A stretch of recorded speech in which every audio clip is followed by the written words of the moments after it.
All right, so here is the big 485 page PDF. Now, it can be a little bit overwhelming when you download a PDF and you see that it's 485 pages. I get it, but it's worth it. It is worth going through. And I'm going to try to give you a little teaser here of why you should go through this, I guess. The first reason, obviously, is for facts or is for data. So if you don't believe what is being written in this report is necessarily facts, it is data. So we are collecting data. The first thing you're going to find from page 1 through 5 is the Minnesota BCA ACISS 2015-28. Report is dated 1/17/2015. You have the occurrence dates of 1/17/2015 at 1400 to 1/18/2015 at 5:30 a.m. 0530. Page 6 through 8 is Brian Bones' application for a search warrant, January 17th at 15:06 military time. That would be 3 p.m. Page 9 and 10 is the actual search warrant that is signed by the judge of the district court at 15:06. Page 11 is Brian Bones' receipt, inventory, and return. This shows that at 1651 they searched the house, the vehicles, and the bodies. They collected items AV-1 through AV-22. Pages 12 through pages 13 are written by Sean McKnight. The receipt, inventory, and return. Date of search warrants issued by the judge is the wrong year on both pages, 12 and 13. The collected items AV-23 through AV-55 were collected, or at least written down, by Sean McKnight. And you can see on this, you can see that it's noted who actually collected that item. You'll see a TB, Tara Becker, SM, Sean McKnight, and so forth. BB, Brian Bone. So that's what those little indications are next to it. Page 14 through 17 is the Minnesota BCA ACISS Investigative Supplement Report, 2015-28/1. Report date is 1/22/2015. Two case files are mentioned here. The AVPD 15-303, and the other case file that is mentioned here is the MNBCA Forensic Laboratory S15-00662. Okay, so 1.1, 1.2, and 1.3 are CDs. There are 3 CDs out there. 1.1 contains the raw digital images of latent prints from the crime scene. 1.2 is a CD that contains raw digital images of handwriting on wall from the crime scene. And 1.3 is a CD containing raw digital images of bloody footprints found at the scene. Page 17 specifically mentions blood footprints.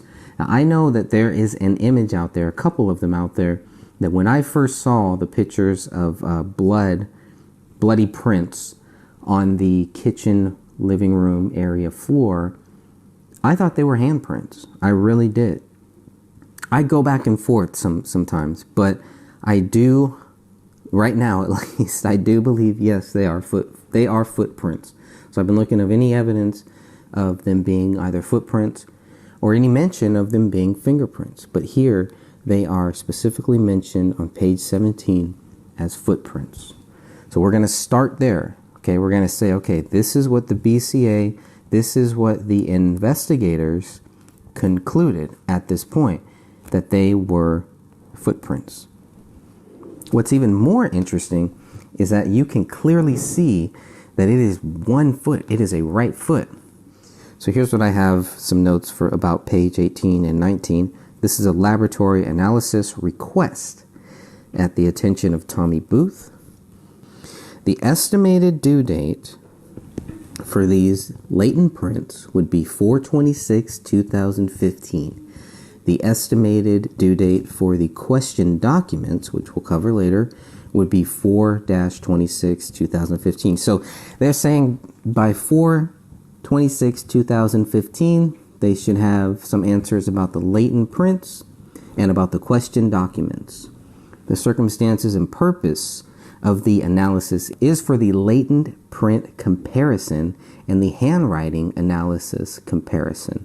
Sticking with that document on page 19, the document was submitted by Elizabeth Elyers of the BCA and received by Carol David on January 26, 2015 at 11:17:48.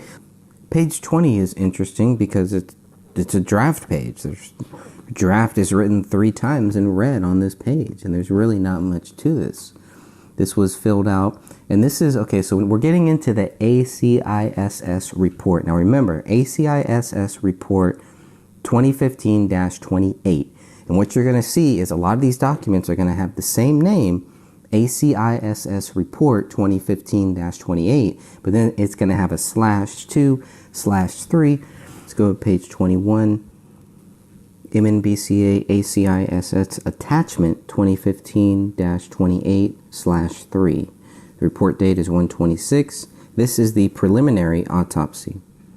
Okay, so page 23, 24, and 25 are the press release report about this case regarding David, Kamel, and Rania, released by the Hennepin County Medical Examiner's Office.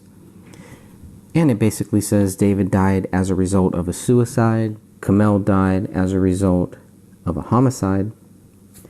Rania died as a result of a homicide. By 1/21. There's no doubt in their mind. Or they wouldn't have released those documents. But they needed to, especially for public panic and really especially just for all of the conspiracies. But I didn't think that they really gave the conspiracies any chance. They did not even want to consider a conspiracy here. That's the way I saw it. I don't see any. I mean, you can read these police reports and you can clearly see they're very careful to mention the public is not in danger. Everything is fine. We got this case solved. That's pretty much all we were getting. And that just fueled so many conspiracies. And instead of helping these conspiracy theorists kind of understand what was really happening, a lot of people just went silent. They went dark. And I can understand, it really puts the investigators in a very tough spot, especially if they really do want to help the public understand what happened here. It's a very tough spot now because it is an ongoing investigation. But at the same time, they're completely discrediting any possible theory of foul play. They're completely glossing over any possible explanation, any reason, anything that might show that they cannot prove David Crowley is guilty. It's one thing to accuse him, but it's another thing to actually prove it. They were successful in accusing him to a point, and up to a certain date is what I think. They were very successful in trying to convince the public and trying to convince the average person that David Crowley was guilty. They failed, and they continue to fail. And the reason the case needs to be reopened is because they will continue to fail to prove David Crowley is guilty because they cannot prove it. I truly, honestly believe that. Now, can I prove that they cannot prove it? Yes. If these documents, if what I have, if everything that I've seen is what they base their theory on, unless they have secret knowledge, some hidden information, unless they have things that we're not seeing, yes, I believe we can prove that they cannot prove David Crowley is guilty based on their evidence, based on their documents, based on their photographs, based on their reports, based on their comments, based on everything they have given us. There is no way that the police, that these investigators can look at the documents, look at the photos, look at everything they've given us and say, okay, you will understand now why David Crowley is guilty. They really didn't even try. They were already thinking it didn't matter what they told us. we were still going to think David Crowley was not guilty. That's their own fault. And they were monitoring the group page. They were monitoring the Justice for David Crowley and Family Facebook group and the Justice for David Crowley of Gray State Facebook page. So they knew that there were people like me who were not convinced. They lumped people like me into a category where everybody thought that the government killed David, and that was it. That's totally wrong, and that's totally unfair to real people who were really looking for what really happened here. They did a big disservice to us. So I think they were kind of like, well, it doesn't matter what we tell you, you're still going to think David Crowley didn't do this. And to me, that made it sound like, okay, so then you're not going to put any effort into it, right? That's pretty much what you're telling me. And that's what I told, well, I didn't tell Gummert. That's what I should have told Gummert is, you just said that no matter what, you think we'll still be convinced that David Crowley did not kill his wife and his daughter and then kill himself. Even though I've stated publicly many, many times that I'm open to it, that I want to see it. I want the evidence. They didn't even look at that. They didn't even care. Because it wasn't about that. Those are the people they should have been focusing on, not the people who were set that the government killed David, or that David was part of some global conspiracy, or it's going to release some movie that was going to change the whole world, or whatever. So they did a very big disservice to the public, because they did not help us understand. They didn't even take the time, really. So anyways, Gummert did. Gummert at least took the time to answer those questions. He tried to back out, kind of, not really back out, but at first he was not going to answer those questions. But he's a man of his word. Gummert is a man of his word, and he answered those questions, and I thank him for that. Page 26 is ACISS Attachment 2015-28/4, report date 1/26/2015. And this is in regards to the latent prints of David Crowley and the DD-214, which is his military record. That was requested by Chris Olson. Status was approved, and the approved date is 1/26/2015. The record originating date is 1/26/2015. It says on January 21st, 2015. Oh, here we go. Here's the FBI thing now. Because it was always, were the FBI involved? Were the Department of Homeland Security involved? Were the FBI involved? Who was involved? So now we have the one mention of the FBI in these documents. I think this is the only mention that you'll ever see. And it's only for Olson to request from the FBI, from the Minnesota FBI, David Crowley's fingerprint card taken by the U.S. military on 6/24/2003. And this FBI agent, Travis Yarberg, sent Olson David's DD-214 on January 21st, 2015. This shows they had David's fingerprint. This is going to be one of the most important things that you're going to read in these documents, simply because of they have one match to David's fingerprint, one. And it's on the notebook in the office bedroom. That's it. They don't have a fingerprint. They don't have a palm print of David's on that gun. They can't do it. Now you could say, well, it's because the gun was there for 3 weeks. Say it's because of the dog, whatever you want to say. That is a fact. They could not put the gun in David's hand. That's a big thing. It's a huge thing. It's one more reason to reopen this case, I think. You talk about the smoking gun. The bloody gun might be the smoking gun.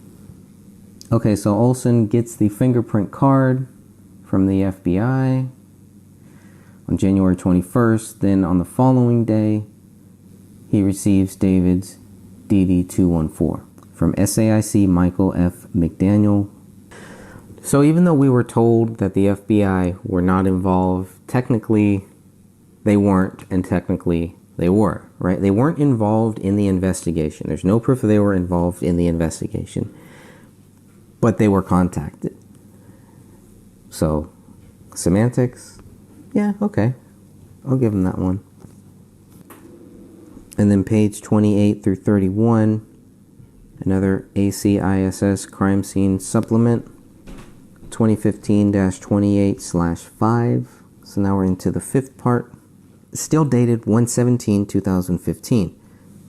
The crime scene processing. That's what we're going to be going through here now. The BCA received a call at 14:17. They arrived at 15:30. Their work was completed on 1/18 on the following day at 4:30. The BCA on page 28, you'll see the BCA took 800 photographs. They took a photograph of the exterior, the interior, general area, point of entry, no. Point of exit is no. Shoe prints, no. That was interesting. Footprints, yes. Tire tracks, no. Tool marks, no. Victim injuries, yes. Weapons, yes. So when you think about just another thing, going back to those shoe prints, I did notice that comparisons to the officer's shoe prints were made to shoe prints in the snow. And then I wondered, did the police ever compare David's shoes to the shoe prints in the snow?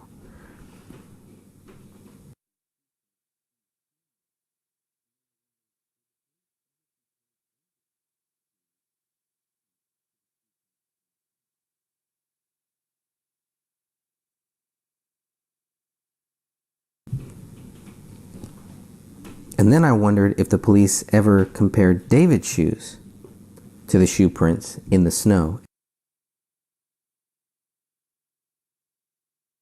Page 31 shows Ellier's story. She was contacted by the BCA's Operations Center, and she was requested to respond to the crime scene in Apple Valley. SSA O'Donnell documented the crime scene through video, which was recorded onto a mini DVD and which was later transferred to a DVD for easy viewing. So the photos are on a DVD that is marked item .2. Page 32 and 33 cover the Minnesota BCA ACISS attachment 2015-28/7. So now we're to the seventh document associated with this.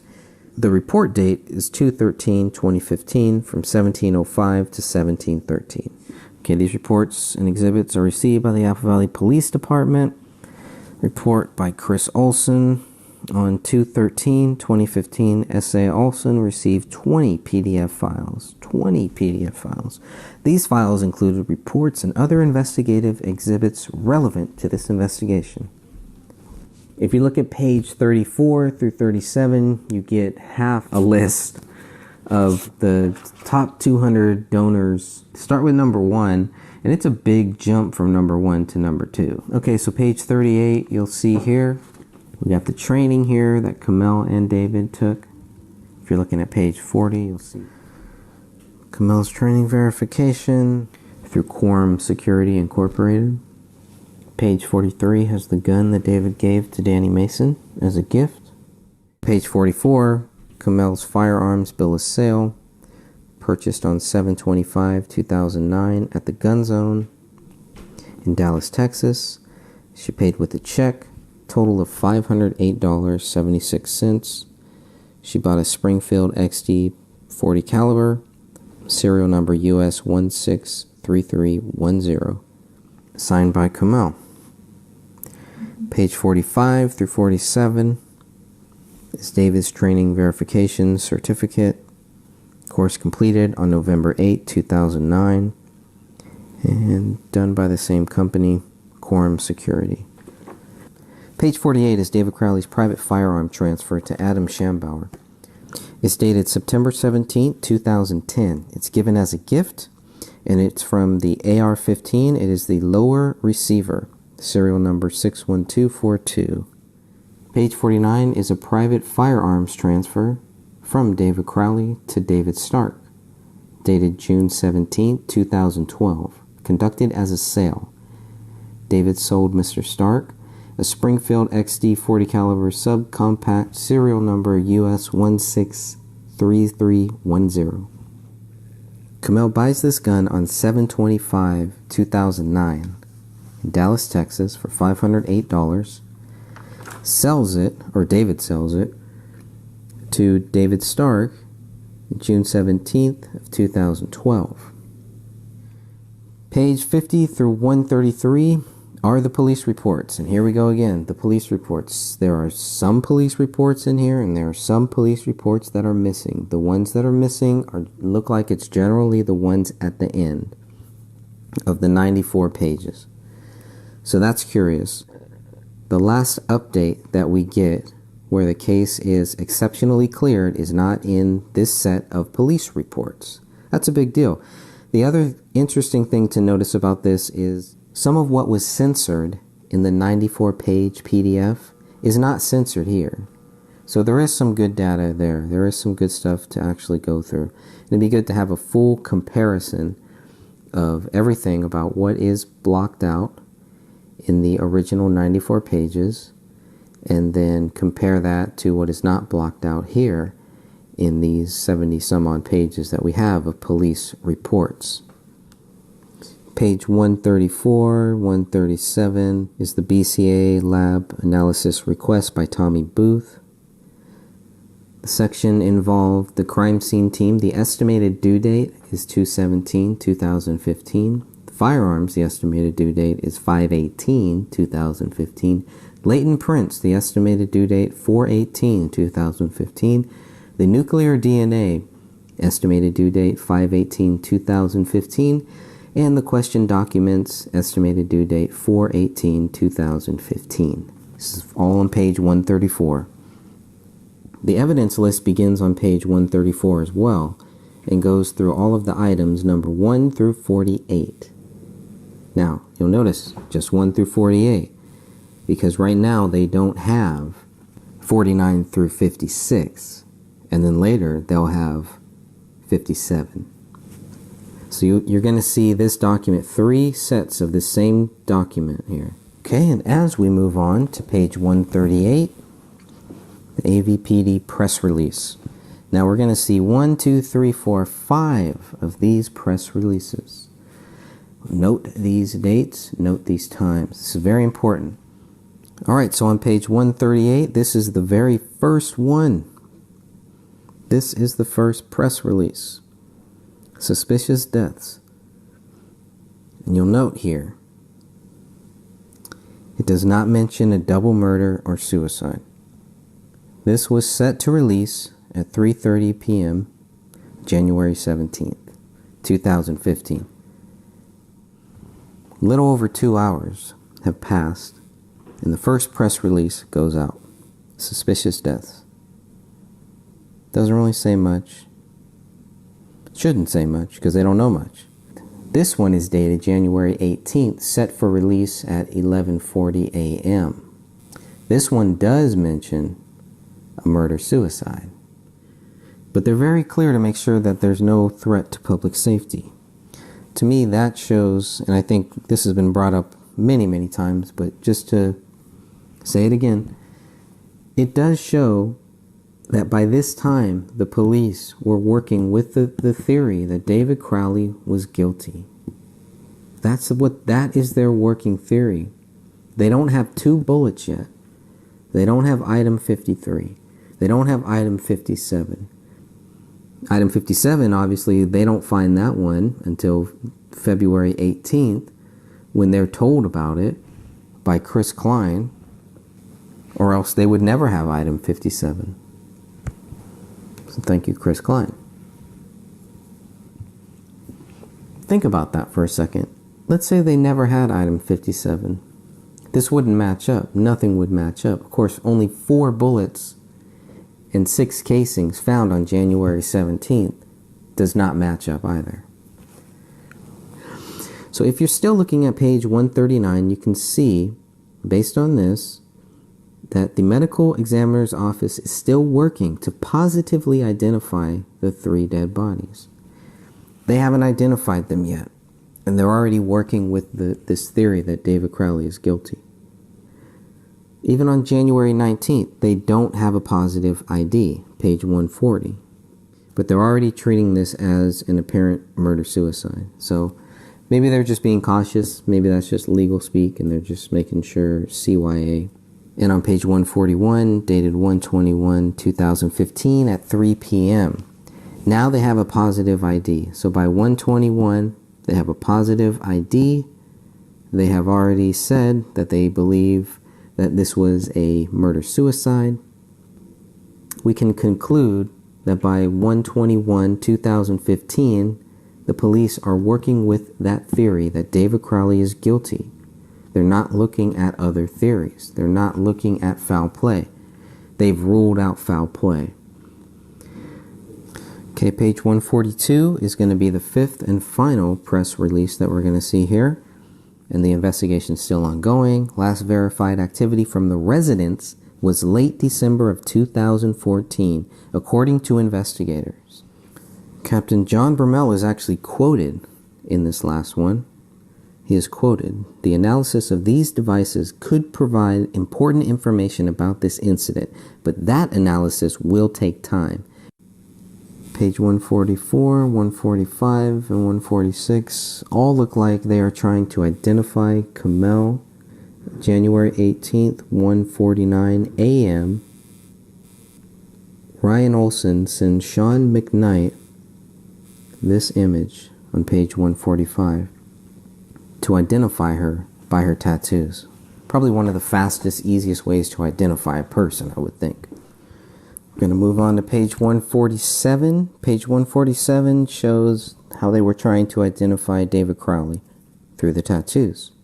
And you will note that date originally sent from Ryan Olson to Sean McKnight on January 17th, 2015.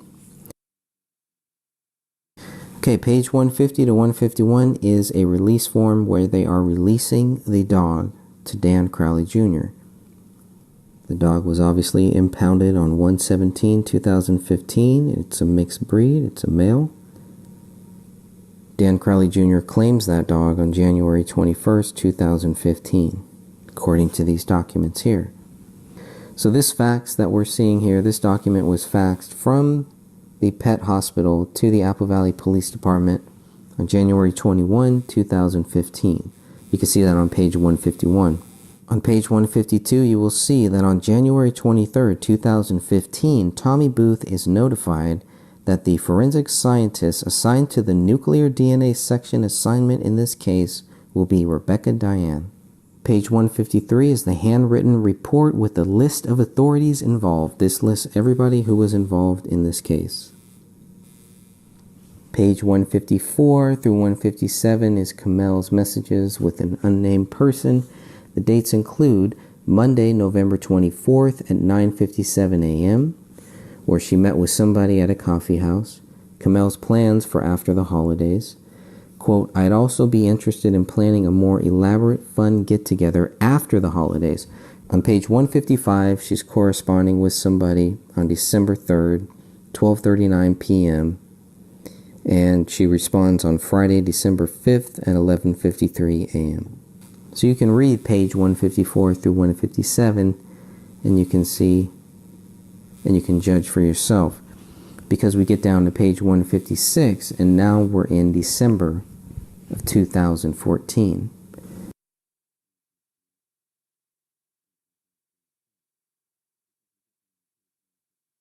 Page 158 shows what guns were taken from the house on January 18th, 2015. There are 9 in total.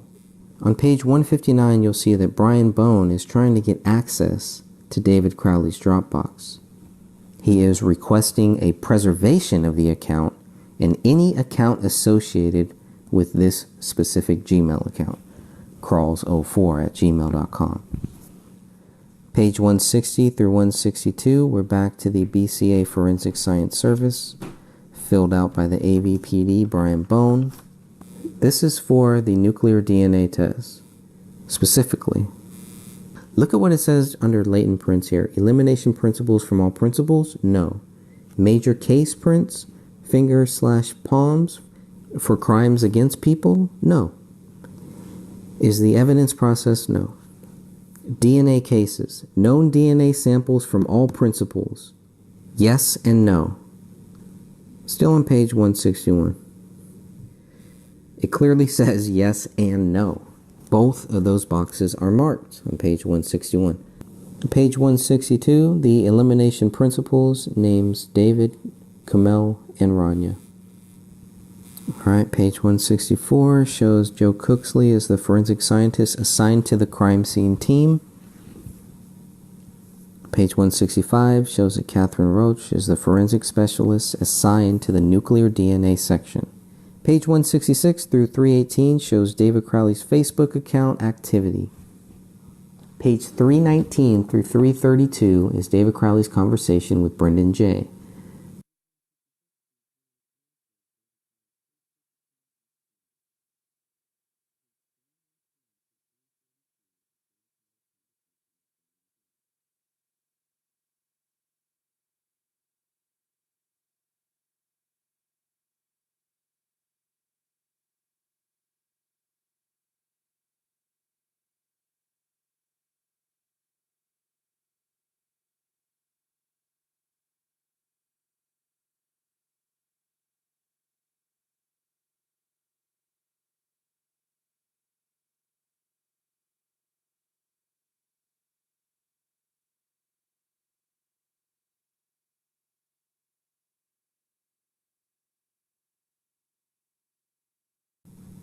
Look at page 335 and 336 now, and you will see this post that was removed. You won't find this post anymore on David's social media. This was removed, a removed post, page 335 and 336.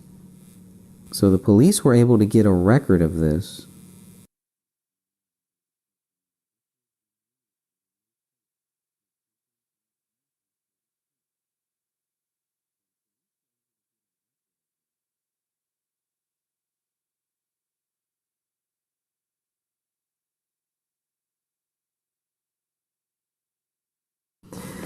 Alright, page 337 shows Sean Wright with Luke Radowski. Again, you gotta ask why. What is going on here? Well, obviously, to the police, page 337 relates to 335 and 336, or it also relates to 338. Check out 338. That's when Sean Wright starts asking for the admin rights. So I was just wondering, when I looked at page 341, I was like, why is this post here? And then I scrolled up to page 340, 339.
Now, the thing is, if they already think David Crowley is guilty at this point, why are they doing all this? Why are they going through all this stuff? I don't know.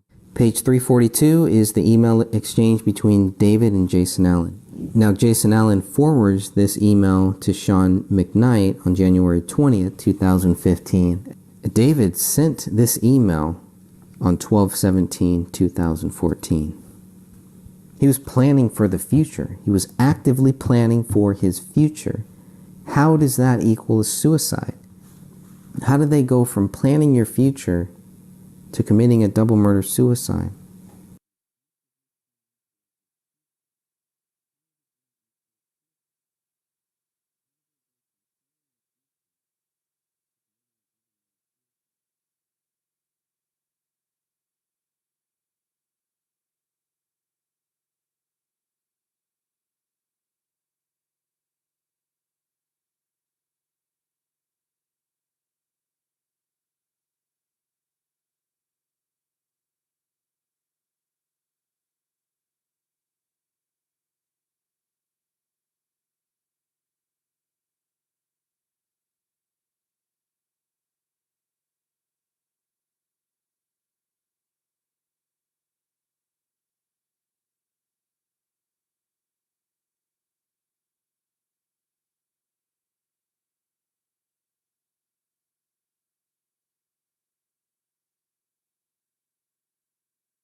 Page 345 is a picture of David, Danny Mason, and others on Facebook.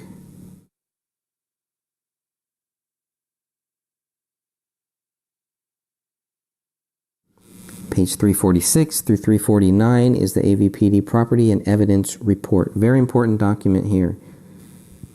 Page 350 is the Property and Evidence Report, dated 1/22/2015 at 1:59 p.m. This is the bullet that rolled out of the carpet. It's also listed as item 026 on there. Page 352 is another Property and Evidence Report with the bodies in the bags. This is print dated 1/27. Page 353 is David's clothing list. Page 354 is the evidence receipt for David's clothing list. Page 356 to 358 is the same thing for Kamel, her evidence receipt.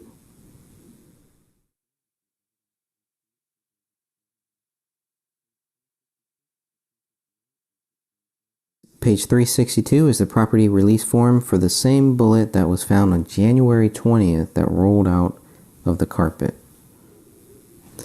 Very interesting. The item number 53 was found on January 20th. Okay, page 363 to 367, forensic laboratory analysis requests for nuclear DNA comparisons for item 50, item 51, and item 52. David's known blood sample, Kamel's known blood sample, and Ranya's known blood sample. They also requested nuclear DNA comparisons for item 53. That was submitted on 1/23/2015 at 10:05. Page 368 to 372 is Brian Bones' application for a search warrant and supporting affidavit and search warrant. 373 to 375, Brian Bones / Sean McKnight receipt, inventory, and return. Now we're getting to the nitty-gritty. AV-1 through AV-55. You'll notice on page 373, it's dated 1/17/2015, but on page 374, it is dated 1/17/2014. Simple error, minor error. Here we have 23 through 44. Looking at page 375, going to AV-55. 367 is the receipt of filing search warrant. Contains a copy of the warrant. 378, AVPD Detective Michael Tietz to AT&T National Compliance Center for AT&T, sent on 1/22/2015. Page 379 shows AVPD's attempt to contact T-Mobile. Page 380 through 384 is a search warrant application for AT&T phone record 651-333-0072 between the dates of 9/1/14 and 1/21/2015, signed on 1/22.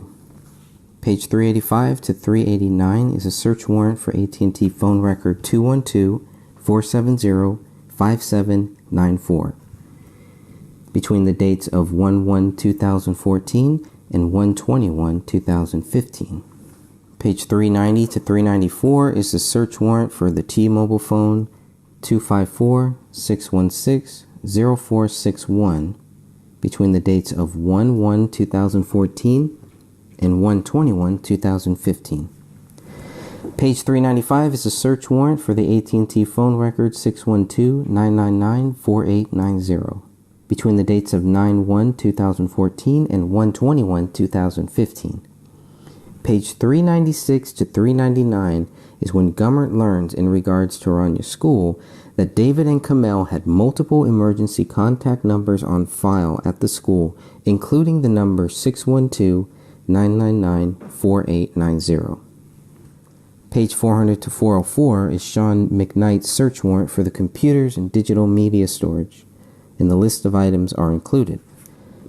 This evidence may show motive, pre-planning, intent, or a recording of the crime itself in video, still images, or audio form. And we know that's not true.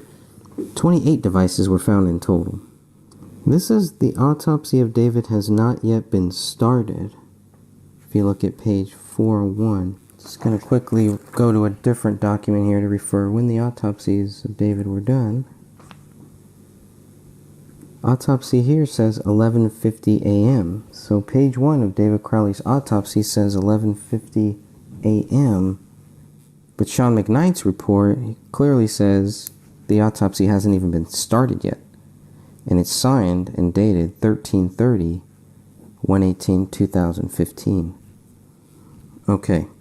Page 405 to 409 is Brian Bone's application for a search warrant and supporting affidavit. They are requesting financial records, Wells Fargo records. On page 407, there's indications of financial trouble. From what they say, Detective Bone thought money and debt can be a contributing factor to motive in cases of homicides. He doesn't specifically say this case on page 407, but he mentions that they might have financial trouble. There's indications. What are the indications of their financial trouble? Because people told them that?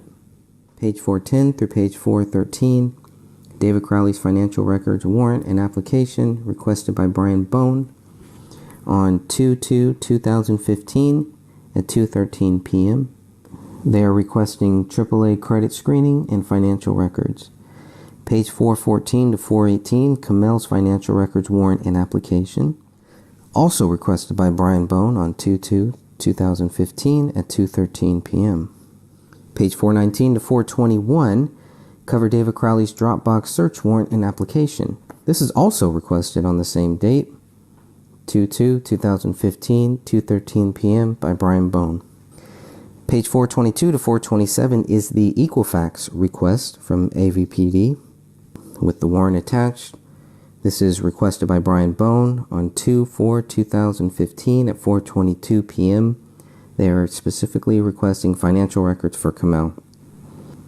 Page 428 through 432 is pretty much the same thing, but for David Crowley, it's an Equifax warrant and application. Same date, 2/4/2015 at 4:22. They want David's financial records. So they have this stuff. And we see at the very end of this, again, there is very little proof of any financial trouble from what I can see here. And that doesn't include David's pending deal for his Hollywood project. And it doesn't include the $14,000 check that was left on their front doorstep. And they're still saying that there's indications of financial trouble. With the $14,000 check found on the front doorstep, it's hard for me to believe there's indications of financial trouble. Why aren't the police seeing the same thing? Why aren't investigators seeing that same thing? Why did Mason Hendricks not want this to be made public? Did not want this in the police reports that were given to us? He told me that. Because this kills that story. This kills the whole theory that they had major money problems. Page 433 is the Apple Valley Police Department Incident Recall Report from Sidra. And this one is dated 10/18/2014. This is when Sidra goes to the Crowley house and is turned away. She wants to go see her sister. She goes there to pick up one of her dad's cars. She does not see her sister. She does not see her niece. She only sees David. From what she says, David won't let her in, won't let her see them. And she's worried. Who wouldn't be worried? You should be worried. This is the second call. This is Sidra's second call to 911. The first call you'll see on page 343. And that one happened same date, 10/18/2014. This call was at 19:08. They arrive at 19:30, and this is closed at 19:51. That's page 434. Take a look at that one. 2 calls within 2 hours. So she's in the lobby of the police office asking for assistance getting the cars back. The police can't help since it's a civil issue. All right, page 435 to 436. Back to the BCA ACISS Crime Scene Supplemental Report. This is 2015-28/8. The report date is 2/18/2015 from 0 to 0. This is item 57, a bullet found a month later. Police will try to tie this bullet to David's murder weapon. I don't think that they'll be very successful. The call was received at 2/18/2015 at 16:30. The time that they arrived is 17:30 and the time completed is 19:30. 2 hours. Exactly. 28 photographs were taken this third time that they've come into the house now. They recovered a spent bullet. Christopher Olson. On Wednesday, February 18th, 2015, Special Agent Lance Lehman is contacted by the BCA's Operations Center to respond to 1051 Ramsdale Drive. Lance Lehman is briefed by BCA Special Agent Chris Olson, and the purpose of this event was to document and recover a spent bullet from the attic. And the BCA crime scene team was on site as well, including Joe Cooksley, who was there on the first day, on January 17, 2015. He was there, and Beth Wolf. Special Agent Lehman took the 28 photos, item 8.1. This is all on page 437. Really good stuff here.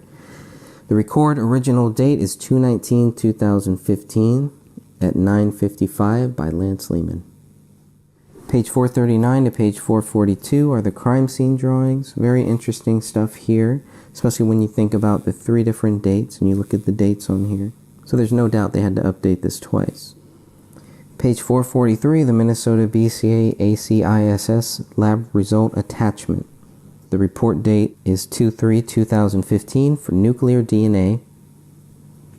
And this is 2015-28/10. Page 444 is the Forensic Science Laboratory report on the examination of the physical evidence. For nuclear DNA, it lists items 1 through 53. That's it. That's what they're testing for nuclear DNA in this document at this point, up until this point. Page 446 are the results of the lab exam. This is the blood. Presence of blood is found on the pistol, item 1A, in 4 areas. It's 1A-1, which is the grip of the gun, 1A-2, which is the slide of the gun, 1A-3, which is the trigger of the gun, and 1A-4, which is the muzzle of the gun. They also find presence of blood on the magazine, item 1B, in 1 area called IB-1. They find blood on the knife, which is item 8, in 4 areas, 3 samples collected. 8-1, which is the blade, 8-2, which is the inside, 8-3, which is the handle. They found presence of blood on the pin, item 40, 40-1, on the grip of the pin. They found presence of blood on the notepad, item 41, 41-1 on the front cover, 41-2 on a page. They found, okay, now we're getting into bullet. I'm going to call this bullet 1, item 42, bullet 1. They found blood on the bullet, item 42-1. 42-1 is the actual blood on the bullet. Bullet number 2, item 43. They found blood on the bullet, item 43-1. We're still on page 446. And we're going to look at bullet number 3, item 44. Blood on the bullet. And the blood on the bullet is labeled as item 44-1. Here's where blood was not found. Blood was not found on 1B1, which is a cartridge. Blood was not found on 1B2, which is a cartridge. Blood was not found on 1C, which is a cartridge. Again, blood was not found on 45, which is a bullet. Page 447 shows the hair and fiber and when they were collected on. Not examined at this time were items 4 through 7, 10, item 13, item 16 through 22, item 25, item 26, item 28, item 29, and item 31 through 33. This is signed by the forensic scientist in charge, Rebecca Dian. Okay, page 448, Minnesota BCA ACISS lab result attachment, 2015-28/11. This is dated 3/11/2015. Lab number 2, crime scene team. Page 449 is a forensic science laboratory BCA result of the field examinations report 2, item 1 through 57. Brian Bone requests BCA crime scene team to go to the house to look at the hole in the ceiling and search for any possible related bullet. So Brian Bone calls the BCA Operations Center sends out their team on 2/18/2015 to recover item 57. Hours in the house from 1745 to 1945. Page 452 shows the observations of the scene. Page 453 shows the description of the bodies. This is a very important read. Okay, page 454 shows HCME entered the scene at midnight on 1/18/2015. The bodies are taken 90 minutes later. Fragments of bones and tufts on the hair were observed on the area rug in the living room.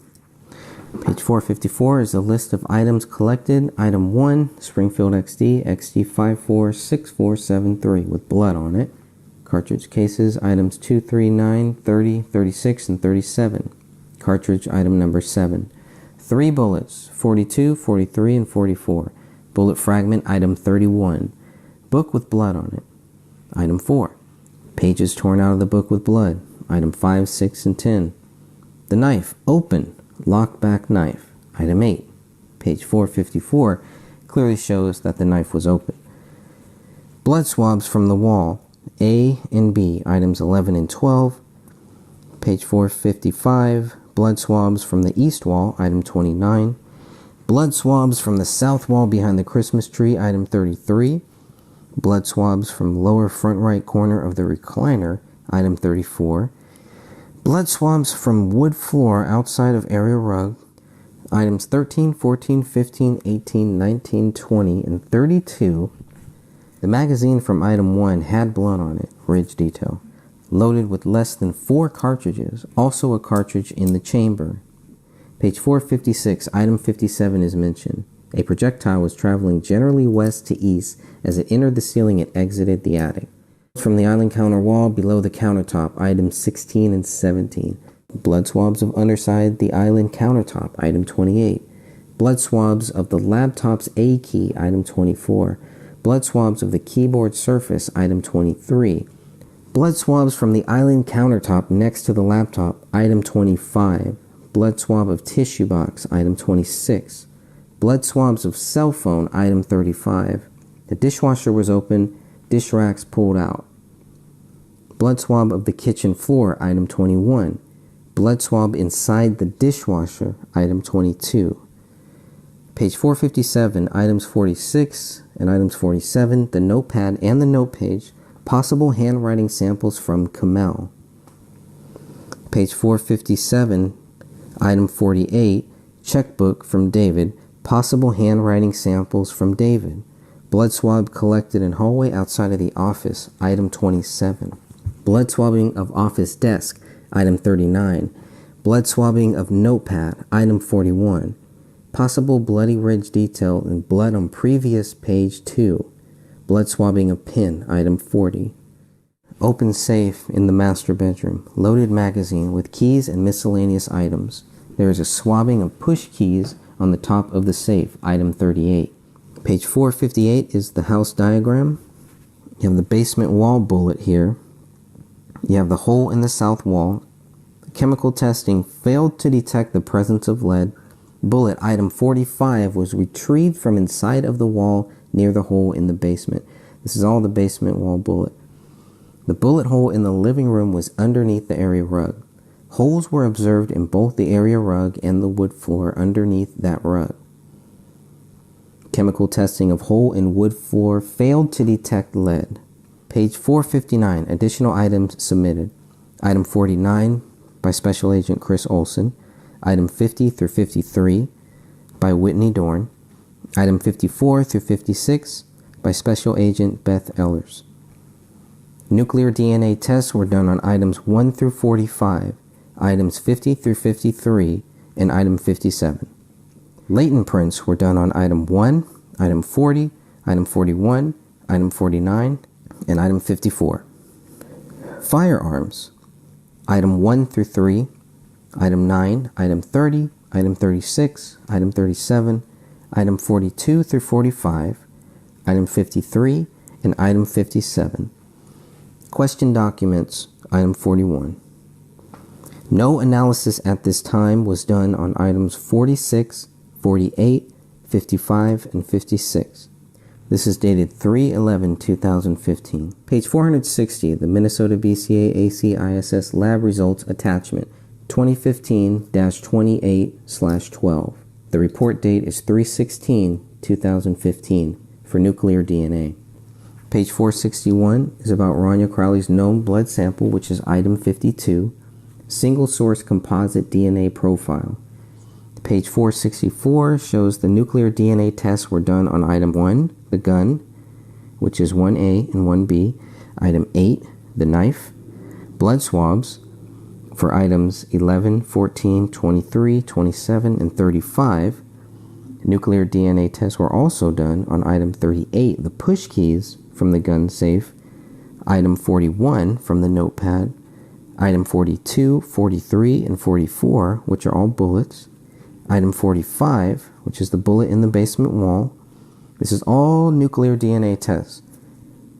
These nuclear DNA tests were also done on item 50, which is a blood sample of David Crowley, item 51, a blood sample of Kamel Crowley, and item 52, a blood sample of Rania Crowley, page 465. These tests were also done on item 53, the bullet that rolled out of the rug, and item 57, the bullet that police found in the attic. No blood on that bullet. Sampled, collected, labeled as 57-1. Still on page 465, here are the DNA results. Item 1A-3 is a mix of 2 or more people with major male DNA profile that matches David. Major profile does not match Kamel or Rania. Rania cannot be excluded from being a possible contributor. Kamel is excluded. Item 1B is a mix of 2 or more people. Major male DNA profile matches David. Major profile does not match Kamel or Rania. Kamel and Rania cannot be excluded as contributors. Estimates 99.95 to 99.97 of the general population can be excluded. Page 466 is item 8-1, which has a mix of 2 or more people. David, Kamel, and Rania cannot be excluded from being contributors. 99.95 to 99.98% of the estimated general population can be excluded. Items 11 and items 44-1. Single source female DNA profile matching Kamel. David and Rania are excluded. Item 14, 23, 27, 42-1, and 43-1. Female DNA profile matching Kamel. David and Rania are excluded. Item 35 has a mix of 2 or more people. Kamel and Rania can't be excluded. David is excluded along with 99.9998% of the general population. Page 466, item 38, which shows a mix of 2 or more people. Major DNA profile matches Kamel. Major DNA profile does not match David or Rania. However, David and Rania cannot be excluded from being possible contributors to the mixture. Page 467. Item 41-2 has a mix of 2 or more people. Major DNA profile matches Kamel. Major DNA profile does not match David or Rania. David and Rania are excluded. Item 45-1 shows no DNA profile obtained. Item 53-1 shows a mix of 2 or more people. Major DNA profile matches Rania. Major DNA profile does not match David or Kamel. David and Kamel are excluded. This is very important right here because item 53-1 is the bullet that rolled out of the carpet on January 20th. What you're reading here shows they did not have the bullet that they will say killed Rania until 4 days after the bodies were taken out of the house. That's ridiculous. 4 days after, January 17th goes by. Bodies are taken out January 18th. January 19th goes by. January 20th, when there's cleaners in the Crowley house, a bullet rolls out of a carpet, lands on the hardwood floor, cops are called in to collect this bullet, this document on page 467 shows this is the bullet that killed Rania. Most likely. That's what it's telling me. They missed this bullet too. The only bullets they found, if their logic is correct, the only bullets they found on January 17th were related to Kamel. Page 467 to 468 covers item 57. There is a male DNA profile that matches David Crowley. Kamel and Rania are excluded. Insignificant genetic information led to no statement on minor types. Page 469 is the autopsy reports. Minnesota BCA ACISS attachment 2015-28/14. The report date is 4/14/2015. This is the final autopsy reports. Page 470 shows that Chris Olson receives the final autopsy reports. Final autopsy claims David died of a self-inflicted gunshot wound to the head. Page 471, the Minnesota BCA ACISS lab result attachment 2015-28/15 with a report date of 5/24/2015. Lab 5-FA. Page 472 covers the forensic science laboratory tests on firearms. Lab 5, there's an item list. This is dated 5/22/2015. Page 473 shows the results of the laboratory examination.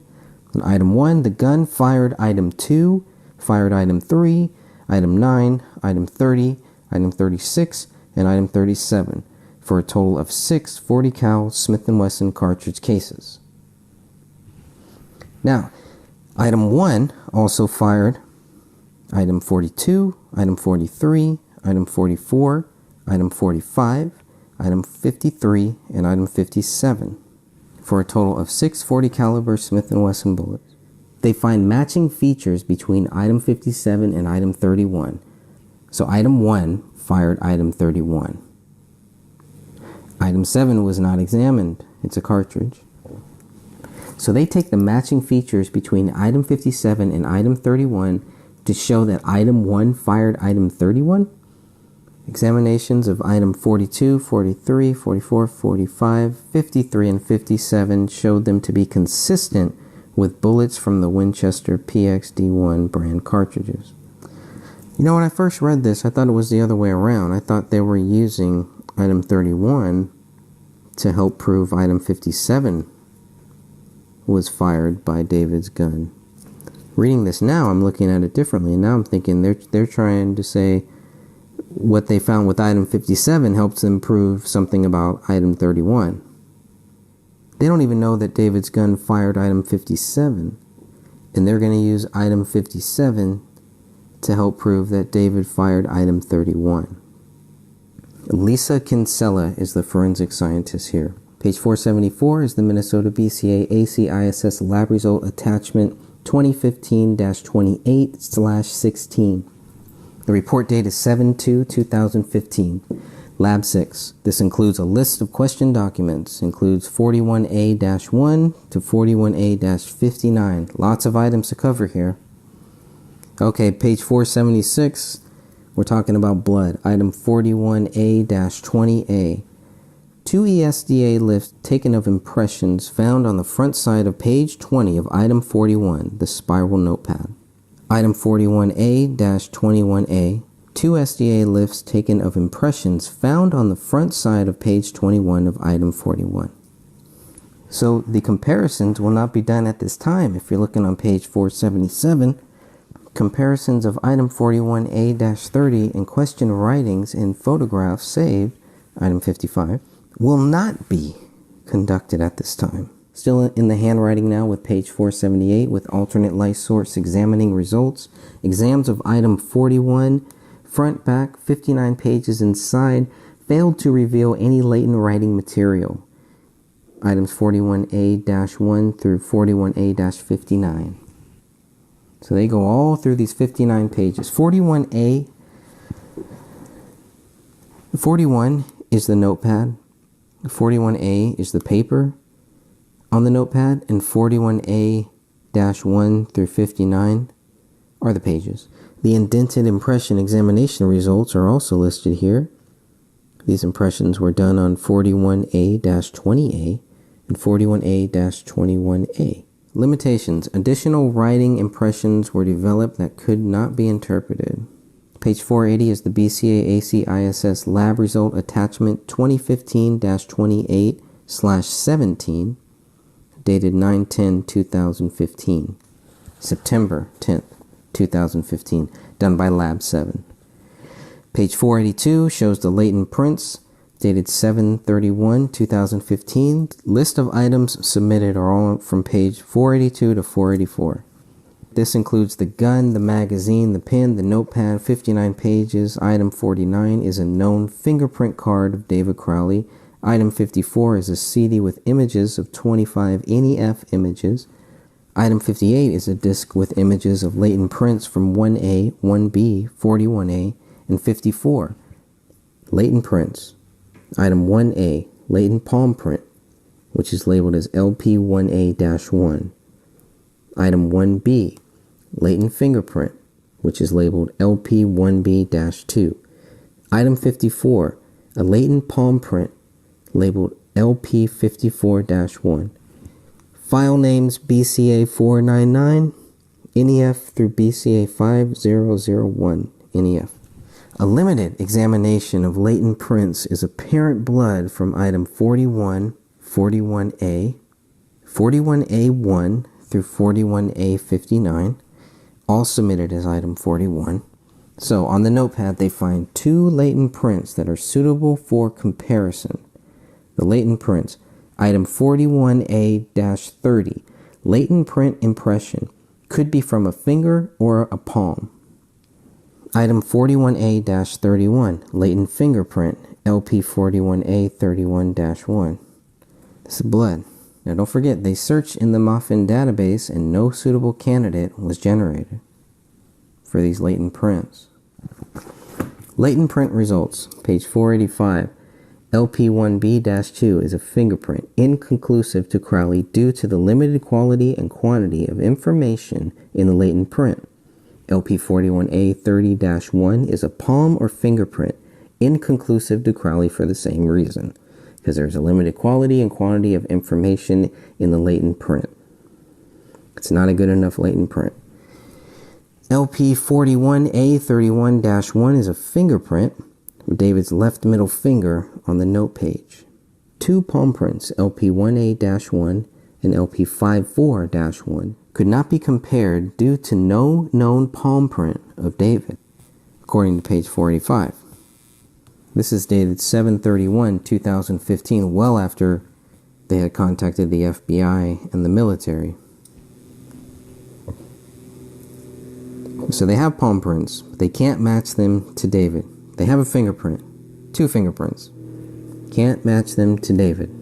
Yet they're still going to go and claim David is guilty. Contact information is left if additional examinations are necessary. I believe they are, so hopefully we can get to that. Contact the BCA latent print section. This is written by forensic scientist Jennifer Kostrowski. They reviewed 5 latent print results, 3 fingerprints, 2 palm prints. Okay, the 3 fingerprints, LP1B-2, inconclusive to David Crowley. LP14A-31-1, inconclusive to David Crowley, which is the notepad. LP1A-30-1 is inconclusive to David Crowley, and this is the note page, number 30. LP41A-31-1 has David's left middle finger. This is the only fingerprint that they have, is of David Crowley's left middle finger, found on the note page, page 31 of the notepad. That's it.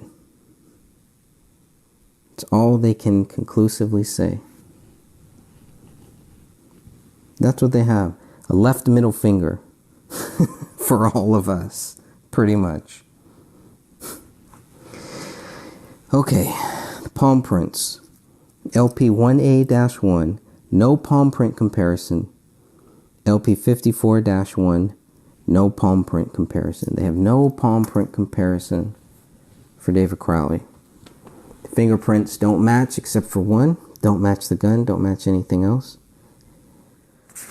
Until we meet again, the gray stage continues.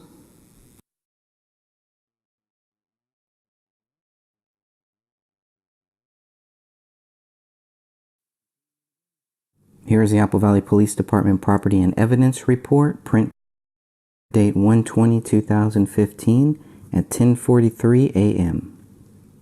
Item number 1 is the mail recovered from the mailbox for 1051 Ramsdale Drive, collected by Brian Bone.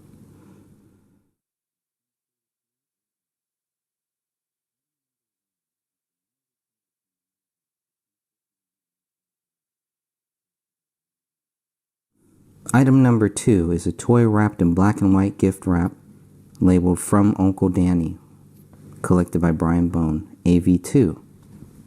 Item number 3 is a brown paper bag containing a bill, a black flashlight, VFW mailing, a card with check for $14,000 from Daniel Crowley, and a gift from Sue and Al containing a coloring book, collected by Brian Bone. In the notes section of item 3, which is also AV-3, this says, contains check, be sure to properly destroy. This was found on the front step of the residence. Item number 4 is a world map wrapped in black and white gift wrap with label From Grandpa, collected by Brian Bone. This is AV-4, found on the front steps of the residence.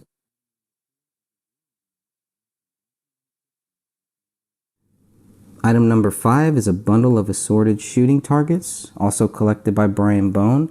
This is AV-5, found on the front step of the residence. Item number 6 is This Week newspaper dated 12/26/2014, found by Tara Becker. This is AV-10, and it's found in the kitchen trash can. Item number 7 is a document with the name Kamel on it, found by Tara Becker. This is known as AV-11, and it's found in the kitchen. Item number 8 is a report card for Rania Crowley, dated fall of 2014, also found by Tara Becker. This is AV-12. This document is found in a Cypress School binder on the kitchen counter. Item number 9 is a document with a list of contributions. This is also AV-36. This is found in the office printer. Item number 10 is a 2010 daycare document from JC Childcare, a 401k statement in the name of Kamel Crowley, a healthcare statement with Park Nicolette Clinic stamp on it, an immunization record for Rania Crowley. Item number 11 is the firearms document, also known as AV-39. Item number 12 is a blue folder with the medical documents for Kamel Crowley. So they had her medical documents or some type of medical documents. This is also AV-40, found in the office file cabinet. Item number 13 is a birth certificate and medical and dental records for David Crowley. This is found in the office file cabinet as well, and it's AV-41. Item number 14 is a black rectangular gun safe with keypad on top, collected by Brian Bone.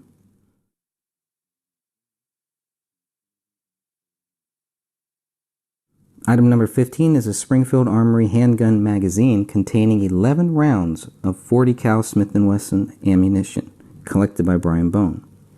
AV-44.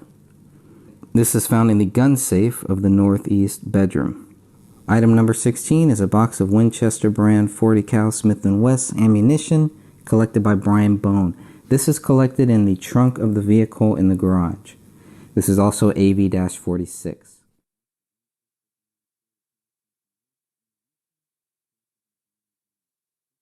Item number 17 is a black plastic Springfield Armory gun case containing manuals, also collected by Brian Bone. This is AV-47. It is a gun case found in the trunk of the vehicle in the garage. Item number 18 is a Marlin Model 60 rifle collected by Michael Tietz. This is also AV-48. It is a weapon in the southeast downstairs bedroom. Item number 19 is a gun case containing a HK USP 40 handgun found by Michael Tietz. And this is also found in the southeast downstairs bedroom. And this is AV-49. Item number 20 is a Remington Model 700 rifle with scope and DBM collected by Michael Tietz. This is also AV-50, and this is found in the southeast downstairs bedroom. Item number 21 is a Remington Model 700 rifle with HFP collected by Michael Tietz. This is AV-51 in a black Pelican case with item AV-50, found together with AV-50. And this was found in the southeast downstairs bedroom as well. Item number 22 is a black plastic gun case containing DPMS AR-15 with scope, handguard, and black flashlight. This is AV-52, and it's also found in the southeast downstairs bedroom. And lastly, we have item number 26, which is a bullet found at the residence after a call from the cleaning crew. And this is ammo found on the scene at 1/20/2015, print date 1/22/2015. This is the bullet that rolled out of the carpet when the cleaners were there on January 20th, 3 days after the bodies were found.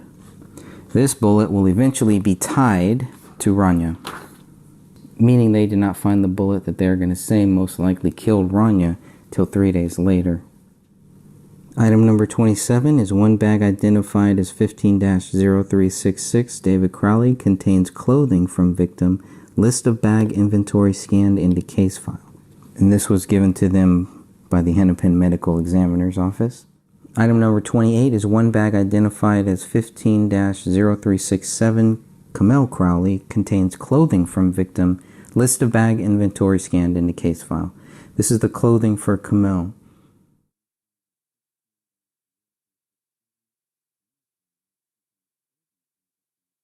Item 30 is photos of David Crowley that's put on a CD disc, and it's given to Brian Bone by the Medical Examiner's Office. Item 31 is photos of Camille, and item 32 are photos of Rania.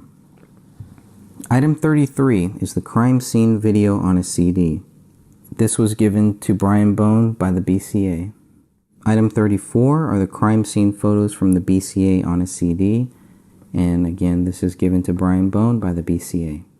Item number 35 is a CD with all the Wells Fargo records received via email from a warrant.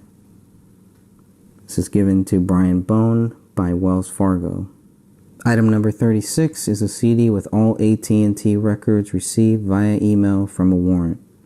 Item number 37 is documents, credit reports for Camille and David Crowley received from Equifax.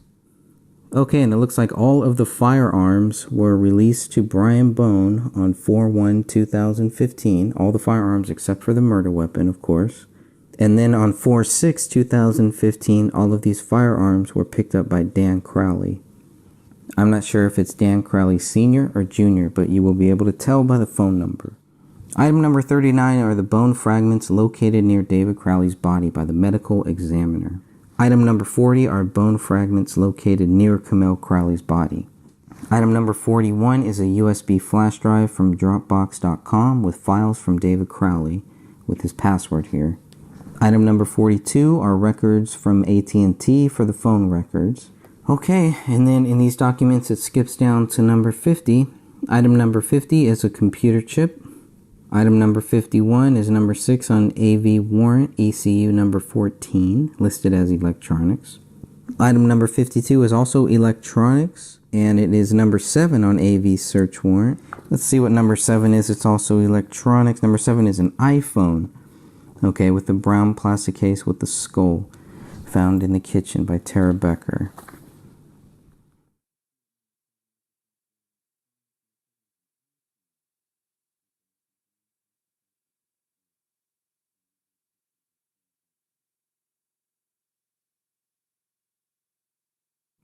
Item number 53 is number 9 on the AV search warrant. Okay, number 54 is number 13 on the AV search warrant, which is an iMac computer. It's like it's found in the kitchen.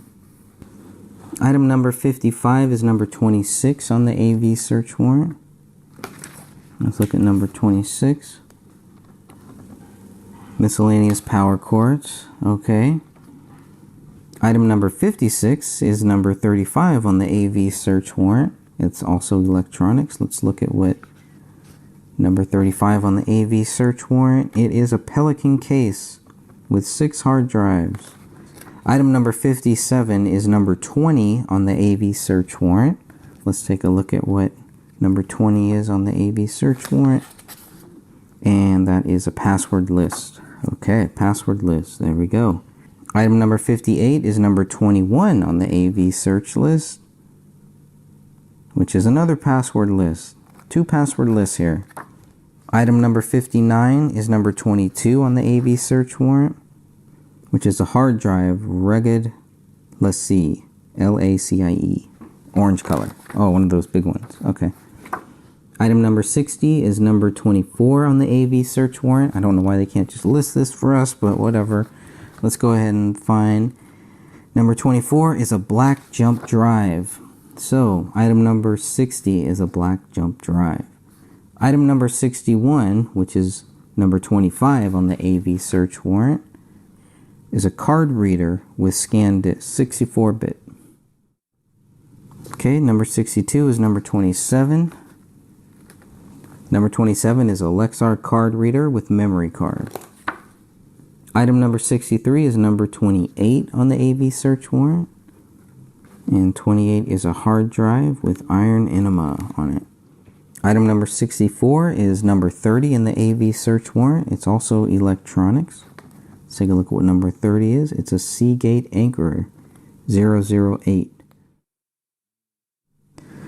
Item number 65 is number 32 on the AV search warrant. And 32 is another hard drive, a Maxon. Item number 66 is number 33 on the AV search warrant. AV33 on the search warrant is a blue USB thumb drive. There you go. Item number 67 is number 34 on the AV search warrant, and number 34 is a Skillcraft USB thumb drive. Item number 68 is number 37 on the AV search warrant. It's also electronics. They have 37 listed as a hard drive. And this name is interesting. Go ahead and look that name up. Tell me what you find. Item number 69 is number 42 on the AV search warrant. And 42 is a phone with a black case. Item number 70 is number 45 on the AV search warrant. And 45, let's take a look at what that is. 45 is a tablet with a pink case. Item number 71 is number 23 on the AV search warrant. Looks like hard drive for family photos. Number 23, I'm going to go back just to check that. A Toshiba hard drive, family pictures. Okay, number 72. Item number 72 is number 8 on the AV search warrant. And this has Black Mac laptop. It's a computer. And item number 73 is the ECU record. It is a CD disc. Okay, so that was 57 pages of Apple Valley Police Department property and evidence reports covering all of the items. You'll notice there were some items missing. Specifically items 23, 24, 25, 38, 43, 44, 45, 46, 47, 48, and 49. So I'm going to try to find out what these other items are that I was unable to find here. I guess there will be a part 2 once I find out what those other items are. Okay, everyone, thanks for staying. Thanks for listening. The gray stage continues. We will get to the bottom of this. Truth is on our side. And never give up.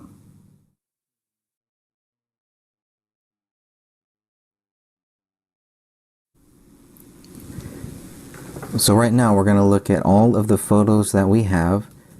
I've tried to separate them and sort them so that I can give you all of the different photos that we have of the front of the house, back of the house, west side.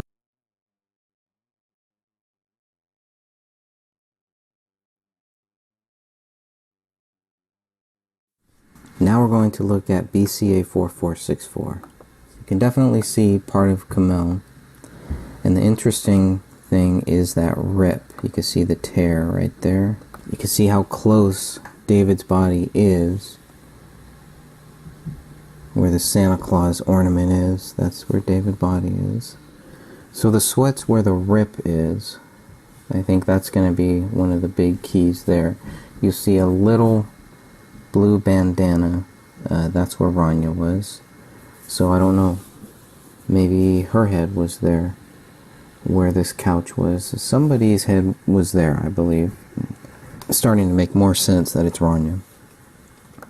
In the lower right corner, you also do see those footprints.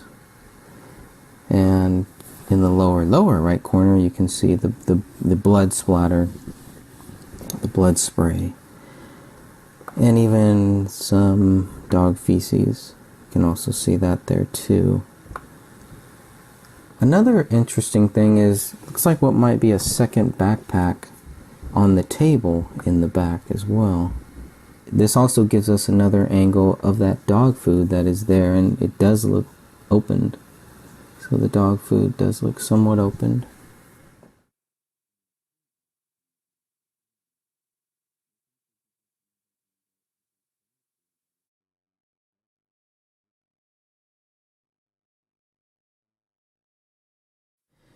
BCA 4760. This is a wider angle of a shot that we got before. You can also see it has the pin and some of that purple outer pin shell. The scarf or the shawl really looks like it used to be white, drenched in blood now. I think that's another thing we can tell from this. The black hair, you can see all the black hair. You can see the white stuffing from a stuffed animal, apparently. More Quran pages, just everywhere. And another piece of a skull.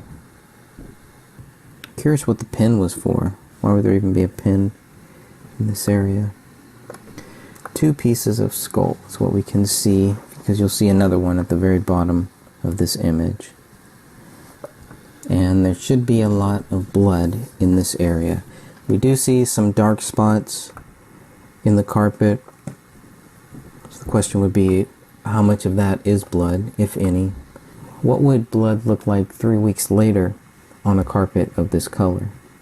Does it match what we're seeing here in between 4 and 5?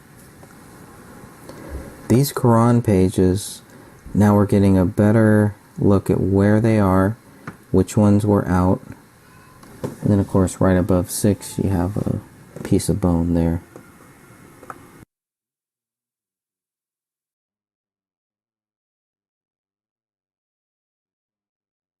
Now let's look at BCA 4777. It's very hard to tell if there's any blood on that Christmas tree. So far I would say no. If it was, it would have been marked. There would be some blood splatter that the police would have marked, but there's nothing there. There's nothing to indicate that there's any blood on that Christmas tree, which I find a little odd when you think about the trajectory of the bullet hole in the living room ceiling. But here we have the hand. I think it's on the ripped out pages of the Quran, but it could also be leaning up against that Quran as well, which is also weird.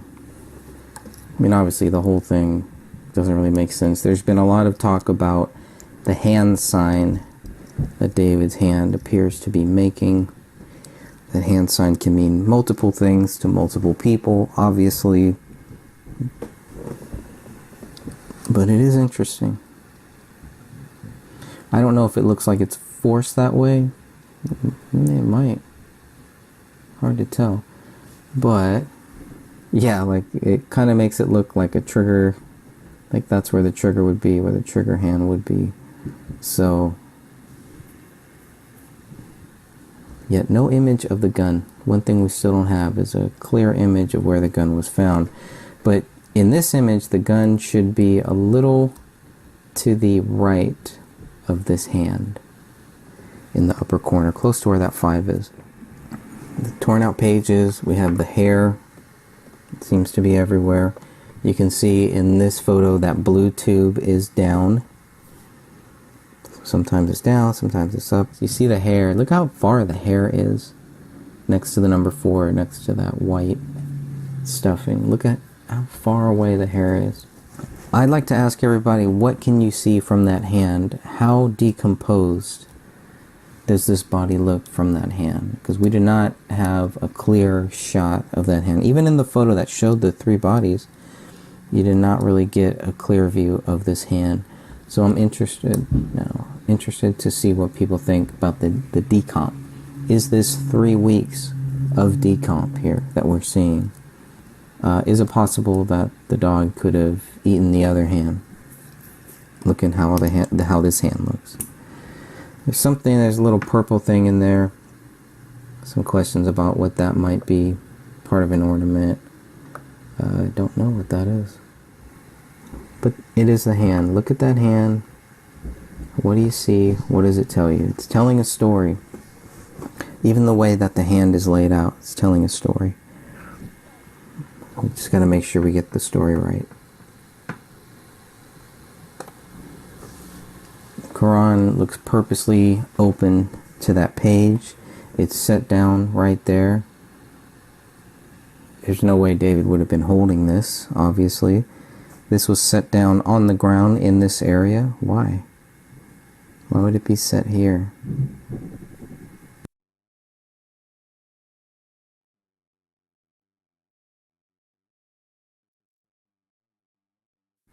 BCA 5052.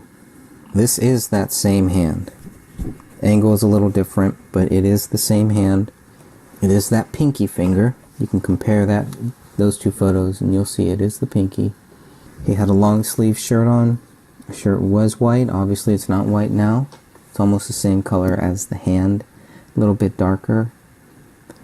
Might be some other issues with that forearm. It kind of looks like it's been touched, but for whatever the dog didn't touch that part. Above the 36 is probably a piece of either David's head or Kamel's head. Now, if you look next to that pin, to that white pin, a little south of it, you will see the brown hair, which is probably David's hair. That's probably David's hair there. So maybe this is a part of his skull, because we know that some of his skull was also missing. But this is a piece of skull. Here's the question. Does this piece look like a dog has been chewing on it? Like a dog has been gnawing at it?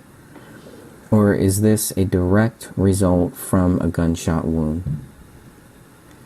Those are some of the questions. That pin, if you also look at it, maybe that purple thing that we were seeing, that little purple piece, could be the outside of this pin, possibly.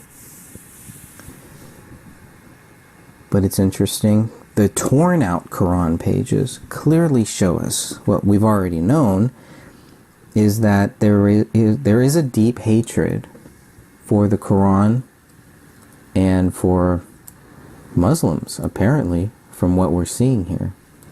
The question is, where is that hatred coming from? Right next to the casing of 36. If that's what David's left hand looked like, then it's really important to understand what the right hand would have looked like, or it's still there.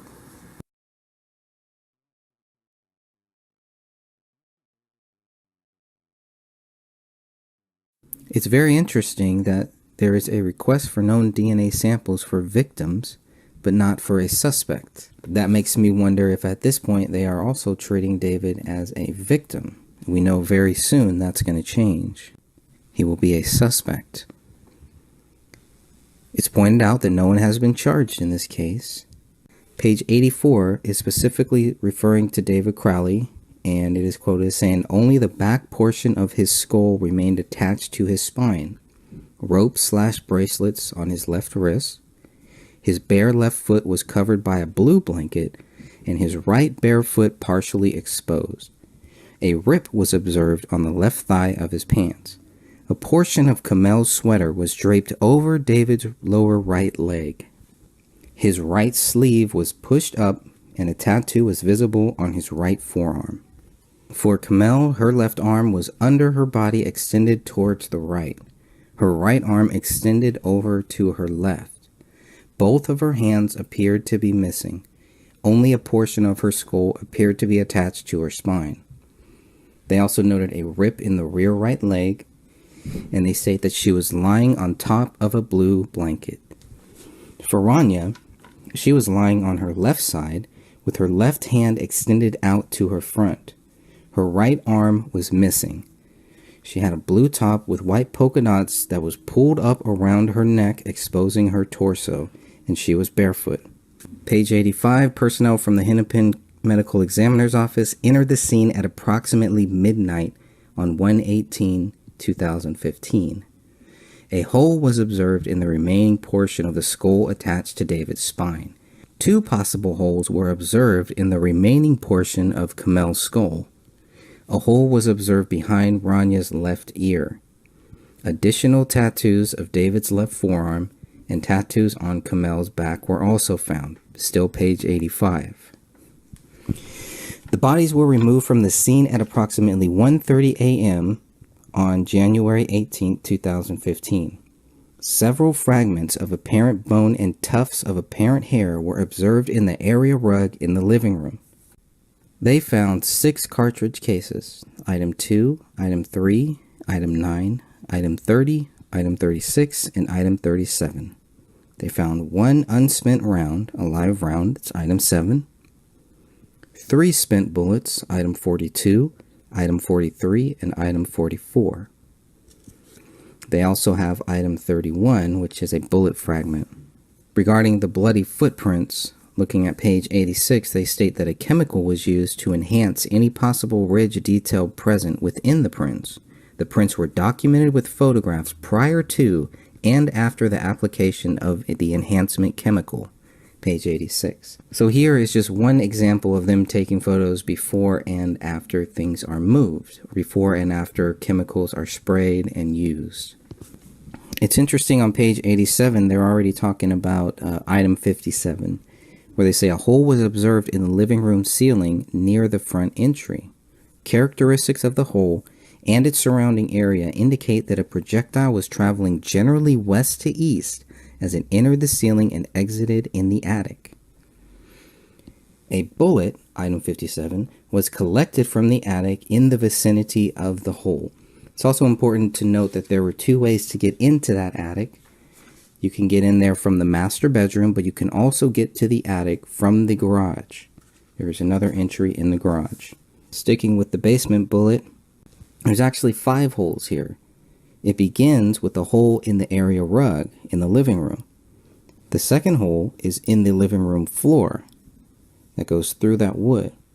The third hole would be above the ceiling tile in the basement. The fourth hole is the removable ceiling tile. And the fifth hole is where the bullet is retrieved from inside the wall near this hole on the south wall.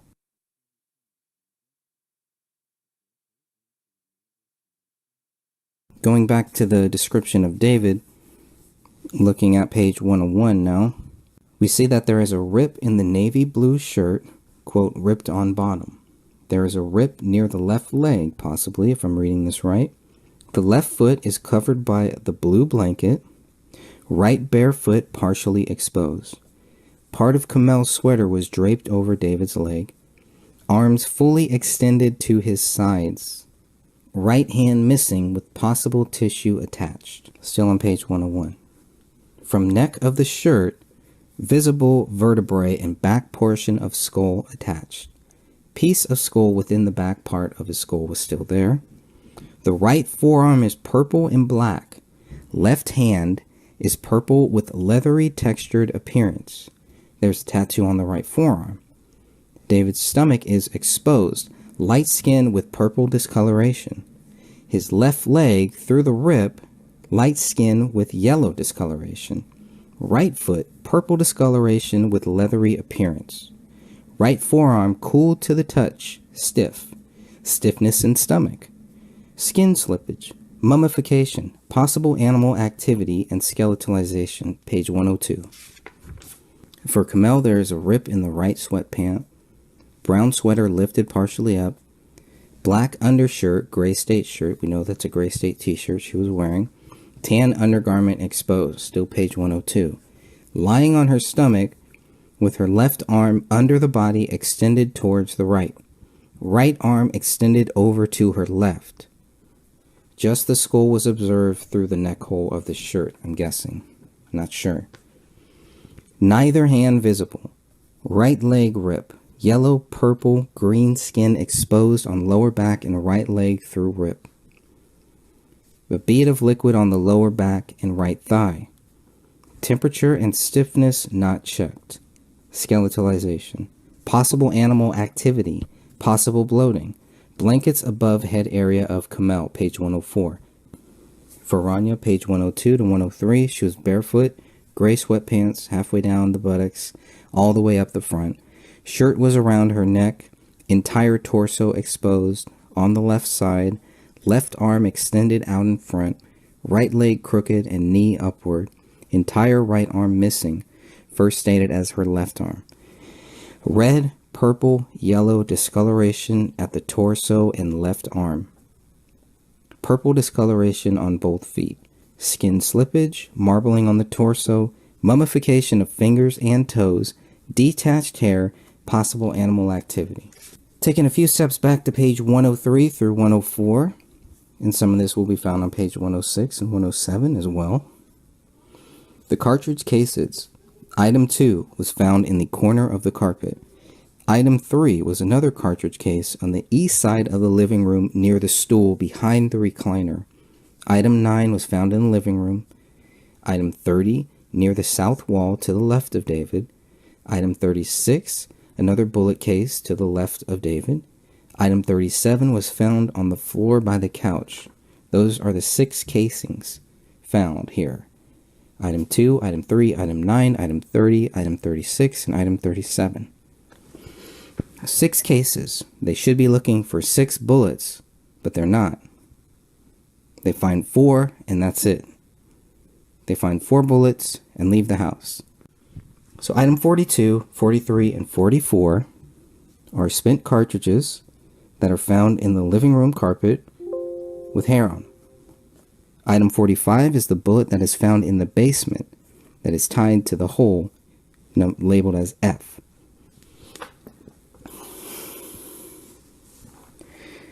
Item 45 is the bullet from the basement that is tied to the hole labeled F. So here you have 4 bullets here. That's it. And they're happy with that. Now there is another fragment. There is item 31, which is a fragment, a bullet fragment, that is found in the living room carpet near the south wall to the left of David, page 104. Then you have item 7, which is a cartridge found in the living room, never used, did this jam. Did the gun jam and that bullet had to be taken out? Why is this bullet, why is there one live round, one unspent round found in the same area as Kamel? In the same area as where these 3 bodies are. Okay, if you look at this, if you were to look at 42, 43, 44, and 45, okay, we know that those are bullets found, right? Item 31, you could try to tie that to one of the other bullets. They still leave the house with 6 cartridge cases and only 4 bullets. And there's 2 other bullets in the house that they won't find till 2 days later and 1 month later. Unacceptable.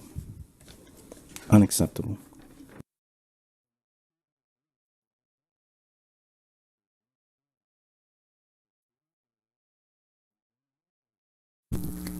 We are now going to look at item 53. This is the bullet that was found on January 20th, 2015. I'll show you the photos first. There's only 1, 2, 3, 4, 5, 6 photos, and then we'll discuss it. So let's go through these 6 photos here. This is pulled up against the blood wall. So where that couch was, the couch has now been moved, and this desk is pushed up against that same wall. You can see to the far left, you can even see that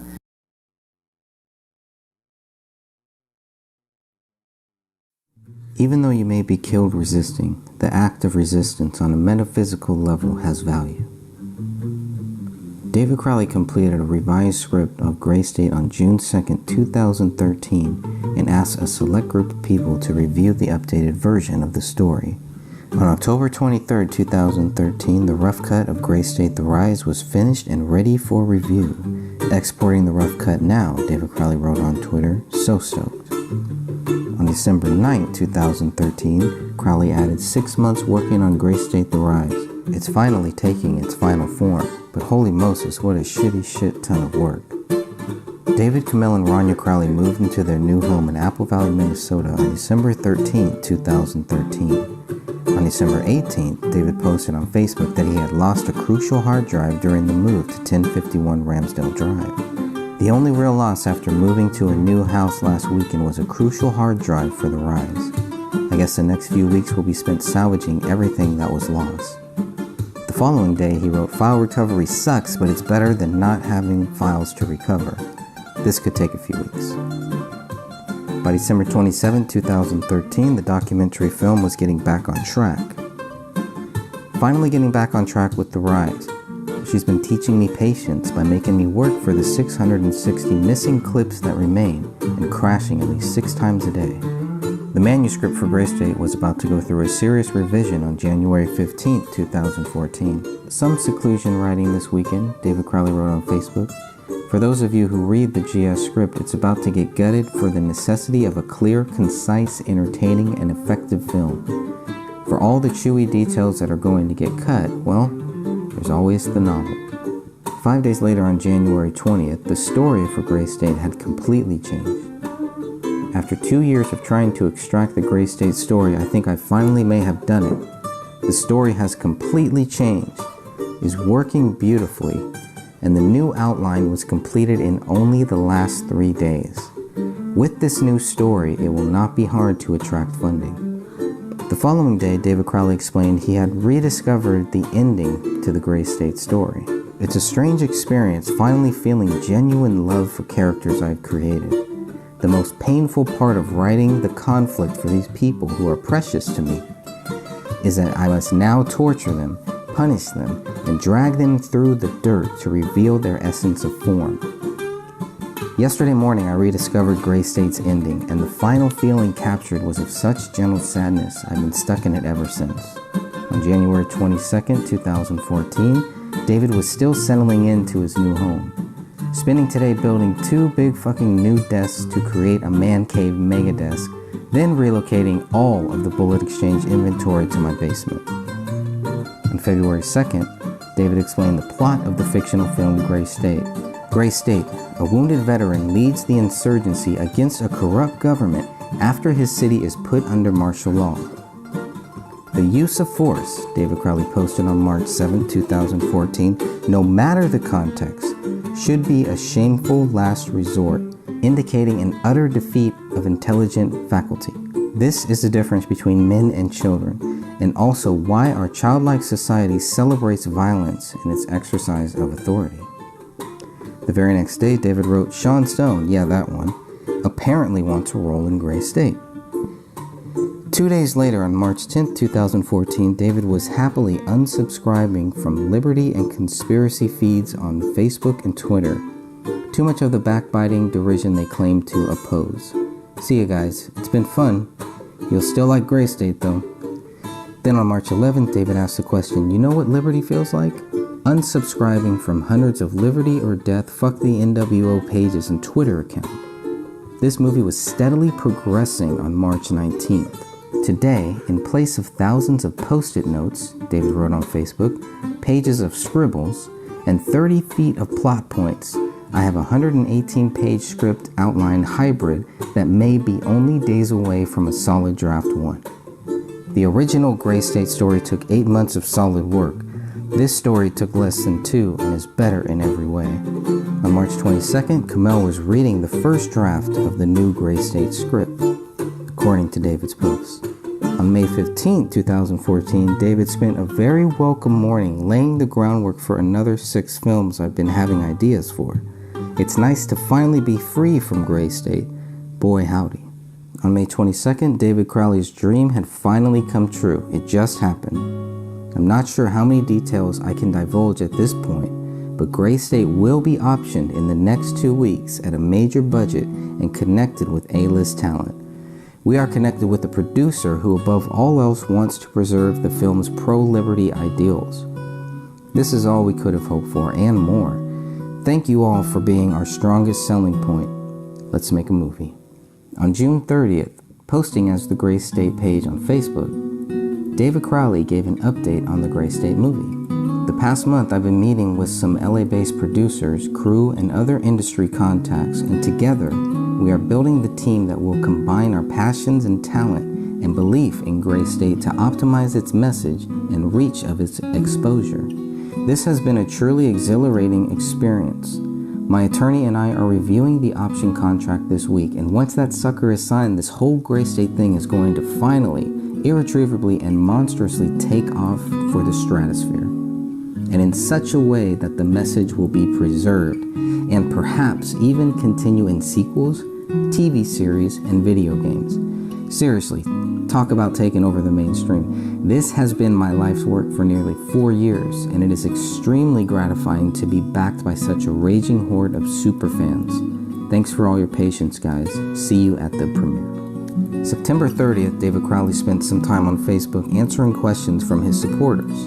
It seems like there are a lot of questions and expectations about this project. For the next 20 minutes or so, I will answer your questions directly. There are 2 very important posts from David Crowley that were either deleted or have been hidden from public view. One post was made on December 9, 2014, and the other was dated September 30th, 2014. The missing post from September included a question by a supporter as well as an answer by David Crowley posting as Gray State. In this post, David Crowley mentions his plans for rebuilding a trustworthy team. Asked what his biggest holdup was with the fictional movie, Crowley responded, "I'm doing this myself. I say we and team a lot, but when it comes to nuts and bolts work, writing and leveraging the product into securing Hollywood money, it's just me. I hope to change this by reinvigorating the process and rebuilding a trustworthy team." Now, we still do not know who removed or hid this post from the Gray State Facebook page or why. Hopefully this post will reappear one day. Responding to a question about when the documentary Gray State: The Rise was going to be released, David Crowley responded, "The Rise suffered a catastrophic hard loss earlier this year. I am working to get it back together, hopefully for a free online release. You guys deserve a little something. I really have to be careful though, because a mishandled doc release could absolutely sink production on the film or series. I'm treading carefully, making sure that everything works out for the best." September 30th was a very important day as David Crowley had big plans for 2015. Today's post represents the first visible beginnings of the Gray State resurrection. I can't get into too much too soon, but with the right amount of hard work, strategy, and miracle juice, the beginning of 2015 should see some amazing progress.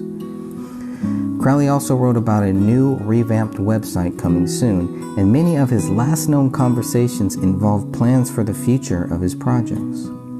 Over and over again on September 30th, 2014, David wrote about his vision for the Gray State franchise, a series which could be produced and released way faster than a film, has the potential to subvert the system. How can it not?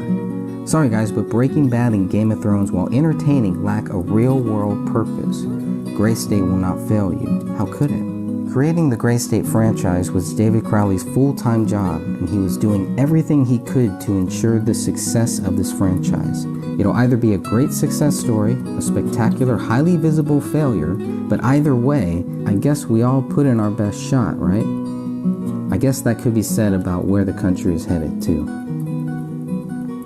The questions kept coming, and David Crowley answered as many questions as possible within those dedicated 20 minutes. Crowley was attempting to reach out directly to his supporters and doubters in order to address the criticism the project received for its multiple delays in production. Starting a Kickstarter campaign for future production costs is more evidence that David Crowley was actively planning for the future in September of 2014.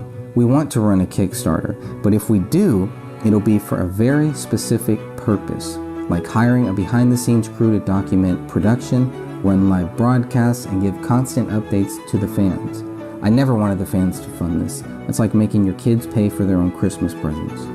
David was still trying to get big budget funding for Gray State in September of 2014.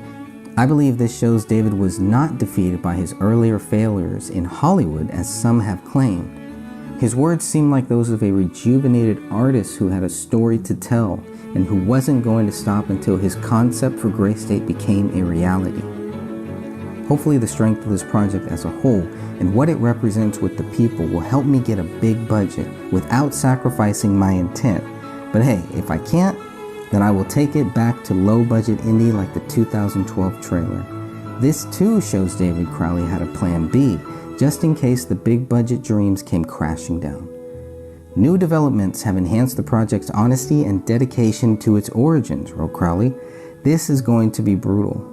Crowley also reminded people to stay tuned for updates. We will keep the entire production process as wide open as possible. In response to the comment that it's been 3 years since Gray State was first developed, Crowley responded, "No, it's been a lot longer and there are years to go." In a separate comment, Crowley confirmed his long-term plans. The film was ready to go, but it may take forever and then still fail at any point in production. A series might be immediately tangible, and instead of interfering with the film, set it up for success a year or two down the road. Big picture stuff. More evidence. Now he's planning for a series that will lead into a film. More evidence of David Crowley planning for the future. Crowley's most challenging thing about the project was trailblazing this timeline. It's been either a very small team or just me alone working on this thing for years, trying to make it work. I do not just want this movie done so the fans can see it online. I want millions to get blindsided by it in theaters.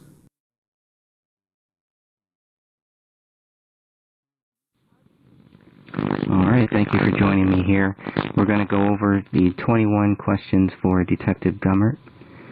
These questions were filled out and sent to Detective Gummert back in 2016. And on May 10, 2016, Detective Gummert sent an email response to the 21 questions. And these 21 questions, from what we were hoping, was going to help us understand why the police thought that David Crowley was guilty. I also want everybody to keep Detective Gummert in your prayers. I think he's out on a medical leave right now.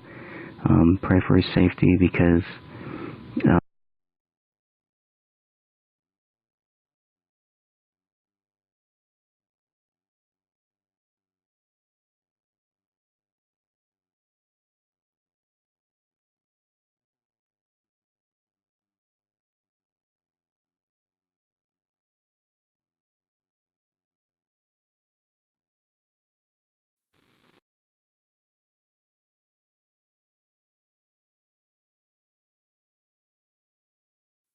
Mr. Alam did not speak to any of the family. Sidra was the sole person dealing with everything. Miss Alam was really sick at the time, and they were in Dallas in another hospital. So Sidra basically told Mr. Alam, you know, don't worry about anything. I'll take care of it. You worry about Mom. Her husband will take care of the businesses, and she'll handle all of this. So that was what was decided in between all three of those. Do you think that any of that was encouraged by the Gray State team? So I believe when the whole documentary thing happened, I think, yes, I do believe, I think they took advantage of Sidra, you know, her being naive and, you know, wanting to see the good in everyone, which, I mean, even from certain things that had happened and while I was there, I kept telling her, you know, just don't trust everybody. And, you know, it stuck out to me, especially with Mason Hendricks. He really didn't want Mr. Alam on the documentary. He kept pushing for just Sidra. He even told her not to tell Mr. Alam about this documentary. he put her in a position where she was very, she didn't know what to do. But yeah, I definitely think, they kind of liked that they were just dealing with Sidra and not Mr. Alam. Because in all reality, if Mr. Alam had been dealing with all this would have been a whole nother thing. It wouldn't have transpired to all of this. It wouldn't have gotten to this, especially with the documentary. Have you seen the documentary? Yes, I have. Do you have any views you want to share?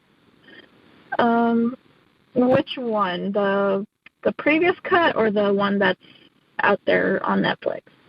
The previous cut. Well,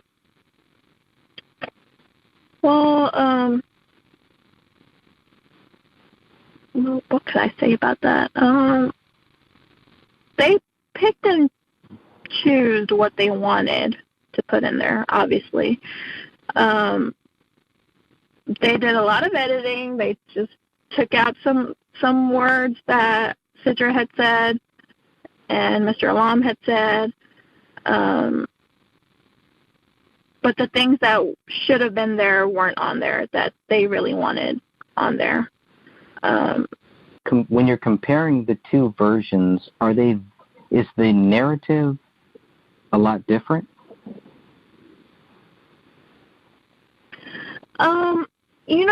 The one thing that stuck out to me on the second one, the official one, they kind of try to make Kamel look crazy, in all honesty, by showing her clip. And you know what the crazy part is?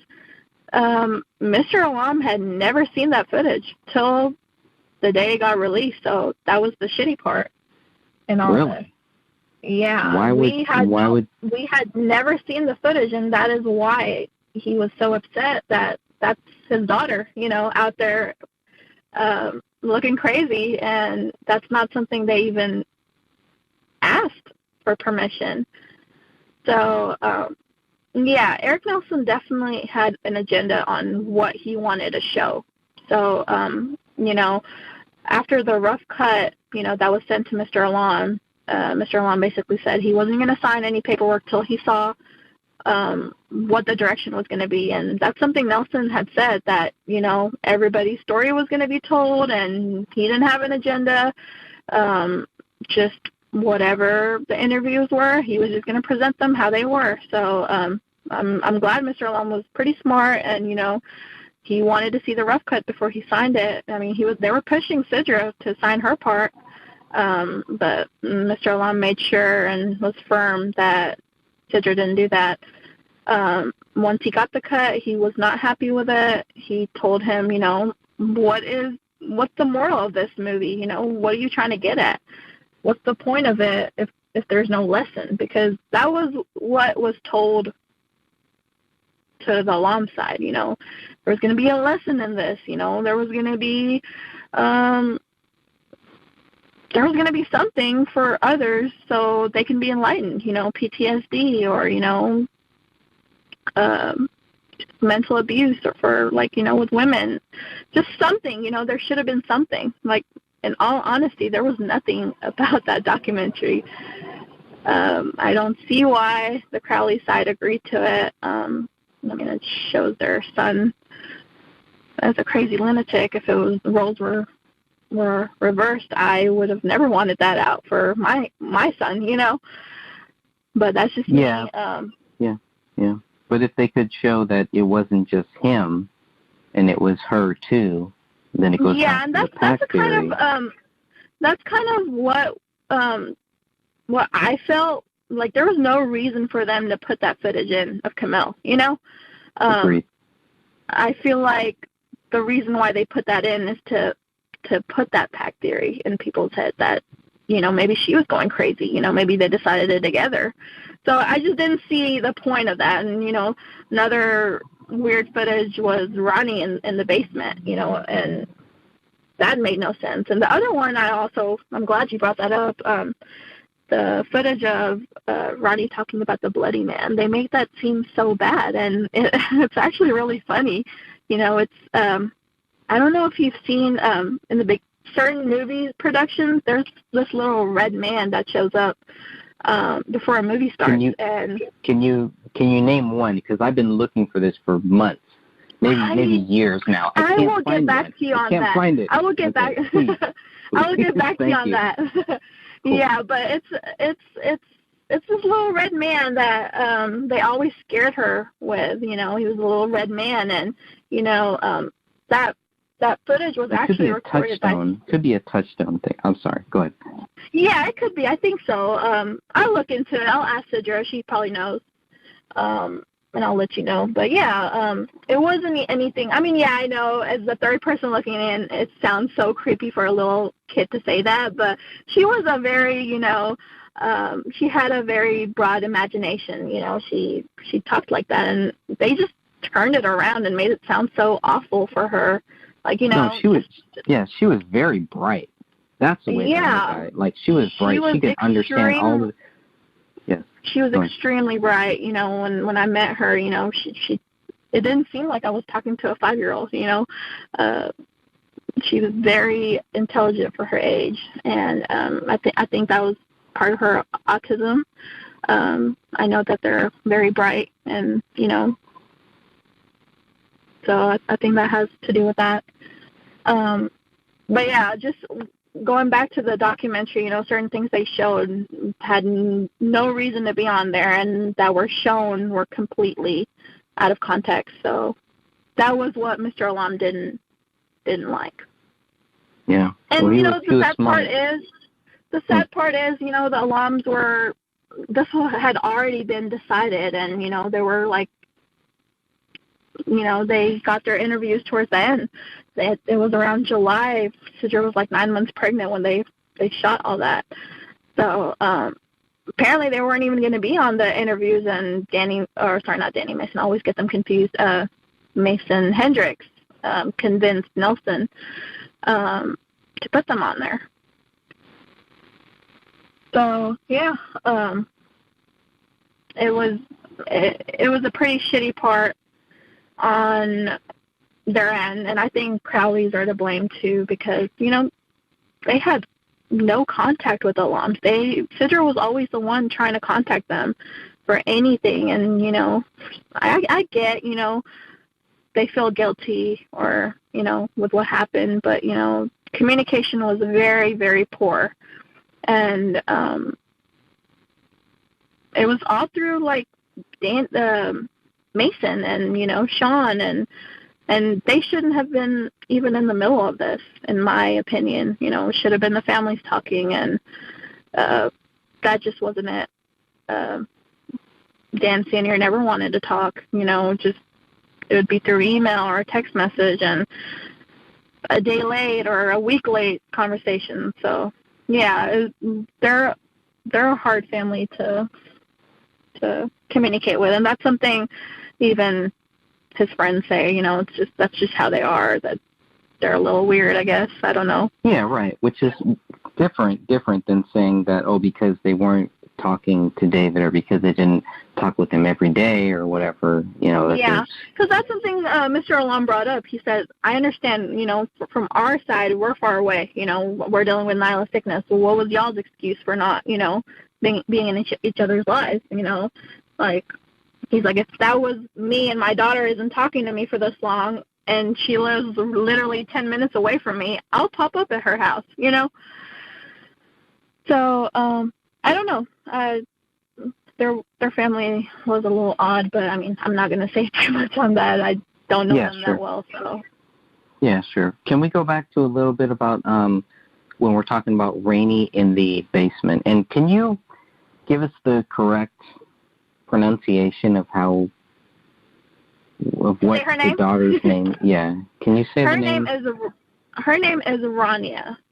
Okay, thank you. Rania. Okay, so can you give us a little thing, because you've watched that documentary, you've seen both versions of it. The version that certain people have kind of teased us with or tempted us with or whatever, but in that version, what is happening with Rania in the basement? Is there any... Honestly, there was no point of them putting that on there. It was just a little tantrum. She was in timeout, and that was all there was to it. And it was funny how she was acting. And David loved, the thing with David, he documented everything. This may be TMI, but he even recorded her first poop, But that was just him, He loved recording things like in the moment. You'll see a lot of their pictures. They're not posed pictures. They're in the moment pictures. That's what he loved. So it was just something he documented, and they chose to use that, I guess. Yeah, that seemed kind of strange. Out of all of the stuff that they had, yeah, that seemed kind of strange that they would use. They were just really, trying to, prove, how David was, and make him look uglier, in my opinion. Yeah, but they put that, like, it's not just that they showed it in there; it's where they showed it. They showed that in the cult section. So we're here talking about this cult, this and that, and like, I don't know, like a lot of that stuff. You just don't get a good feeling after you watch that. No, because it's just more like fear. It's like, well, it raises so many different things, whereas a documentary is supposed to give you closure. It's supposed to help us understand what really happened here so that we can move on. This did not. This is not a documentary. Sorry, absolutely not. I completely agree with you, and that was part of the reason why Mr. Lum and Nelson were going back and forth. He said he was going to add some stuff in the end. He was going to, apparently he added the dog at the end. Apparently that was supposed to be a lesson, which I don't see how. It's just crazy to me. Honestly, I don't know how David's family agreed to this. I wish they would have taken back their interviews too, and this wouldn't have happened. But now, is it possible that they signed the same contract that I signed, and that then they saw it later and they were like, wait a minute, like, what the heck because is going on here? When I went with Sidra to the hotel where they were gonna shoot their interviews, they wanted them to sign it there, and Mr. Lum was not okay with that. He's like, no, I will not sign any paperwork till I see what your agenda is. So, yeah, that could very well have been what had happened. But I also do know Sidra had told me that Dan Sr. had talked to her a little bit about this, and he didn't want to go through with this. Apparently Nelson had reached out to him when all of this had happened, right away, and he shut him down. But I think the Gray State family had a lot to do with why they went through with this. That's just my personal opinion from what I saw. I totally agree. Mm-hmm. They pushed it. Honestly, Dan Sr., he's a very sweet man from what I have heard, him talk, the way he's talked to Sidra. He's a sweet man. Think he got manipulated into doing this. His friends basically, that's what he told Sidra was, they said this would be a tribute to his son, which I don't see how the heck this is a tribute. But, like you said, maybe he signed it off thinking that would have been a tribute. And afterwards, it wasn't what it was supposed to be. Yeah, it was kind of the same thing that they told me. Oh, we just want to get to the truth. We think you guys are great. You guys are on to it. We just want to get your guys' side. And I'm sure, and now what I'm learning is they told everybody else the same thing. We just want to get your view. Yeah. That's it. Absolutely. But make sure you sign this document. Like the only reason they wanted me to sign that document was so that I could not sue anybody else, so that I cannot sue it. It was just like, wait a minute, like, so I even tweaked it, and they didn't really notice it, but it was just like I don't really care because I don't have anything, But it shows that they were not trying to make a documentary. They had ulterior motives, from what I'm saying. Absolutely. Absolutely. They told everybody, different stories, and I really wish, everybody got together before Sure. all of this. But they were, but they were keeping us separate. They were trying to make both families think that people that were asking questions were the enemy. Yeah. And that's, it just shows their motives. When Mr. Alam at the end, he told him, there's no way he was gonna sign off on this documentary, and Nelson said he respected his wishes. He would take off both Sidra and Mr. Alam's piece on that, and that was the end of it. And he said he was going to let him know when this aired. He was going to have him fly out to New York and all this stuff. But, they honestly, it's pretty crazy, but they didn't even know when it was going to get released, the documentary. I actually told Sidra, because I would regularly check up on y'all's page, and that's where I saw it at. And I told her, I was like, hey, did you know that the documentary is getting released? And she had no idea. And then she told Mr. Alam, and Mr. Alam actually flew out to New York with his lawyer. And he was present at the release, but they had no idea. They were undercover. Right, which they shouldn't have had to be if all of this was just going to lead us to the truth, right? There was no need for any of that. Supposedly they went through tons of stuff and went through all of his videos. And I think that's something that Dan Senior had told Sidra about. That was part of the reason why he wanted to go through with it, because he wanted someone to come in and dig information. Because that's something he has always had trouble with. He always told Sidra, he can't find the why, So I guess that's part of the reason why he went through with it. Maybe someone would be able to find the why.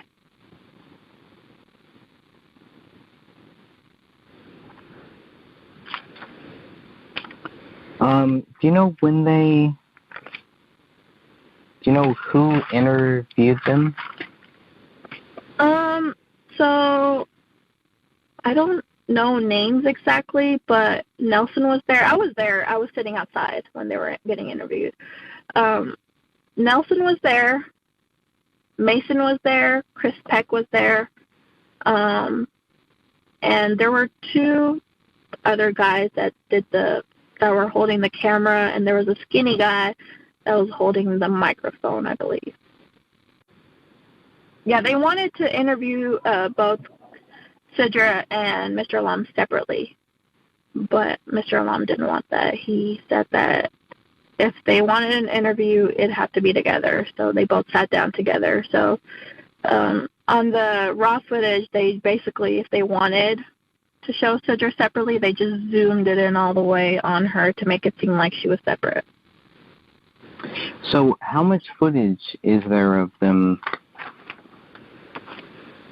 Of the alums.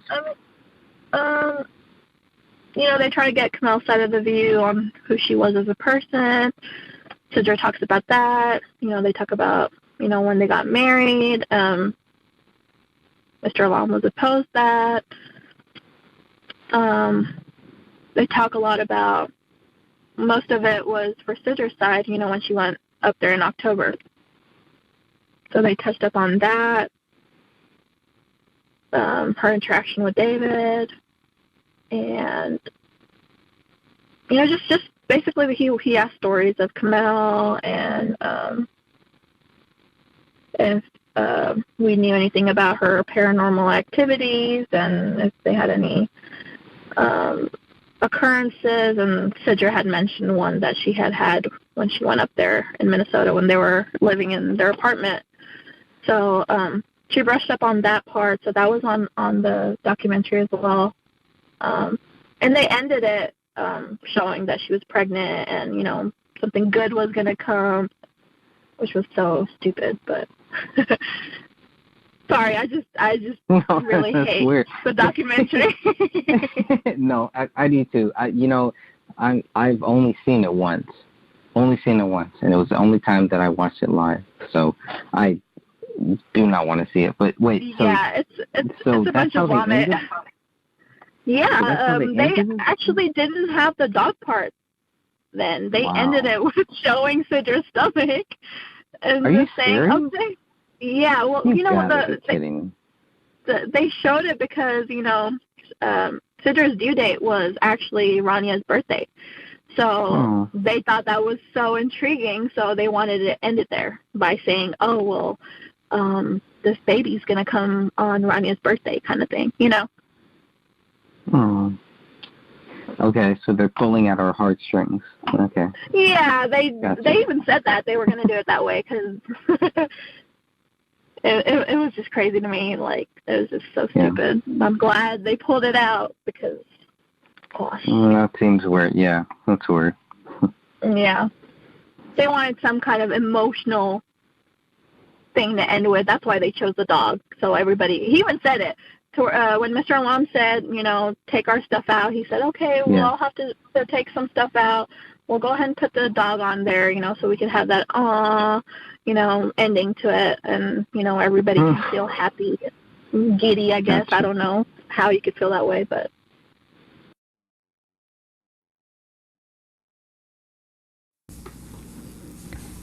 So this has to be clear. In the first Apple Valley Police Department press release, this was released at 3:30 p.m.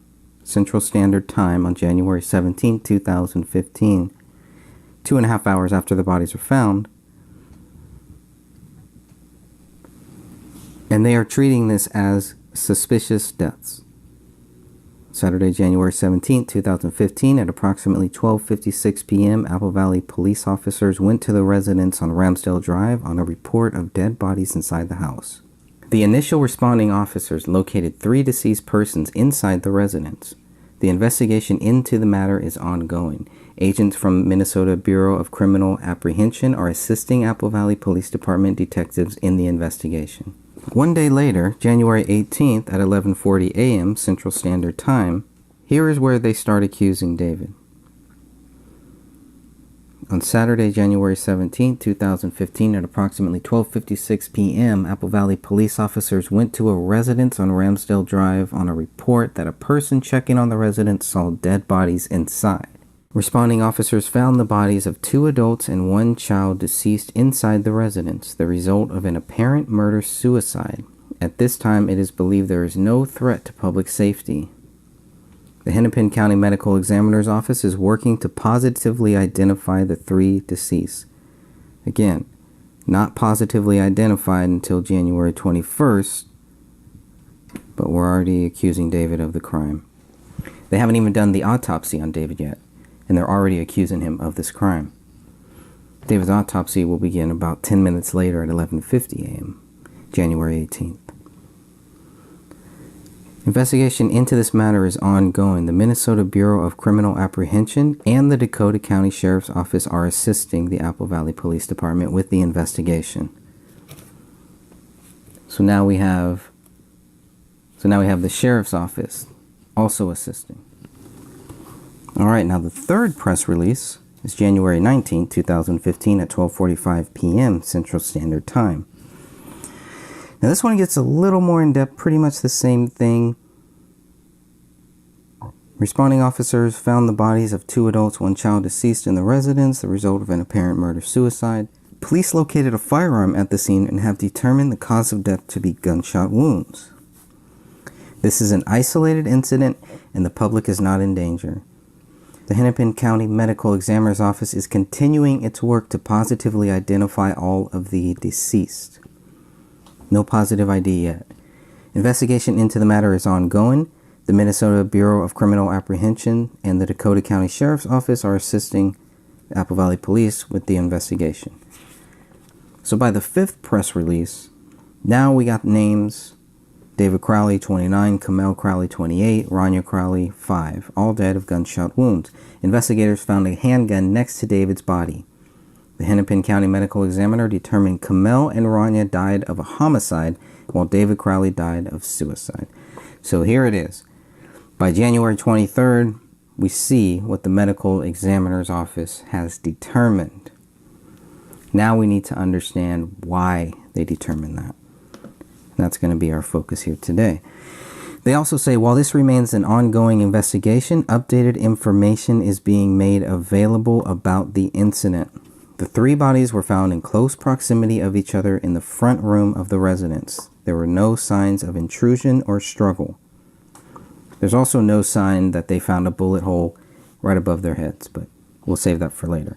Investigators have determined the last verified activity from the residence happened in late December.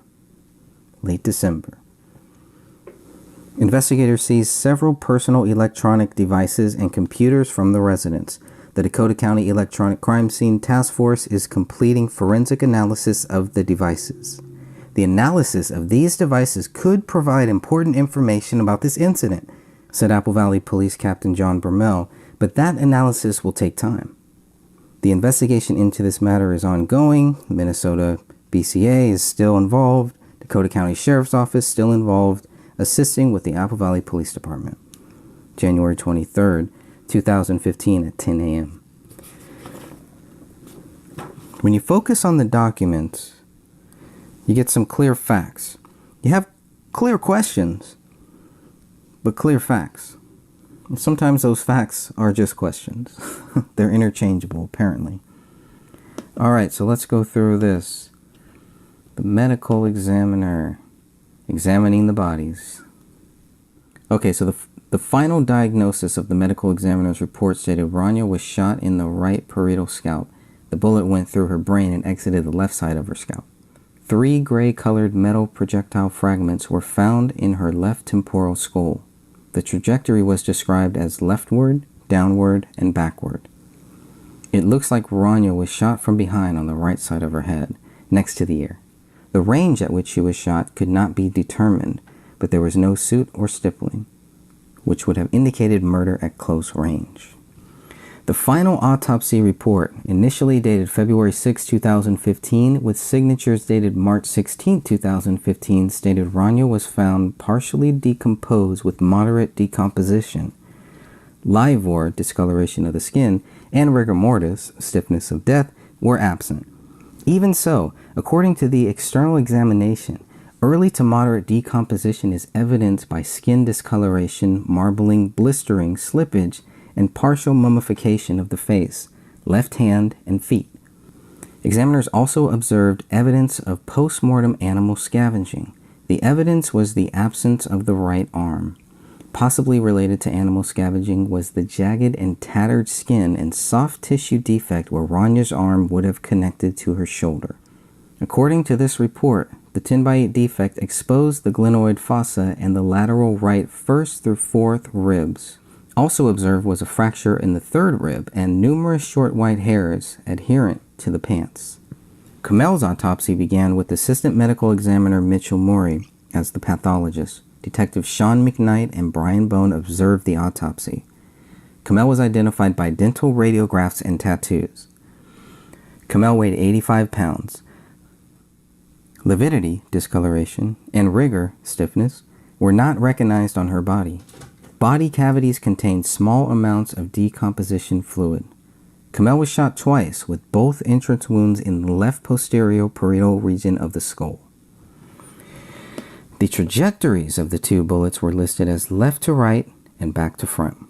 However, in the external examination, the trajectories for both bullets are listed as left to right and front to back. Large skull fragments are also mentioned. The scalp was absent according to the report. The missing portion of Kamel's head was most likely the right side of her skull. All that remained of her head were portions of the posterior skull, specifically most of the left occipital bone and portions of the adjacent left parietal bone. No brain tissue remained in the skull. Irregular bony and soft tissue margins were consistent with canine scavenging. According to the report, most of the head and the hands are missing. Many of the bones found were consistent with fragmented digit bones. The distal aspects terminate with absence of the hands. Bone fragments, wavy dark hair, and white cotton debris were all mentioned under the internal evidence section of the report. Amongst this bony material, the report continued, are 2 mandibles. One shows numerous restorations. In addition, there are 2 fragments of bone with 2 and 4 teeth. Multiple irregular bone fragments range from 1.2 to 8 centimeters in size.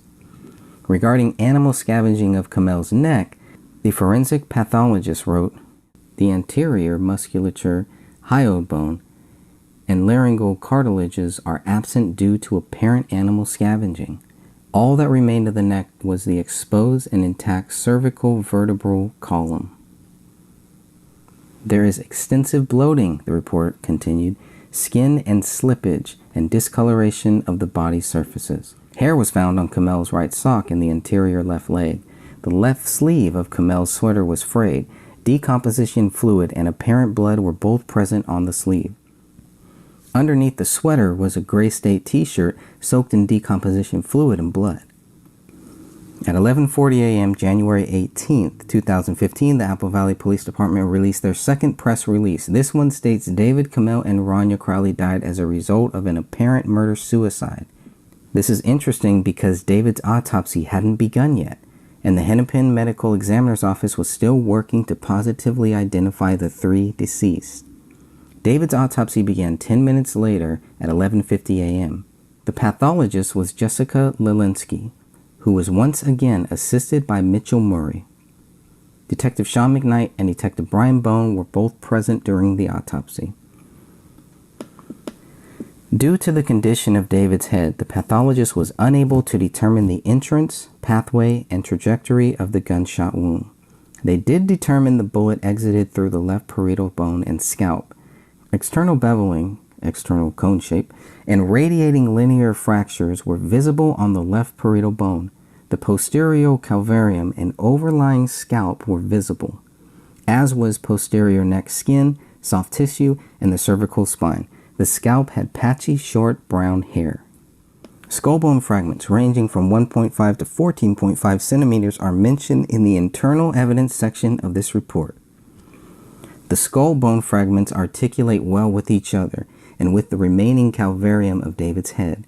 Separately, a non-articulating 8.5 centimeter maximum dimension skull bone fragment has a rounded defect along with one edge with apparent internal beveling. The bony skeleton, the report continued, apart from previously described skull injuries and artifact due to animal scavenging, is intact and normal. The gunshot wound was 2 by 1 centimeters and was a regular edge. The bullet was not recovered at that time.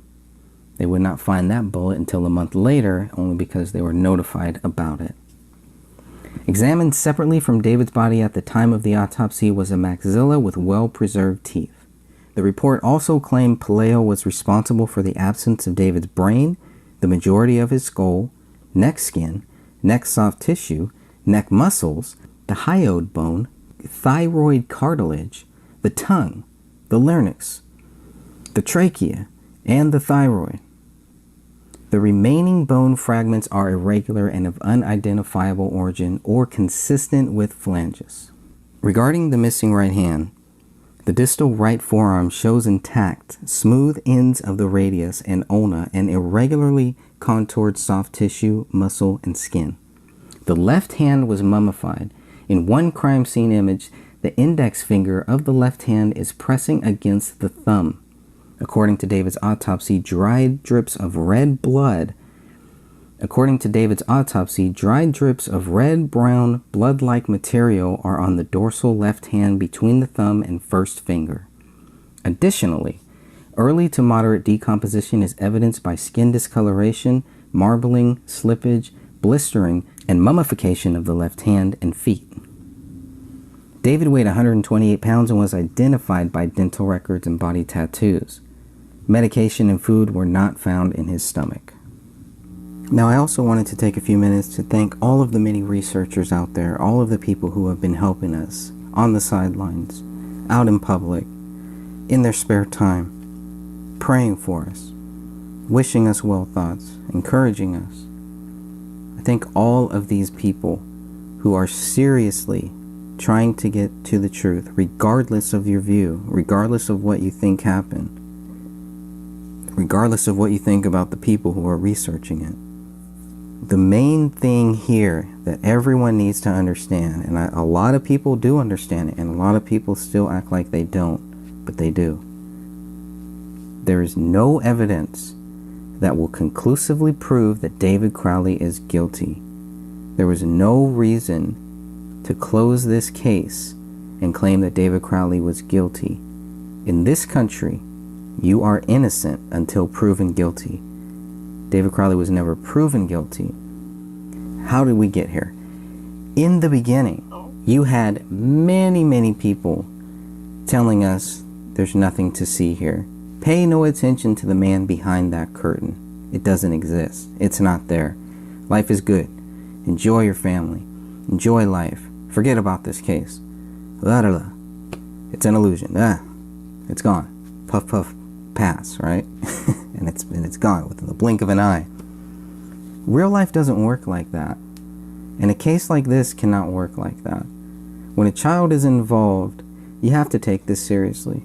When two young people are involved, these people were under 30 years old. These are babies. These are what I would call babies. They're very young people who were doing a lot of interesting things. These were bright people. These were not mentally ill people. These were people who had a lot of things going for them and might have had a lot of targets on their back.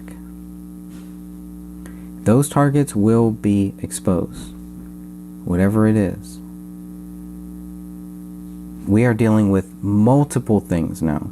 It's not just about who did this. It's not just about why they did this. Mr. Alam told Sidra's friend the one thing he doesn't understand is the why. We spoke with Russell. Russell says what we need to understand is the how. I want to understand it all. I can't have one without the other. Gotta have it all. Gotta have the full picture here. Now, regardless of what we might think about the Apple Valley Police and the mistakes that they made, and there were many mistakes, it's not all of them who made the mistakes. Unless we're talking about the bullet hole in the living room ceiling. They all made that one. Nobody saw it. That's clear. If there was a photo of it, or if they noticed it in the corner of one photo that they took on January 17th when they found the bodies, if there is a photo that shows that there was a bullet hole in that ceiling, that's even worse, right? But at least it was there.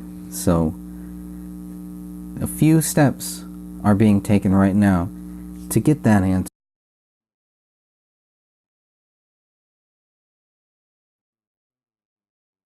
A black Springfield XD40 handgun, item 1A, was found on the living room floor, several inches from David's left hand, according to Detective Tommy Booth.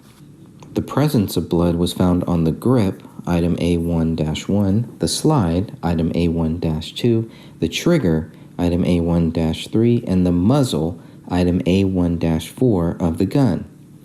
Ridge detail blood was found on the magazine, item 1B, and labeled as item 1B-1. 2 cartridges were removed from the magazine and labeled as item 1B1 and item 1B2. Item 1C was a live round found in the chamber of the handgun. So here we have 3 live rounds found in the gun.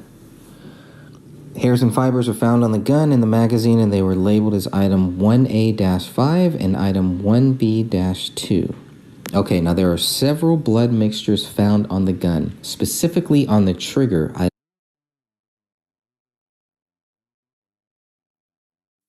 The weird thing about me is I get to see both sides. I agree with you guys at certain aspects, and I agree with Sidra,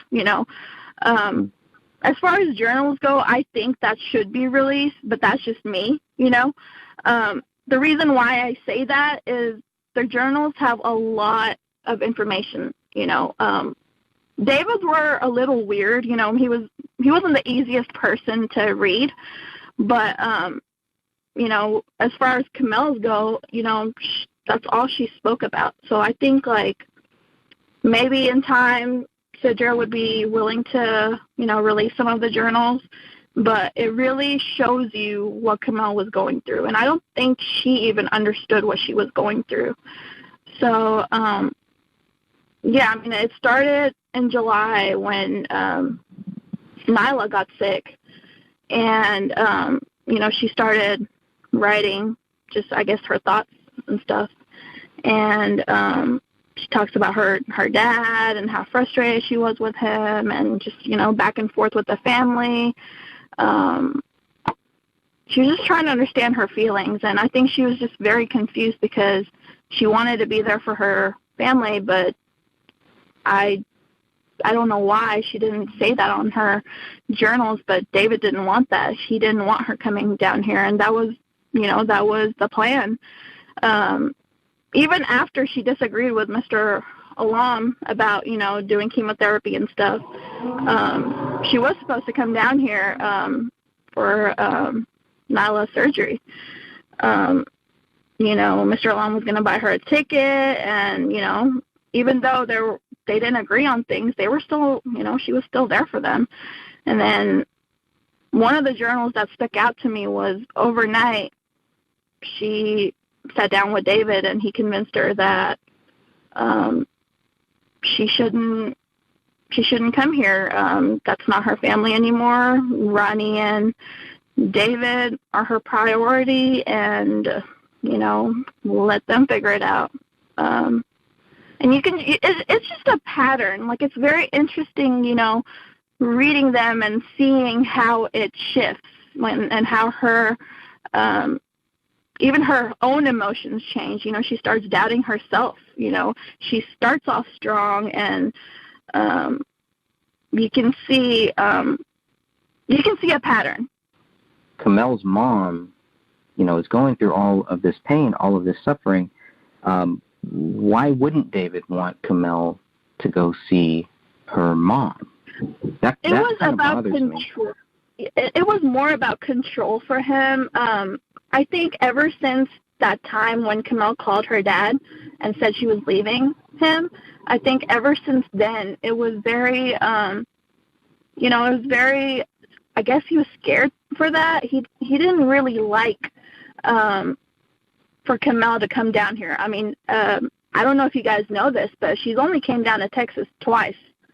And it was the 2 times that she got the cars, and one of those was Sidra's graduation, but any other events, she never came down to Texas. Sidra was the one that would go in the summer and, spend Christmas with them because she just couldn't come down here. And I think that speaks, like, a lot, too, because it just shows, what daughter wouldn't want to visit their, her family and her friends in Texas? And I think that speaks a lot from his side on how controlling he was on that aspect. Everybody, every man is different, and to a certain extent, there is some control there, and that's totally fine. Everybody has that in their relationship, but, to a point where, you can't do certain things. He's making her quit her job, and he even writes that in his journal on how he planned it, and he was surprised that he was able to convince her. So, it just shows manipulation, it just shows, like, how possessive he was over her. And, the night of David's reunion, he writes about that, how, one of his old buddies from school, complimented Camel and, called her beautiful and whatever.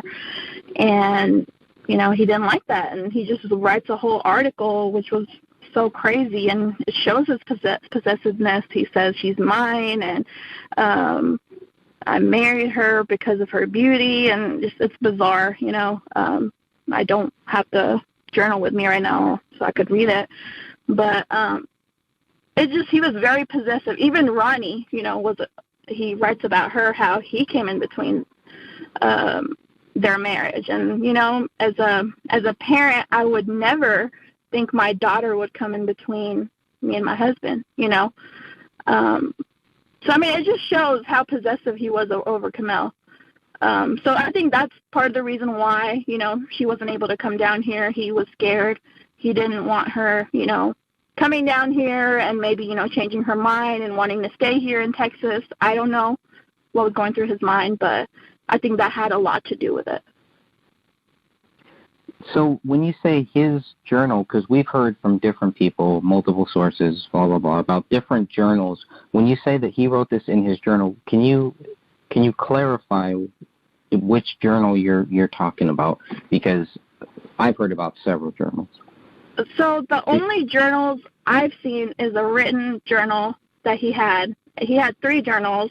He only wrote in one. One of them had 1 page on it that apparently he was going to, you know, keep up with, but he never did. But the one I'm speaking of was a DK and a heart on it. That was the front page of it. So I'm guessing that was David and Camille.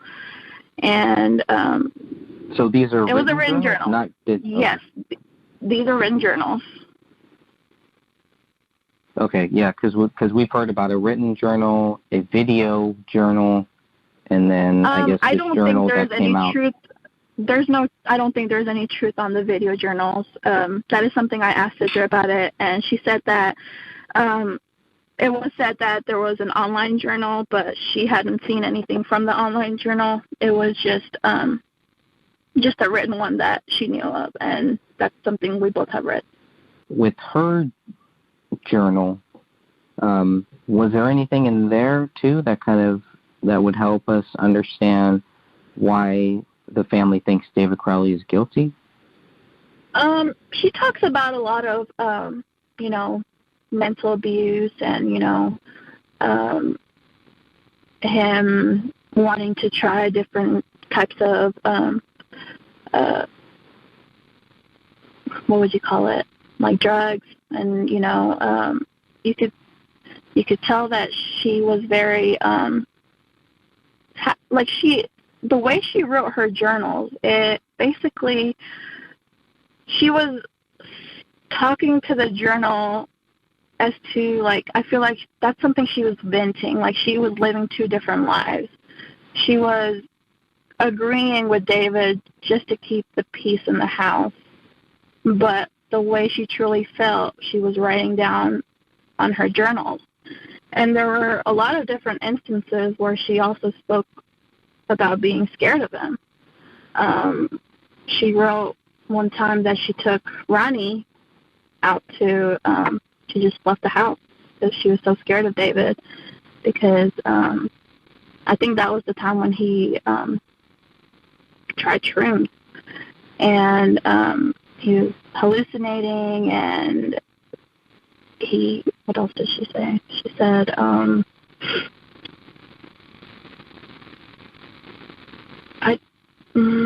I wish I had the journals on me, but she basically just talks about how scared she is, and that's not something that Ronnie should be around, and apparently she didn't even know he was going to do, which she was really angry about. They hadn't, that caused a really big rift between their relationship, because that's not something that Kamal wanted Ronnie to see, you know. Was David doing this by himself, or was he with friends? No, this was by himself. And she wrote that she locked him in the room. I don't know which room she locked him in and how she did that, but she said that she was scared for him and she didn't know how to handle it. And she also wrote that she thought about calling his dad, but and she also wrote that he has alienated everybody, and I don't even know who to reach out to anymore. And, you know, just certain things she says, it just shows how alone she felt. And, you know, it shows that she didn't agree to it, you know, most of the things that were going on. It's just, you know, it's just beyond me that she was such a strong, independent girl, and she didn't think I just don't know why she just didn't leave, you know.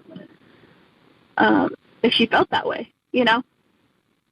Yeah, I can. But, I mean, I can relate to that because I've dealt with a similar thing, and you do kind of wonder that, like, why don't they just leave? But obviously, yeah, it's not, I mean, I've never been in that easy. situation, so I mean, I wouldn't, you know, I thought about it, you know, but I've also heard that's, I guess you just get so into it and you feel like you can change them, you know. So Yeah. I guess that's why they true. stay. But do you know who? Go ahead. Oh no, what was that?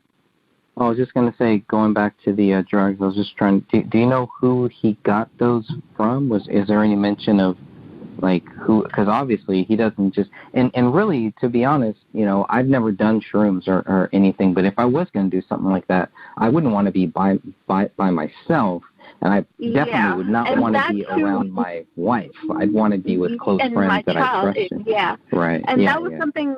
That was part of the reason why she was writing in her journal, because she was so that he would do that to her. You know, he would put her in that position where she wasn't even aware of this, you know. So that was part of the reason why she even wrote it in her journal. And he did mention in his journal about asking Danny Mason about shrooms, because apparently he had done them before. And Cedra had asked Danny Mason about it. And he said that David had asked him about his experience, and Danny told him, I don't think you should go that route. I didn't have a good experience with it. And honestly, he also said that, what else did she say? He said that once you get that high, you always want something, you know, more, like something more that'll give you that high. So that's not the route he should go. And Danny told her that David said that he was just tired. He wanted something more. You know, he wanted to feel something more. So, but Cedra asked him if he was the one who had given him the shrooms, and he said he had no idea about it. So I don't know if it was Chris Peck or who it was who gave him that. Okay. But she didn't. Do you know if if Kamel ever experienced with any of that, or maybe that's not even relevant. Maybe that's. She didn't talk about shrooms. She did talk about, you know, smoking weed. She did say that, you know, it helped her anxiety, and that is something she had told Cedra in the past too, that she did. It helped her her anxiety levels. But, right, and she would know because she was in the medical field, right? Yeah, absolutely. Yeah, so she didn't do it that often, but, you know, whenever her anxiety level was high, that is something that she would do. And she also suggested that for her mom's pain, you know, like medical marijuana, you know, for instead of the pills that she takes for her pain. Sure. Yeah, they're giving my stepmom CBD oil, I think, for her bones or something like that, and it's definitely working. It's very helpful. Yeah, it's actually helping with Mrs. Alam too. It helps her be a little more hungry, you know, since she's on feeding tube or TPN. You know, it helps her be a little more hungry and, you know, gain some weight and just not be as nauseous, and, you know, so yeah, I believe that helps. Sure. Going back a little bit to what you said about when Kamel wanted to leave David, I'm trying to get a good timeline about when that first happened, when Kamel contacted her dad, and I know it's been mentioned, but just thinking here now, I'd like to have that so people can go back and say, okay, at this time. Don't quote me on this. Sure. Don't quote me on this, but I think it was around 2012. It was summer 2012, I believe. Okay. Or no, actually, no. I think it might have been later on. No, it was actually before that. It was 2011, actually. Yeah, because when Kamel had came down for Cidra's graduation, high school graduation, that is something, Cidra didn't even know about this. Mr. Alam did not tell Cidra about this conversation at all.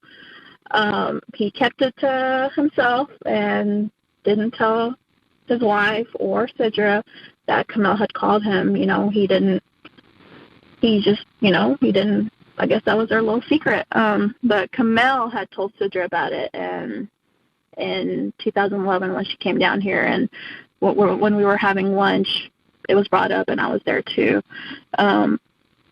It was a very weird lunch. That is where I saw the disconnect from Kamel. Okay, so all three of you were kind of there? Yeah, David was there too. Who was there? Oh, David was there. Okay. Yeah. But there was something odd? You just felt something weird, or?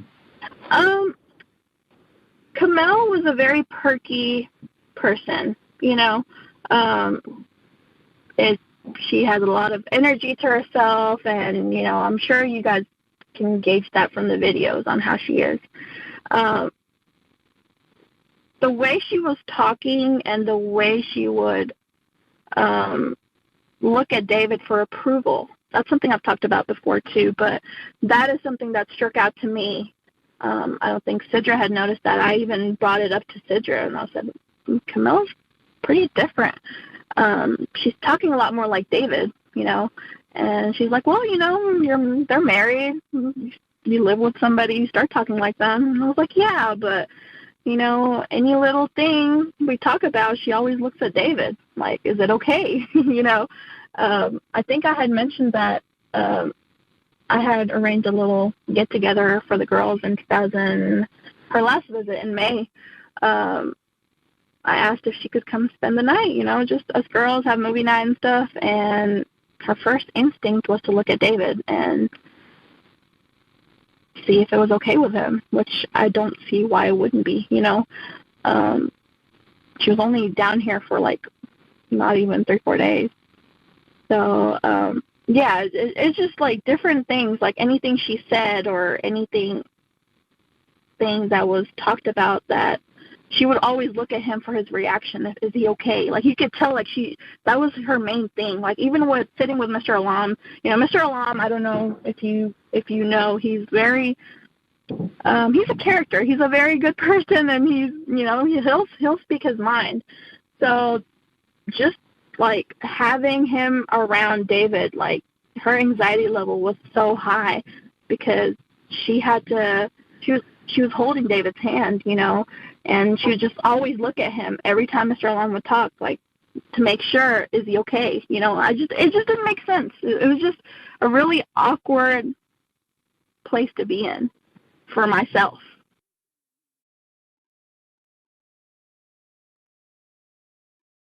So here I am looking for the official conclusion, and it's staring me in the face the whole time. I was going back through my notes and looking at the things I wanted to cover in my book, and I had this question of, what is the official conclusion? I know the official allegation, a double murder-suicide.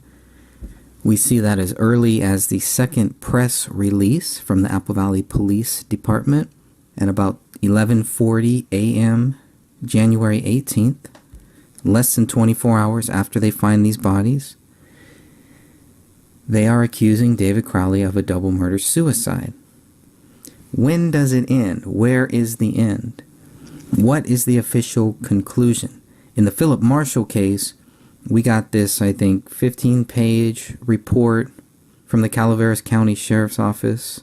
I was kind of expecting something similar, something that would help everybody understand why the police, why the authorities, why the investigators came to the conclusion that David Crowley is guilty. I was expecting to see that there was something else out there. There was more out there, that they had documentation, that they had something that actually showed that David Crowley is guilty. I was expecting to see something, anything. And I looked and I looked and I went back through all of the documents that we had. Where's the official conclusion? When did this whole case end? When was it wrapped up? What is it? What do we have here? What do they have? And I'll tell you, I was really shocked. I was really shocked because at first I thought, okay, maybe I just missed it. But no, it was there. It was there in front of my face the whole time. It was there. Page 92. of 94 in the Apple Valley Police reports, it's right there. That's their conclusion. That is their final conclusion. That's it. There's nothing else. There's nothing more. Page 92 is it. I'm still a little shocked about it. I still find it hard to believe page 92 is the official conclusion. There's nothing else. This is it. This is supposed to solve the whole case here. This is the conclusion. I was shocked. I was shocked for two reasons. Well, first reason was kind of like it was already there. I had already assumed that page 92 was the unofficial conclusion. I had no idea that it is the official and final conclusion. That's it.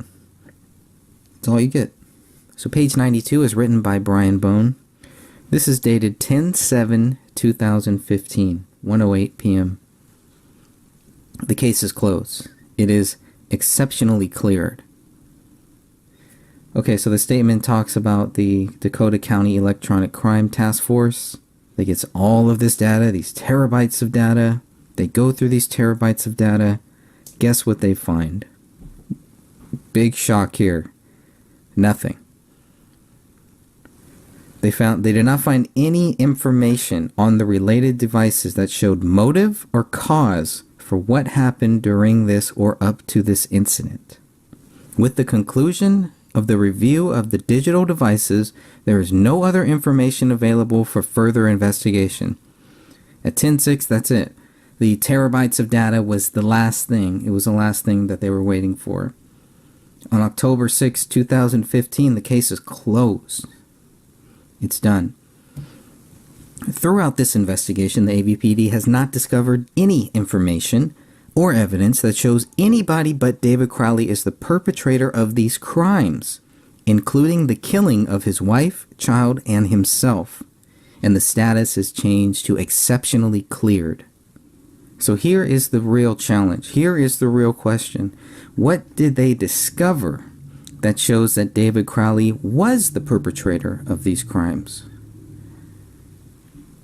Because they're saying they have not discovered any information that shows that anybody but David Crowley was the perpetrator of these crimes. So the clear question is, and this is why I was expecting a final report, something that would answer the clear question, is what did the Apple Valley Police find that showed that David Crowley was the perpetrator of these crimes? If this is it, then there isn't anything. What do they have? One fingerprint? One fingerprint on David's left middle finger?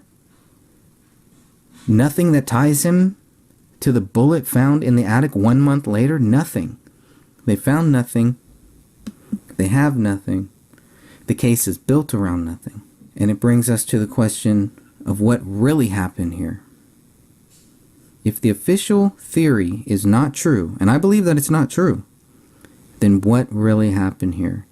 That is the logical question that I think a lot of people, a lot of my friends, a lot of people in the group are asking. Then what happened here? For me, I move a little slower, I guess, because my question here is still, why are they accusing David Crowley of being the perpetrator of these crimes? In these 94 pages, what shows that David Crowley was the perpetrator of these crimes? We know that they found nothing in the terabytes of data. We know that they have no motive. We know that they're guessing. We know that they're speculating. That's not their job.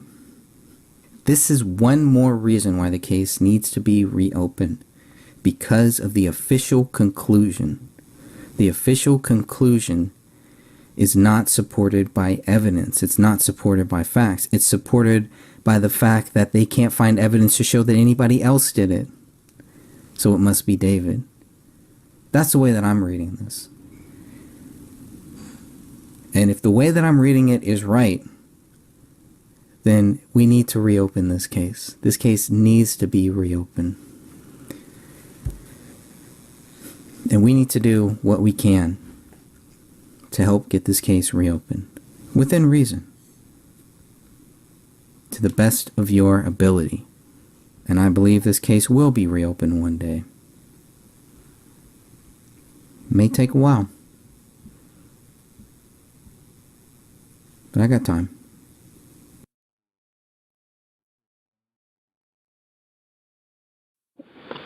discussed in prior conversations, in the DCA lab reports for the DNA, there are 3 bullets that have Kamel's DNA profile on it. And the bullets that were used, the .40 caliber hollow points, when they're fired, they become like a mushroom. And the parts that will travel, that part of the bullet that travels through you, when it becomes a mushroom, there's these little ridges around the top that come out that are like petals. And that's what rips through your skin, through your body, and bone. It will collect all that around those little ridges. And so the 3 bullets, 42, 43, and item 44, all had just Kamel's DNA on it, which would leave the assumption that all 3 had gone through Kamel's body. Most of her head was missing, and her hands were missing. So we honestly don't have an actual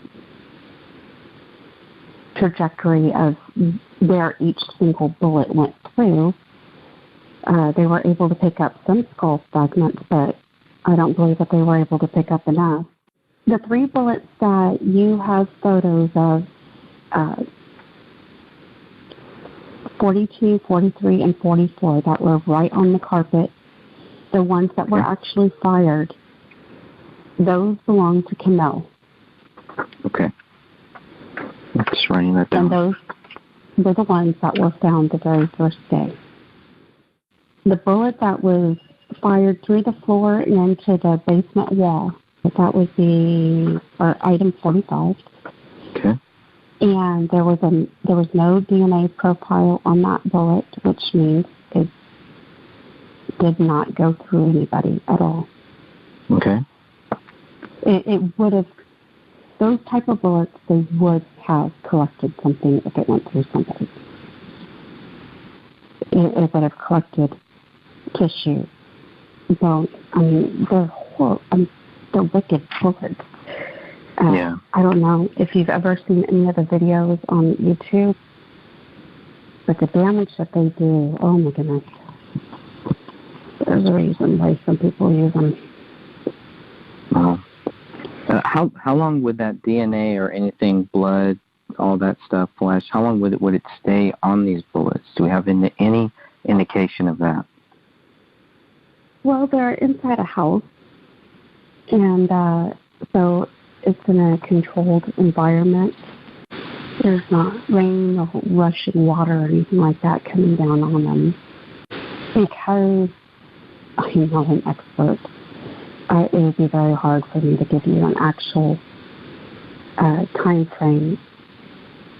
It can corrode over time, DNA, but that's over a long period of time and exposed to elements. In a house where things are not actually, like the environment is not ruining it, I mean, in my opinion, it would last for an extremely long time. To give you an example, or to compare the bullets, the attic one, that one was found a month after the body was discovered. They only found touch DNA on that one.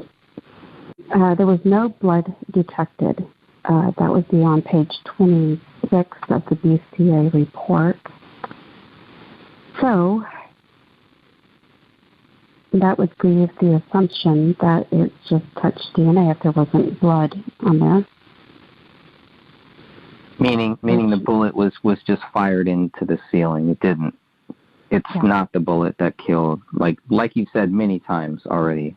And it's not the bullet that David killed himself with. Yes, and it's the same type of bullet that was used in these killings, though. So David had handled that bullet in his hands as he put it into the clip magazine. So that DNA still stayed on that bullet, even after fired and gone through the ceiling and landed in the attic someplace.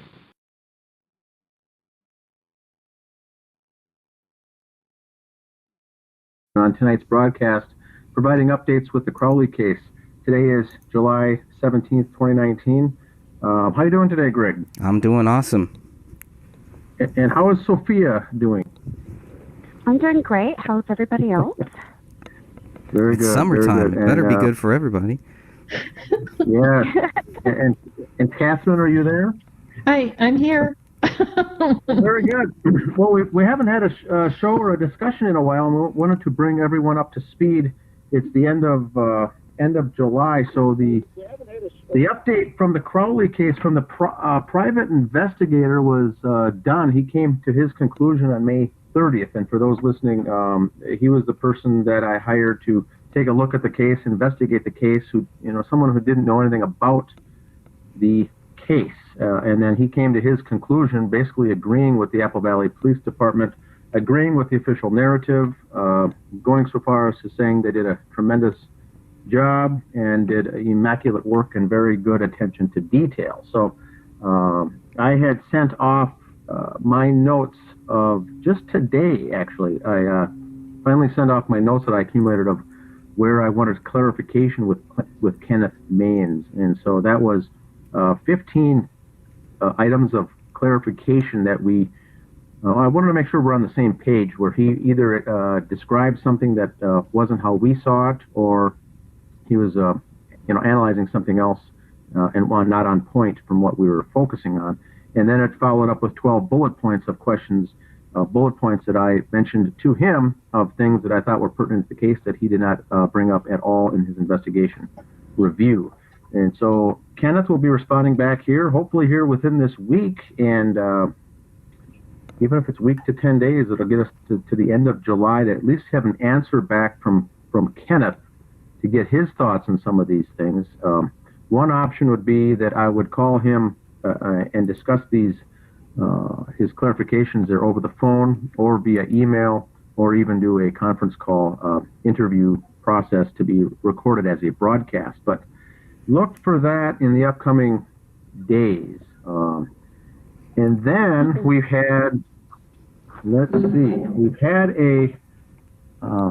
another person come forward. They didn't want to provide their name yet, but an ex-girlfriend of Joseph Seaton came forward and mentioned that's David Crowley's mentor or sergeant in the U.S. military or something to that effect. I'm not sure what, but she came forward and said that she was a girlfriend of his at the time while he was living in Minneapolis. And the very interesting thing there is that if you look at his background, he grew up in basically was in Texas for many years, including in Harker Heights, Texas, about the same time in 2009 and 2010 that David was there and Comel was there. And then he moved to Minneapolis around the same time as the Gray State and David Crowley, and then has since left after the Gray State ended and the murders, and now is living back down in Texas near Austin. So it raises a couple of red flags there, and I'd like your guys' input as well.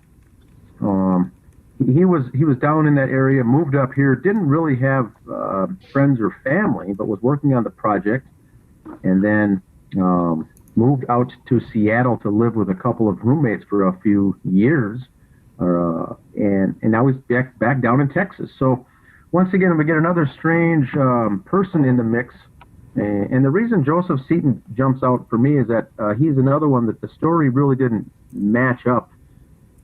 More questions were raised than answers when he was mentioned in that documentary, and it seems like another person that was inserted into this fiasco, much like how Sean Wright or Eric Sayward kind of were implanted into this or infiltrated into this group or into this movement, and then slithered away once this whole thing unfolded. And so he's down there now in Texas. Now we know Danny August Mason is in Texas, down in Austin, along with Joe Biggs. And Danny August Mason was the person who was going to try to get that script, start his new company, get a trademark, and then move forward with Gray State Universe LLC. And he was busy creating that 4 months after the bodies were discovered. So Joseph Seaton is down there. The girlfriend said he was very odd, very strange, and had a bunch of the same kind of background and strange stories as both Eric Sayward and Sean Wright. So this is another individual that really doesn't have much of a background, but yet has large stories of what he has all done and all accomplished in his career. And she left and broke it off with him when she realized that not all was what it was meant to be.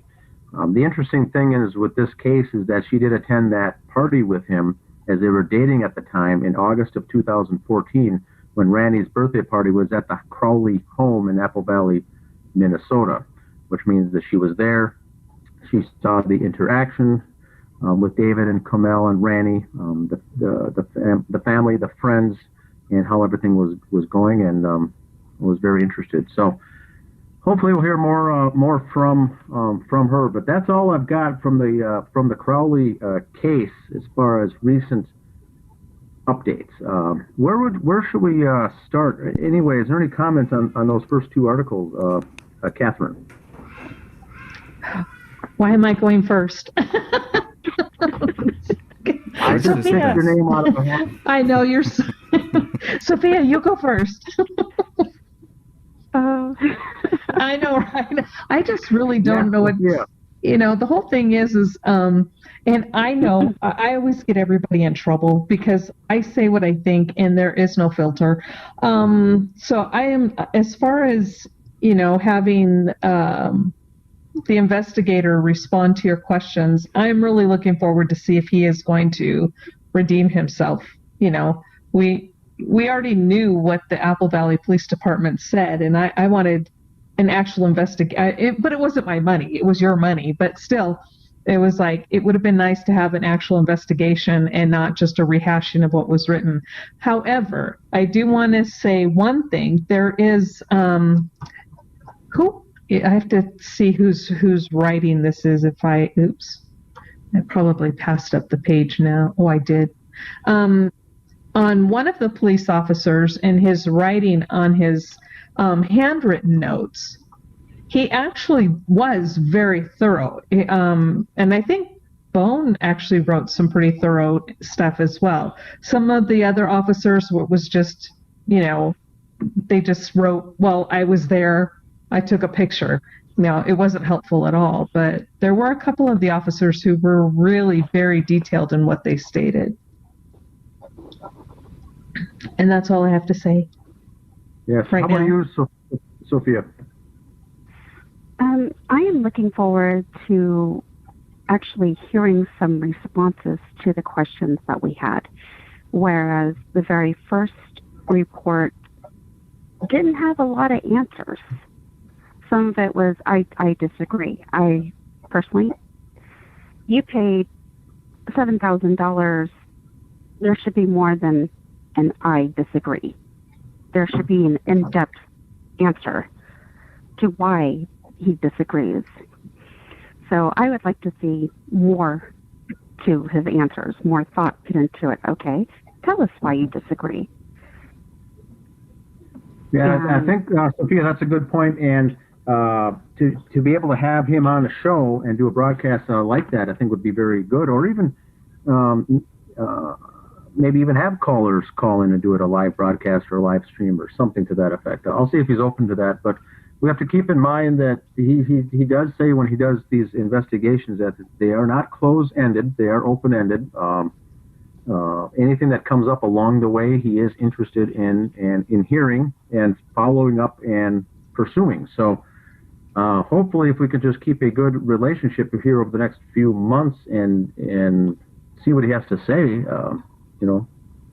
remember, we're not trying to convince anybody here, but I think the clarification is just that if he can just, I guess, get on the same page as what we're looking for, like Catherine said, we weren't looking for someone to rehash the already done report. We were looking for someone to take in all of the further evidence that we've gained over the last 4 years and put that together in a comprehensive investigation summary to come to his own conclusion. And that I don't know if it was necessarily done that way. There were several references to David not having a deal, and he was despondent and not happy about his financial situation when that was one of the best the interviews that I was able to do on this case was with Mike Boggio III, the actual president of MEG, saying on the record that there was a deal. There never was not a deal. It was never canceled. It was worth a lot of money, and they were just hashing out the small details. So that video I delivered to him specifically to say, please watch this. This is an actual interview, and then some of the comments on his investigative report was alluding to the fact that David didn't have a deal and was kind of down in the dumps about the prospects of this whole thing. So it leads me to wonder how much work was actually done in some of that. And even David even makes a reference to the miniseries in his email to Jason Allen in December. So that even backs up what the Mikes had told you. Yes, he said he was asking Jason Allen, that was in December, asking for him to be the executive producer of this, and asking if he wanted to do that. And Jason Allen did, respond back and write back. Too bad it was too late, and David Crowley never got it, but he was interested in that, and they were on good terms, and they were moving forward with these big plans. So. Like that too. I'm not sure if he saw the exchange between Jason Allen and some of those other things. One of my bullet points is that he didn't mention was the email back and forth between Danny August Mason and David Crowley in those months of October, November, and December. David going as far as setting a deadline, saying, you need to do something with that legal paperwork, with the releasing your rights, and the deadline will be December 16th. I'm moving forward without you. If not, then I'll consider you having a minor spot in maybe possibly as an actor, but the big stuff is out the window. I can't deal with this month after month after month without him responding. And then Danny August Mason says, I got to run it past my attorney. Well, he had 3 months to do that. So.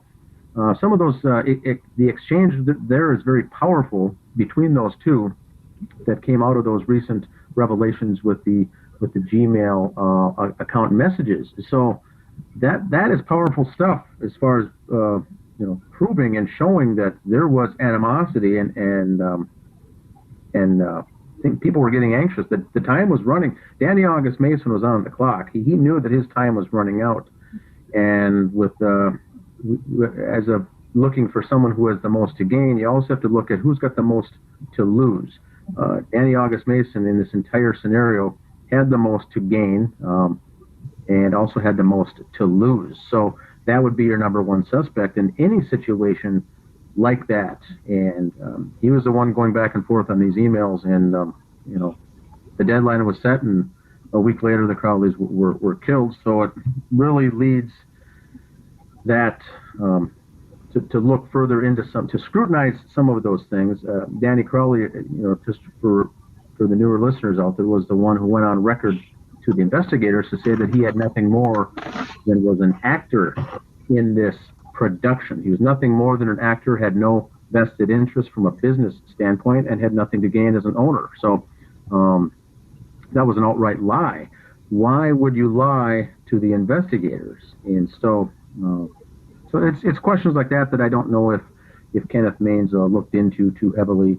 The death of David's mother, the $50,000 cash withdrawal in the month of October by allegedly Dan Crowley Sr. when he was out of the country that he told police.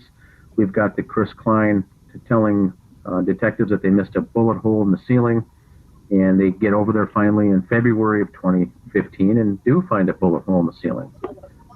But we've got problems with who was all in the house at what time, and were the cleaners there? Were the cleaners done yet?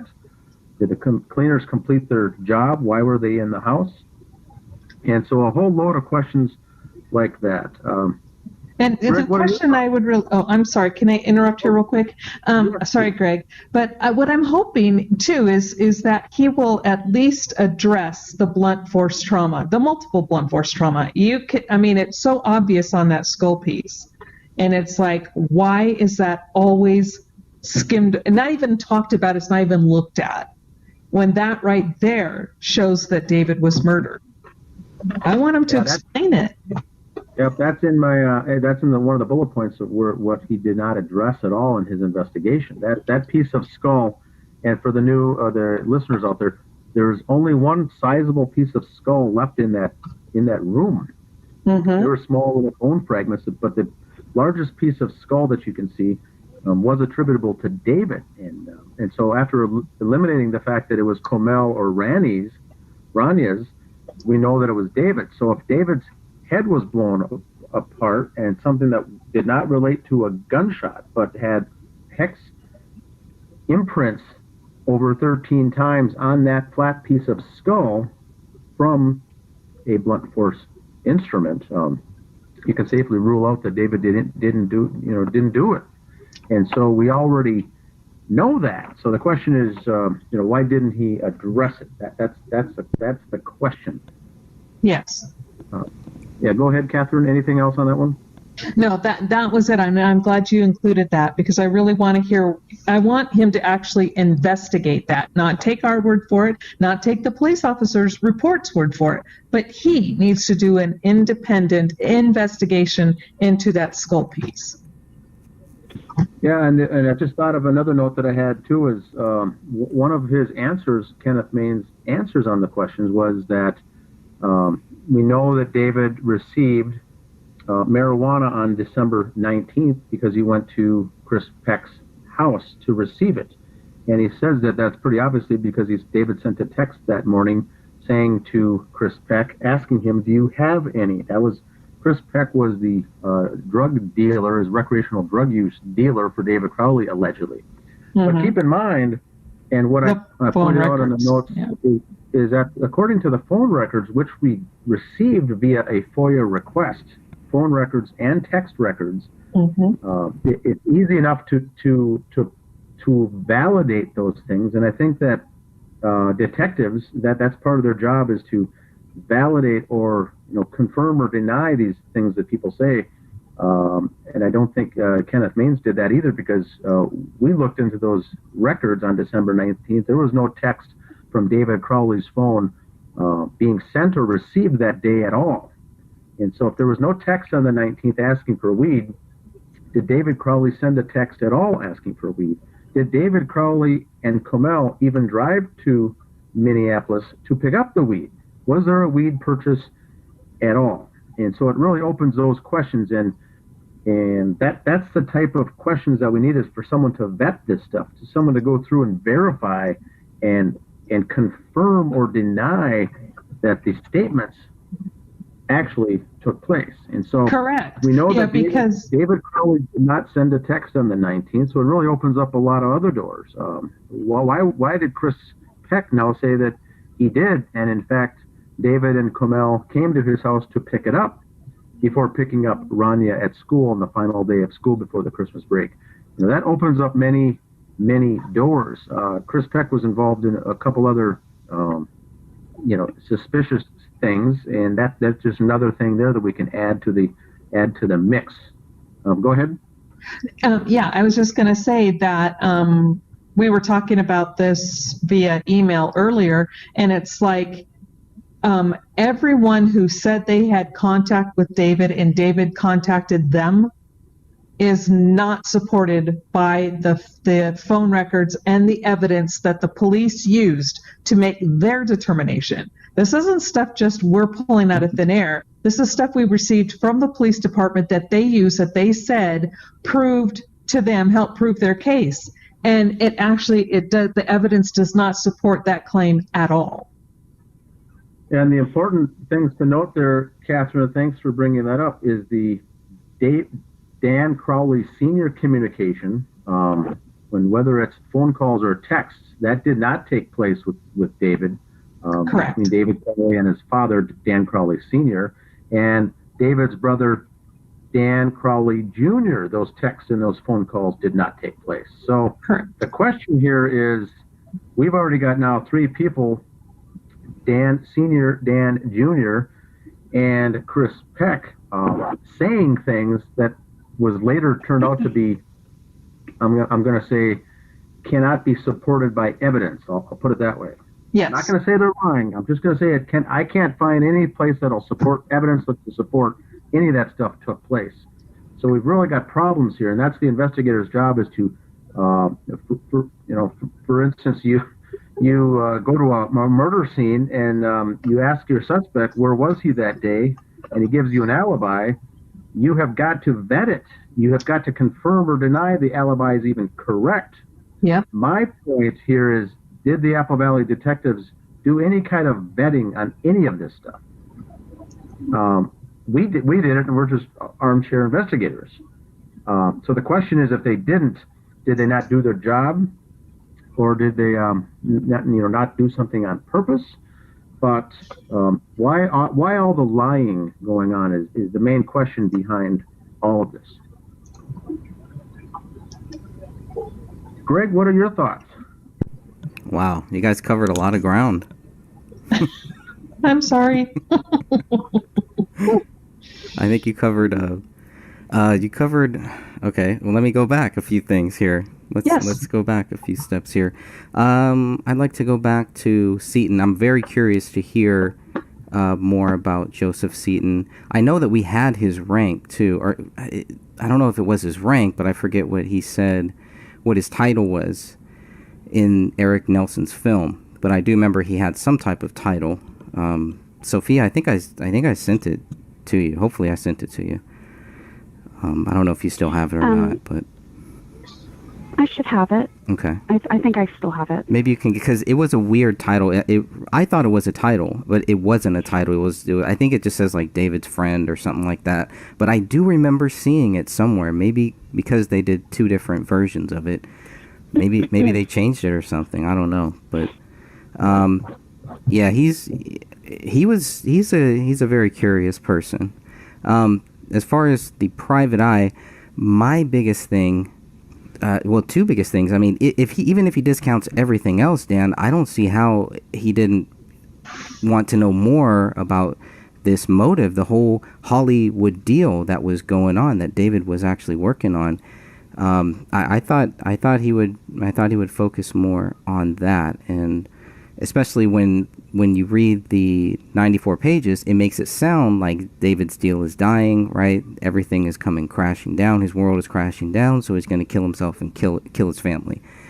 So, but for me, the biggest problem that I have with Kenneth Maines is item 57, is his answer about item 57. That really bothers me. It really bothers me that he would just think that this happens more often than not, or it happens a lot, I think. Whatever he said. To me, I was very shocked by that answer. So I hope he can, I'm hoping at some point maybe he can follow up on that too. Doing a live show or something like that would be really good. He might feel pressured, he might feel like it's a bunch of people jumping on him, blah, blah, blah, because he knows that, we don't believe that David Crowley is guilty. We don't believe that anybody can prove David Crowley is guilty. I don't see how he believes. How does Kenneth Maine think that anybody could prove David Crowley guilty? And maybe he can clarify that answer, and maybe that'll help me try to understand where he's coming from, because this guy does know what he's talking about. Another good way to put this, Greg, and I specify this to people when they have a hard time talking about the proof, is that, and we've brought this up before, is if David was alive and was standing before a jury, and this whole thing went to trial, would the evidence support him, or would there be enough reasonable doubt to be acquitted? And I think everyone who's looked at this case from a trial perspective, is if he was sitting there in the docket, in the defendant's chair, I think everyone would say there's not enough proof to prove that he did this. There is huge reasonable doubt on all across the spectrum. So you'd have to find him not guilty.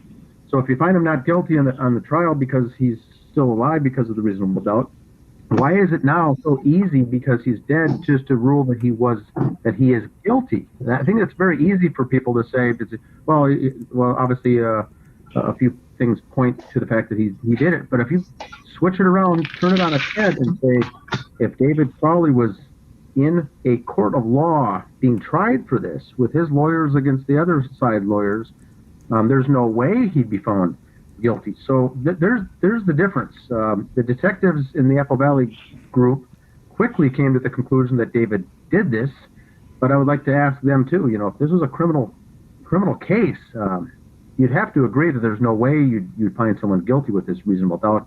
And that's one thing I did not ask Kenneth Maines, and I'd like to do that, just to spin that topic and put it that way, say, with your years of background in your investigation and homicide and cold cases, there would be no way you'd convict a David Crowley for this because there's just no evidence that points in that direction. So I didn't ask him, but I will do that. Nice. The other thing is about Chris Peck. What I want to know about the whole Chris Peck thing, because you guys have brought up some really great points that just makes me feel like, wait a minute, okay, how do the cops tie this phone call to Chris Peck then? Like, where did that come from? Obviously it came from somebody. It came from somewhere. They got some type of a lead that said, hey, contact Chris Peck, because we have these text messages about do you have any, all of that. That came from somewhere. So I'm very curious to hear what this. I agree with that, because if the officer there speaking with him would have to say, show me your phone to see this text so I could visually see it, that'd be the first thing, right? Right. You'd want to visually see it, and that would go back to the fact that text did come through from somebody, not David, but did that text come through? Do you have any? And if he took a screenshot of it and sent it to the police and says, here it is. But the question is, did it come from David's number, or did it come from someone else, and you change that contact number to David Crowley, and then you bring it up for police and say, see, look at this text that I received from David Crowley. Well, at the same time, you're not able to see that phone number behind it. My question to the detectives are, when they looked at that evidence, assuming they saw the screenshot or the actual phone itself, was it from that phone number of David Crowley? It may have said his name. Anyone could, change that, the contact list, to make it show up as a recent text message from somebody. Yeah. But the question is, how down the road research did they get to proving that took place? Yeah, exactly, because the phone records that they gave us, that they said, meaning the Apple Valley Police Department, said that they used to verify what was going on, those same exact phone records do not support Chris Peck and his comments at all. Now, I agree with you. We can't say he's lying, but we can definitely say the evidence does not support his statement, because there is nothing in the phone records that even shows any communication between David and Chris Peck at that time frame at all. Well, not only that, but the other case that I received from Apple Valley, and it was investigated by the same detective, they took photos of text messages sent back and forth from the victim and a friend. And on the audio of him having a discussion with the victim's friend, you can even hear him taking the photo. So there's proof. And Apple Valley goes as far to show emails and screenshots from Camille's emails and Facebook, and from David's emails and Facebook. Where is the proof that this message even took place? Exactly. Good point, Sophia. And for the listeners out there, mention to the listeners that you were doing what now? You were looking up a similar case also that Apple Valley did, and pulled a FOIA request just to see, for comparison purposes, how they to compare and contrast how they do things. Is that what you were attempting there? Yes, and there was a text message exchange between the victim and his friend the night before the murder-suicide occurred. And in that particular case, the police took a photo of the friend's phone where the email exchange had, or the text message exchange had happened. So they had it for their records. And then they continued on. Oh, go ahead. So their common practice, it sounds like their standard operating procedure is to do that when there's correspondence on a phone via text, to get pictures or snapshots of that. So the question now relates back to, why did they go out of sequence or out of bounds on this Crowley case and treat it differently? Correct? Correct. Very good point. Very, very interesting. And we don't know and we don't know yet if they visited Peck's house, or they just contacted him, or did they go there, or did they meet in person, or did Chris Peck come to the station? But that's the question. How did they see, or better yet, how do they verify that text came in? I'm hoping they didn't just take his word for it, but if they did verify it, did it track back to that phone number? And we already know the answer to that, is that it's no. We've got the AT&T cell phone numbers for David Crowley. That text did not take place. There was no text on December 19th. Correct. And so it really opens up a can of worms, because if he was not asking for marijuana, the next story that at 1 o'clock they went and picked it up, and then they picked up Rania at 3 p.m.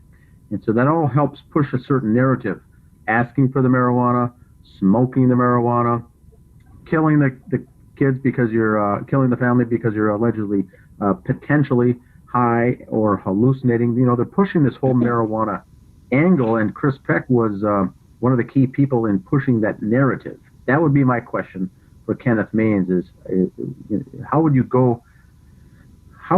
solidify anything that he said was true for Chris Peck? And just to be clear, there aren't any texts from Chris Peck at all in December. The last text message exchange happened November 16th, I believe. Do you seem to remember that, Catherine, that date? Yeah, it's either the 16th or the 18th. I'd have to pull it up. But yes, there were no texts between them in December at all. Okay. And I don't even know if there's a phone call between them. Is it possible that that's when the text happened, and then David got the weed 1 month later? I don't think so. Because there's no follow-up. Yeah, he clearly states that I'm trying to pull the file. Yeah, he clearly states that it was done in December. They're all trying to follow this timeline to prove that David did, killed him, and it all happened at this time, because all of this, justifies it, when in fact it's not true. I'm trying to pull up the phone logs right now. It's like, come on, computer. This is going to take me a minute, so you guys can go on, and I'll come back and revisit it once I get it pulled up. So on the mobile cell phone usage, I've got the AT&T record pulled up here for David's phone. This isn't someone else's number. This is David's, and it is cell phone texts originating and terminating. And in the month of December, there's only 3 line items: 75, 76, and 77. First one was the 16th of December. That was the deadline David gave to Danny Mason to say, we need to move forward with this. And I don't know if that's who texted him, but that text came in on the 16th. The next day was the 17th. This is a Tuesday now and a Wednesday. Nothing was the Thursday, and nothing on the 19th, which was that Friday. And then the last final text on David's phone in December was the 24th, which was Christmas Eve. A text came in at about 10:30 maybe, 10:30 p.m. So he didn't send a text at all in the month of December. All the 3 that came in, there was only 3, all came in to David. He didn't respond or send any out. But his phone received 3 texts during that entire month. Correct. So the question is, how did investigators even tie that story, I'll call it, from Chris Peck how do they verify or vet that what I call alibi is even correct? Right, because in the 94 pages on page 28, it clearly says that that the last time that Chris Peck saw him was on December 19th, 2014, around 1 p.m. So it is a big question, and I think it's definitely a big one that needs to be followed up on, based on those phone records. Yeah, and the only text between Chris Peck to David, and I don't even show David texting him. It was something that Chris Peck initiated the call, or text. I'm sorry, excuse me. From the months of October, November, and December was one time, and that was on November 12th at 5:19 in the afternoon. Okay, so they're told about this on January 19th, 2015. This is when the cops learn about this Chris Peck call.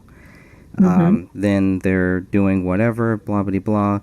They don't get the phone records until much later. So, I mean, maybe they figured there was no need to go back and check it. But I think you guys have proven that there really is. And this goes... Go ahead. Oh, go ahead. I was going to say this. I just want to jump in. I found it here. Go ahead, Dan. It was Detective Shane Klokanos had given Tommy Booth information about a text message that was sent from David Crowley's phone to a phone number of blank, which belonged to Christopher Peck. So this came from Klokanos. And right, Klokanos came to Tommy Booth and says, "Look what I've got. I've got some text message here." And this was Tommy Booth then on the 19th of January of 2015 contacted Mr. Peck to confirm with him about the questions concerning the text. And yet it is not supported by the phone records. So Klokanos, that guy is the one we need to talk. Klokanos going out of his way to tell Tommy Booth information that I don't have anything to support where that's coming from. And I think Klokanos was the one working with the Dakota County Electronic Crimes Unit. And maybe he was a member of that unit. But that would make sense because that's phone, that's text, that's electronic, information there. Now then again, the AT&T phone records didn't come out till I think February of 2015, and so this was on the 19th. So Klokanos already knew about texts on the 19th, and we didn't get information back from AT&T records concerning any kind of text activity until February. Is that correct? And I'm kind of confused there. I remember seeing that the AT&T records took some time to come. So would that make... Oh, I got it up here. Hold on one second. In February? Or might have been... Yeah, because I have no idea what was in. February 18th of 2015 is when AT&T looks like to me that they ran the report to pull all the data and then gave it to police. So this was February 18th, when I'm showing my records from AT&T that David didn't make a text. How would Shane Klokanos know on January 19th, the month before, of anything even taking place? So that I just stumbled upon now. I don't know how that could have taken place, but yeah, you're right. I'm looking at that too, and they ran the reports on February 18th. Interesting. So that would be nice to get, if we were to be able to contact Shane Klokanos and have him come forward with explaining how that kind of stuff takes place. That would be nice because the records I'm looking at looks like the police didn't even get it till the following month. But Klokanos comes running into Tommy Booth, raising his hand with papers in his hand, saying, "Look what I got! Look what I got!" Right. And I don't know if that's even verifiable.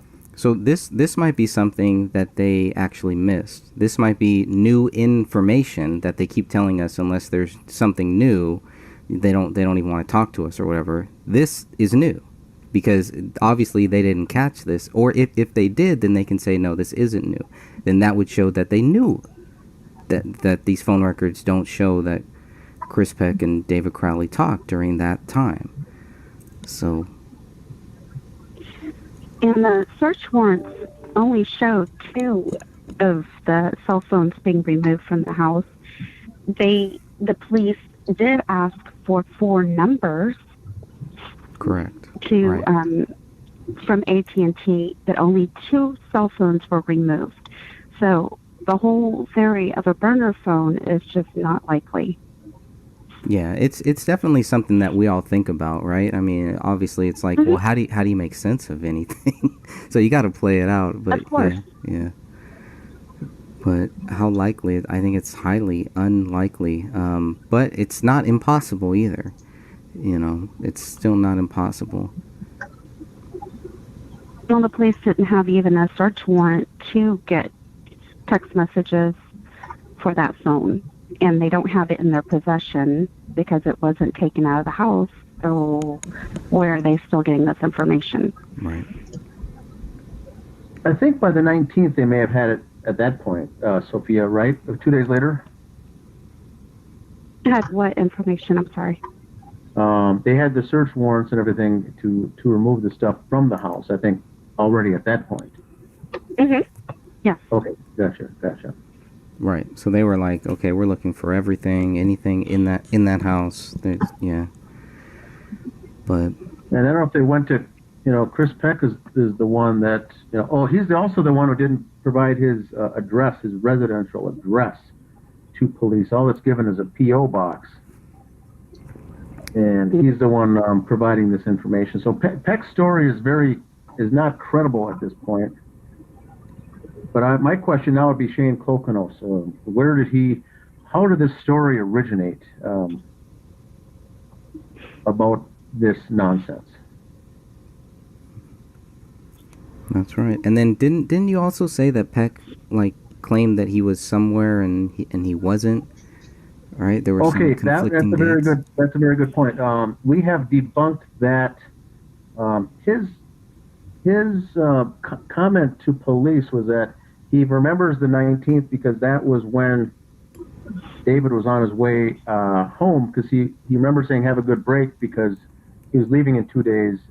Christopher Peck was to go visit his mother in Iowa, and the mother in Iowa would have been the 21st, and to visit her.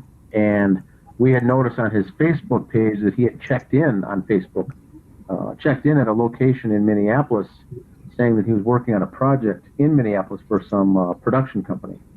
And what that was probably the evening of the 19th, all day the 20th, and for the most part of the 21st, he must have been working on that production. And then left later that night to visit, ultimately, his mother on the 21st.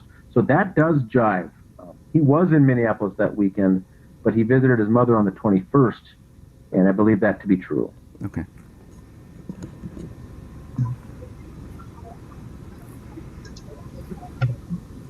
Thanks for clarifying that.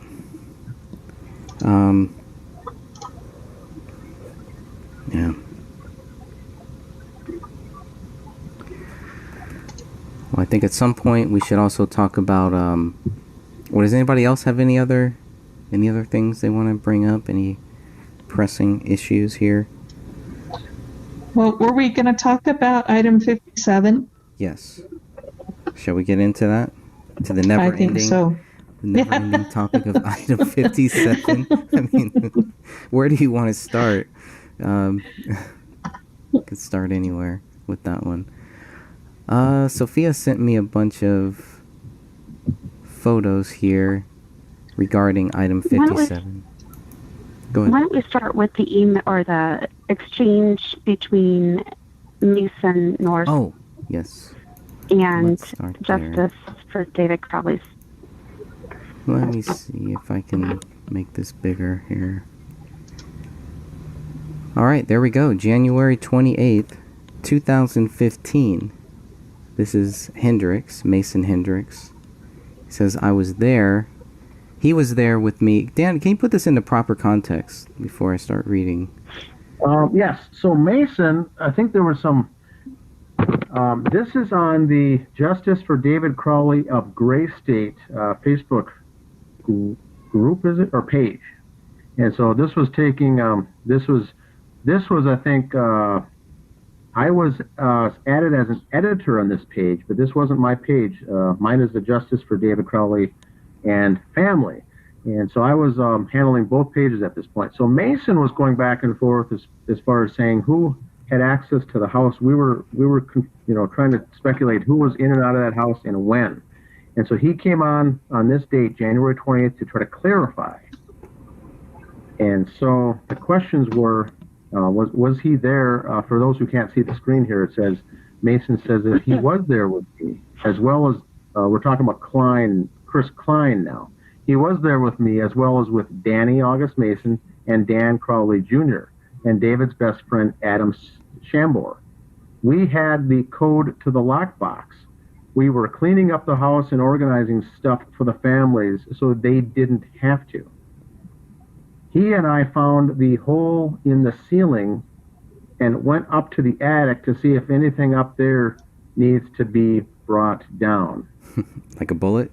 God, you guys suck at being detectives. And so this is the 28th. This was 11 days after the murder. And so they were saying that we already had access to get into the house. In fact, we used the code of the lockbox to get in. And now Mason here is claiming that it was Danny Jr., Danny Mason Hendricks, this is, and Adam Shambor were in the house, and Chris Klein. So those were the five. 5 people in the house. Remember, Chris Klein in the police testimony says he gained access to the house was in the house with Dan Crowley Sr. when he went in there. Now, we don't see Dan Crowley Sr. here at all. In fact, all we say is these guys came in because they had access to the code of the lockbox, nothing to do with Dan Sr. And then he says that they were cleaning the house and organizing stuff for the families. Well, that's very strange. That's very odd. Remember, this is the 19th. This is January 19th that they were talking about. They were supposed to be grieving and going through the loss of one of their closest friends. And they were cleaning up the house and organizing stuff for the families. Chris Klein and Mason Hendricks found a hole in the ceiling, and then they proceeded to go up into the attic to see if anything up there needs to be brought down. God only knows what that means. What would need to be brought down? They weren't moving. The family wasn't moving. They were just organizing things. So I'm not sure what needed to be brought down. But the fact of the matter is, they were up in that attic, which led some to believe that maybe that bullet fragment was planted. But we do have the picture of the master bedroom with the ladder in that closet that leads up to that roof access. So they were up there. This is the 19th. And so the question is, he went on the record by saying that and didn't know that he was putting his foot in his mouth at the same time. Now, the bodies were found the 17th of January of 2015. That's a Saturday. Police and detectives and everything, investigators, were there all day Saturday through the night and into the morning on Sunday, the 18th. The bodies were removed, things were taken out, and cleaners came in sometime that following day, Saturday Sunday or Monday or Tuesday, to do the cleaning. Judy Prochnow has a photo of the truck being there that did the cleaning, the restoration. And because the bodies were there, 3 bodies decomposing for 3 weeks allegedly, I had brought up in the next statement that it was a biohazard because of the smell and the stench and the potential biohazard. And so my next question was, who had what types of air masks did you wear? And why did Klein tell investigators that Dan Sr. was in the house? So that was my comment myself at January 28th, 1:26 p.m., directed toward Mason Hendricks. And then I also go on to say that, remember, this was 1/19, January 19th. The home was professionally cleaned. It says here between the 20th and the 22nd, but they were already there cleaning the house on the 18th, I think, and the 19th. But it didn't end until possibly the 20th or the 22nd. The 19th, already a call came into police for suspicious activity in the house that some neighbor called 911. Klein was in the house. I would still be considered a biohazard? What types of air masks were worn when you five were in there? So the question is, this was the last correspondence I received from Mason Hendricks at all. He shut up real quick when I backed him into the corner on this timing. They were in the house. 5 people at least were in the house while the house was, after it had become cleared as a crime scene, but before it was professionally cleaned and given the green light, and before family had a chance to even get there and do anything. They were supposed to be in the middle of grieving. So now we had 5 people there, none of which are Dan Crowley Sr., which was in the notes in the official police investigation. That's why Chris Klein was there. 2 people were in the attic, and the rest were organizing stuff, quote, for the families so they didn't, quote, have to. And that's when they found a ceiling hole right in front of that front door where the kill shot was. So that's the story. That place would have reeked and still smelled horribly after those bodies being removed. And this is 2 days after a large crime scene, like the likes of the city of Apple Valley does not see but once every few years. This is a random thing. And so friends were just hanging out there in the house on the 19th. Now, that was the night of I believe the 9th. Well, no, that was the call for 911 came in at 1 p.m. in the afternoon on that Monday. Neighbors heard suspicious activities in the house. Police got there. No one was there. A neighbor had saw a army-painted GMC truck in the driveway, which later proved via Instagram photos that that's Christopher Klein's army-painted Jeep or truck, whatever it was. So the question is, Klein later in his testimony to police admitted he was there. So now we've got him admitting to the police that he was in the house on the 19th. Neighbors call 911 because of all the commotion. 4 other people admit to being in the house. And they find a bullet hole. And they're in the attic. So cleaners found when did the bullet roll out of that fragment, Greg? Was it the 18th? That was the 20th. Or the 20th. 20th. Okay, so this is how it ties together for the listeners out there. We've got Chris Klein admitting to being in the house on the 19th.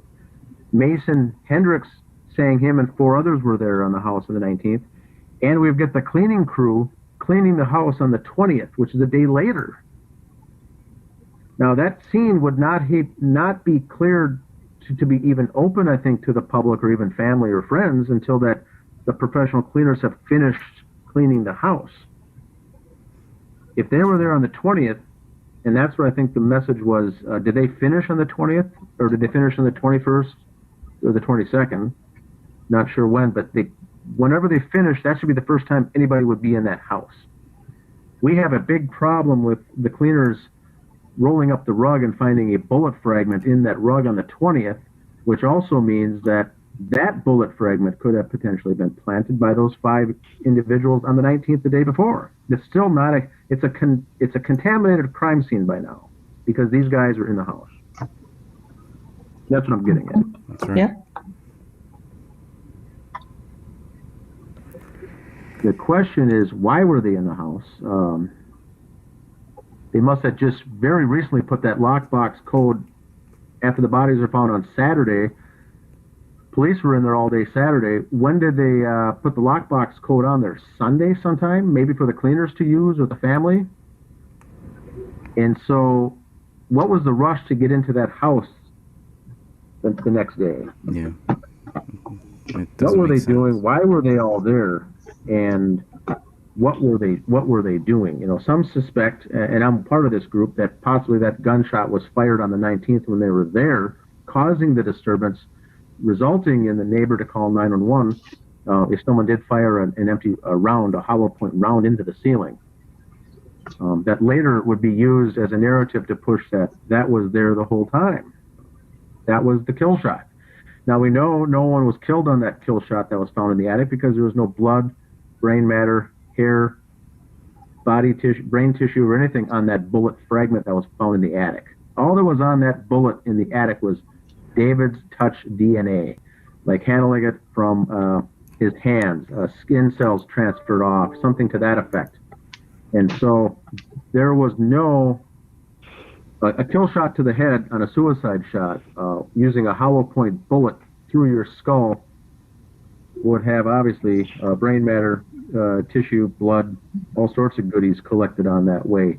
So if they came in there on the 19th, accessed the code box from Dan Jr., he's the only one I believe who would even know the code, and Dan Sr., both the Crowleys, and they go over there and invite 4 other friends in, they fire a shot into the ceiling, resulting in a bullet being left in the ceiling that they eventually blame on David Crowley's kill shot. Who knows what they were doing? My question would be, why didn't this come up for police and detectives? At this point, I would have considered all of those 5 individuals as suspects. The fact that they were even in the house before the cleaning was completed.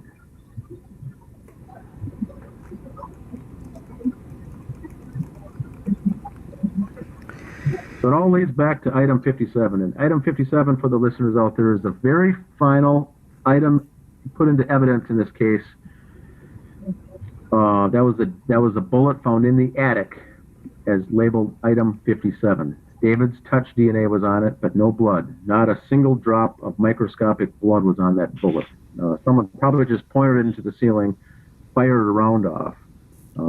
But once again, it had to have been used for some sort of silencer or suppressor, because by this time it was 2 days after a large triple homicide took place in that house, and so the neighbor's antenna would certainly be raised with any strange noises going on.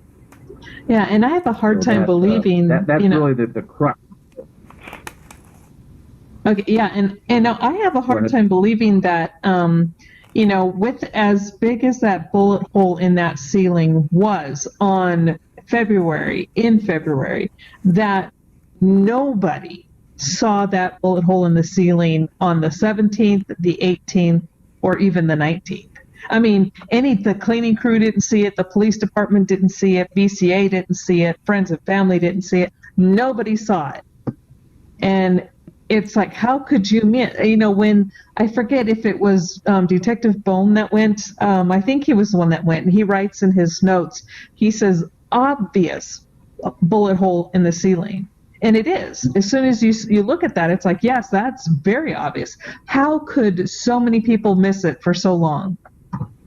There's no explanation for that either. And that was Greg's good point by saying, how did that many people miss it? Now, by this time, it could be the case that the detectives now changed their story because they got a case of the embarrassment case here, and then they started to shove this thing down because they know people were looking into this, and they had themselves missed this bullet hole.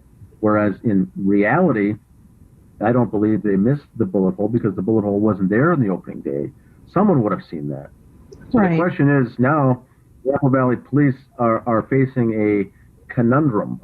Do they admit that their entire staff of detectives did not see the bullet hole, which is also probably true, or do they come out and admit that they've been bamboozled by a bunch of guys in their 20s that actually pulled off this crime, and now they even look worse yet? So the Apple Valley Police detectives have found themselves between a rock and a hard place now, because worst case is that they were in on the cover-up. The best case scenario is that they were they just didn't know what they're doing. Now, either scenario there is bad. So, did Gummert, as the sergeant of this detective group, essentially the manager of this department, really feel bad about all the errors they made and kind of wanted this whole thing to go away? Well, and who could fault them? I wanted to throw this in there. Who could fault the Apple if they? I could not fault them if they just decided from the get-go that these guys seemed so genuine that everybody was telling them the truth. It's like you can't fault them for believing them. Yes, it would have been an error of judgment on their part, but it would be understandable. But at this point where they have just completely shut down, they don't even try to backtrack on their answers anymore. They don't answer any questions. They are ignoring every piece of evidence given to them. and they just they are content with staying silent on something they messed up on. And that to me is not understandable, and that is not respectable behavior. And it's not acceptable either. That's right. Yeah, not at all. That's right. I thought it was kind of weird that they go out of their way to compare item 31 to item 57. And I was looking through and I was trying to see they never tested item 31 for blood or anything like that. It was just a fragment.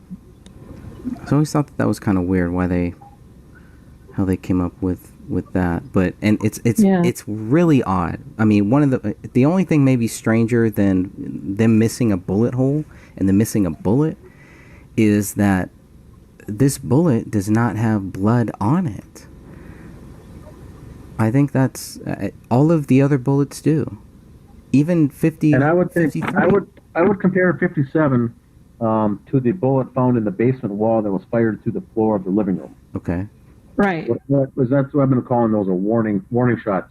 Just fired into the ground. That one probably had David's touch DNA on it as well, but it didn't have any human tissue. I think it would have looked exactly the same as the one from the attic.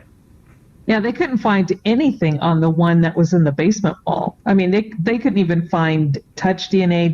They found nothing. That's right. Okay. Interesting. Yeah, and that's on page 28 of the 40-page BCA report. BCA lab Greg, analysis. Go ahead. I sent you a screenshot, and that states anything that had human blood on it would state it in regards to this case. Oh, okay. Is that one of the shots that you sent me here? Or did you just send me? Yes, okay. I'm trying to find the actual photo that I sent you, so that it should be in that group that I sent you, though. And so when you're looking at... Yeah, you're right. Here it is. That one result, or actually it's not a result, is talking about item 57 and what they found on it. And it said no blood was found. However, 57A, they found something. It was a test sample, and they found something, but it wasn't blood. Right. It was just DNA. They only stated DNA, but no blood. Even on their swabbing test, blood was not detected. Oh, okay. So there was no blood on 57 at all. Right. They say blood was not detected on item 57. However, a sample was collected from item 57 as item 57-1. 57A. Okay. No, yeah.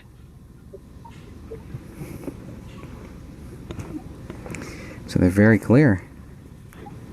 And so that's why I included that one photo for you. That is a great photo. Because that's taken directly out of the BCA, the large file. Yes, and this is on, if you're looking at the 40-page BCA lab document, it's on page 26.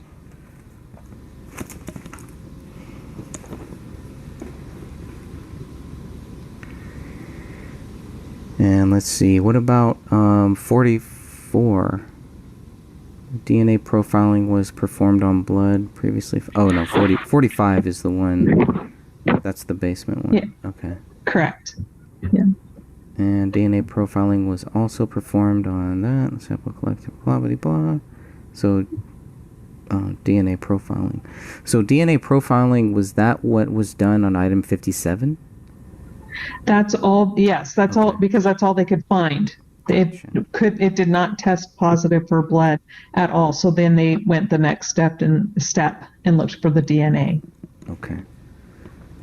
So then I can assume 38, 45, 57, 50, 51, 52 are no blood. Of course, 50, 51, and 52 are not relevant. Are known samples. Yeah.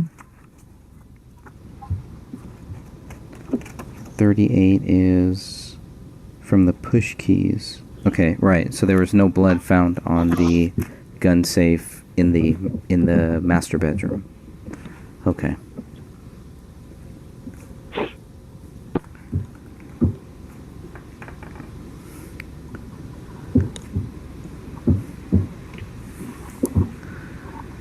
And item 57 is, to me, it's still the biggest one that they can't explain it.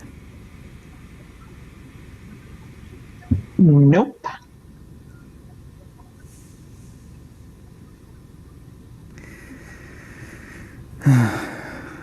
That's what bothers me about Kenneth Maines is, I mean, he should see this. He should know this, right? Yeah, and especially since, the trajectory of that bullet hole in the ceiling, and we've talked about this so many times, but it definitely does not add up with where David would have to have been standing for him to land the way his body landed according to their explanation. I mean, it exited his left parietal. So what did it do? Just do a mid-air turn before it hit the window and decide to go up into the ceiling? It just doesn't make any sense. And they won't explain it. They won't explain their stance. Of course, because it doesn't make sense and they can't explain it, but still, it would be nice if they try.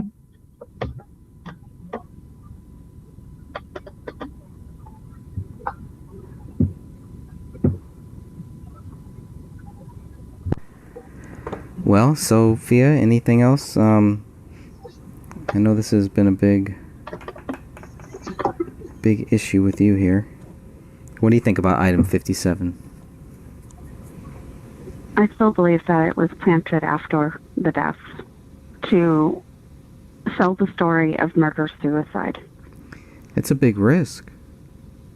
It's a big risk going in there. It is, but there's no explanation, no decent explanation for all of them to be in that house before it's cleaned. And then they don't even tell the police about it until February. Here, they're bragging about being in the house and seeing the bullet hole, but they don't bother to tell the police about it. That's one of the first things that Klein tells the police when he talks to them in February, that there was a bullet hole in the floor and he saw a bullet hole in the ceiling. Does he say? Yeah, and what I find... Oh, I'm sorry. No, I was just going to look. Does he say bullet? Well, and on page 95 of the 488-page document, at the bottom, it says item 57, white powder material in mushroomed end, apparent rifling on butt end. Now, if this had gone through anybody's head, I don't care who they were, you would not find white powder material. It would have mushroomed as soon as it hit the skull, not mushroomed once it hit the ceiling. So this didn't mushroom until it hit the ceiling. So what does that tell them? It should tell them, they should be able to logically go, whoa, wait a second. This isn't the bullet that killed David. We don't have the bullet that killed David. But instead, they dug their heels in, they stuck to the narrative, and they're saying everybody else is a crazy nut job. Why? Because we can look at this and go, your notes are telling us different from what you're saying. And Dan and Greg, who was the one who bought Kamel's gun that was almost exactly like David's? Was it Adam? There were some gifts and there were some purchases. There was a David Star. I thought at one point it was Danny August Mason, but it's not him. It was, I think, Adam. And Adam was in the house. Yep. It's at the very bottom, Greg, so keep scrolling down when you can. How far down? It's at the very bottom of that page you're on right now. 95. Okay, let me go. And Kamel also had a Springfield. Yes. Interesting. So the bullet had similar features to 31, but they did not come out and say that it was exactly like a bullet that came out of the gun that they had in their possession.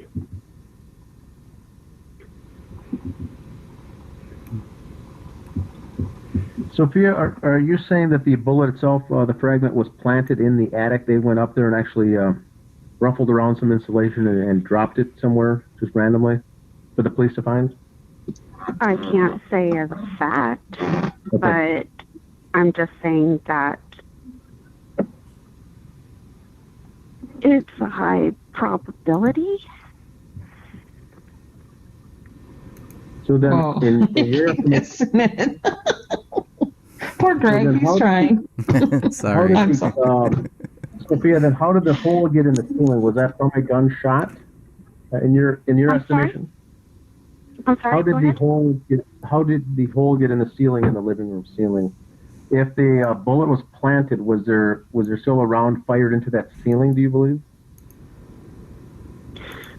Well, I don't even know if a gun made that hole. They tested it for gunshot residue, but there was none. Oh, I didn't think they tested it. I thought they said they did not test the hole for residue.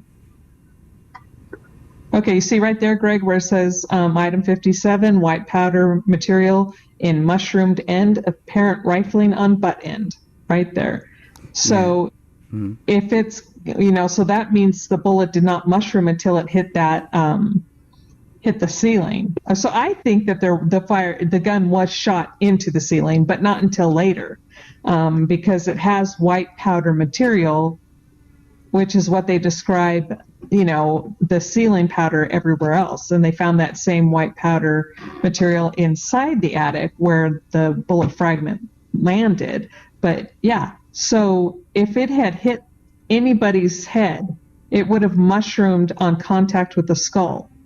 So it would have picked up some type of skull or tissue material, not white powder. Okay, but then how did they... But if you look at item 53, right, that kind of mushrooms. And that's the one that they say was shot through Rania.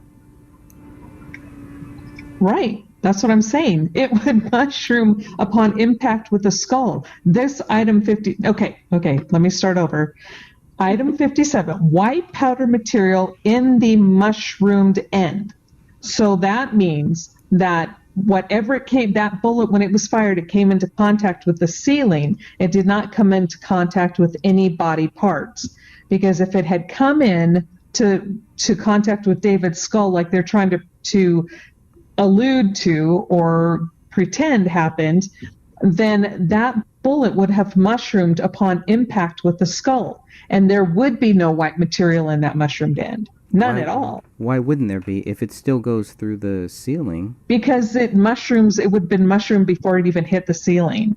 What in that mushroomed end would have been the tissue, the blood, either hair, tissue, brain matter, something else would have been pulled into that mushroomed end. And now, not to say that there might not be any white powder on the fragment, but that's not what they write. They say white powder in the mushroomed end. Right, but that's the mushroom end is that's how the bullet is found, right? So it's found in that upward way. When it comes in, so when the bullet is fired and it hits something, that top, then mushrooms back on itself. So when whatever comes into contact with, it's going to cause that bullet to mushroom.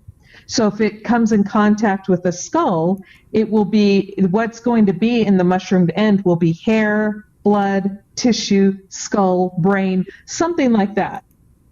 Now, if it comes into contact with a ceiling first, what will be in that mushroomed end will be what is this stuff called? Like the stucco, whatever it is that they make ceilings out of. That white powder. The drywall. Drywall, thank you. Drywall? That is what is going to be inside the mushroomed end. Gotcha. Okay. Gotcha. And because if you look at the mushroom end of that one, it does look different. And you can look at the ceiling shots too, and you can see that it's clearly that there's white powder all over that. Mm-hmm. I'm gonna look at some of those here. Can't believe I don't have them here. Should have that right here.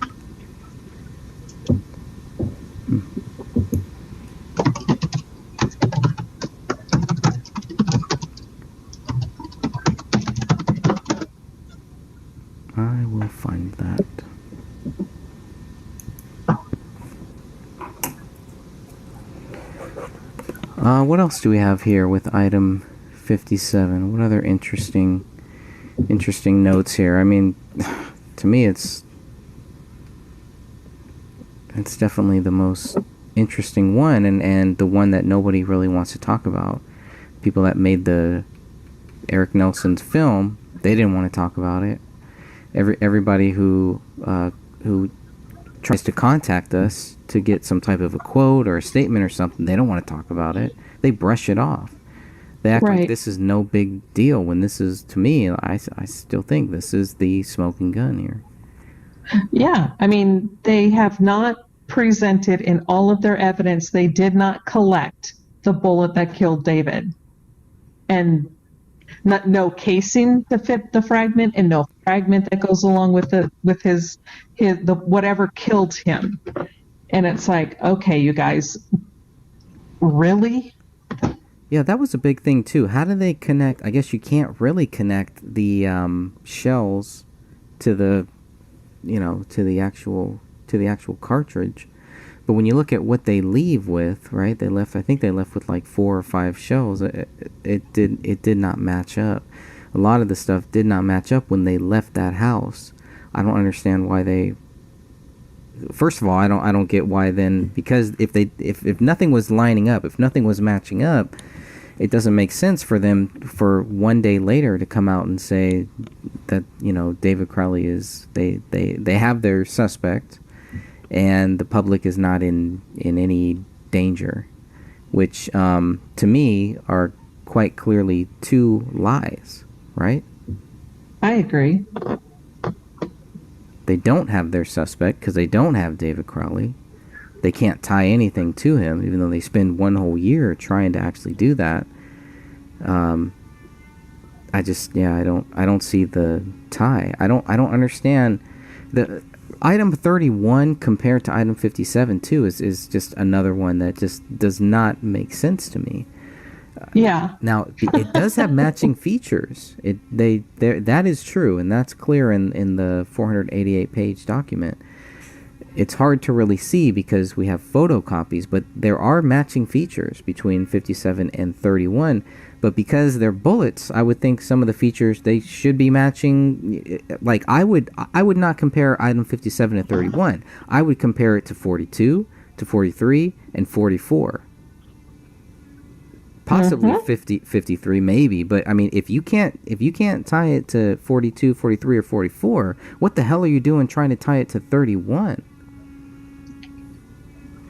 Because it does tie. That's it. It's just all smoke and mirrors with a lot of this stuff. It's frustrating. Yeah, a lot of double speak trying to throw people off, because most people just would gloss over that. Oh, I don't understand it, so they must know what they're talking about. Right. Yeah, well, what they write shows the complete opposite. Yeah. And wasn't 31 just a piece of a bullet? Yeah. Just a little fragment? Just a fragment. Yeah, so it's a fragment. How could they even say that there was matching features? I don't know. It's a fragment from the living room, and I think it's in the corner. I think it's closest to the south wall. Okay, and here's what I like to do, and I used to get paid good money for this. Okay, let me read this sentence and see if you pick up on it. Comparative examinations of item 31, a bullet fragment, against test-fired bullets from item 1 and item 57 were performed with the following results.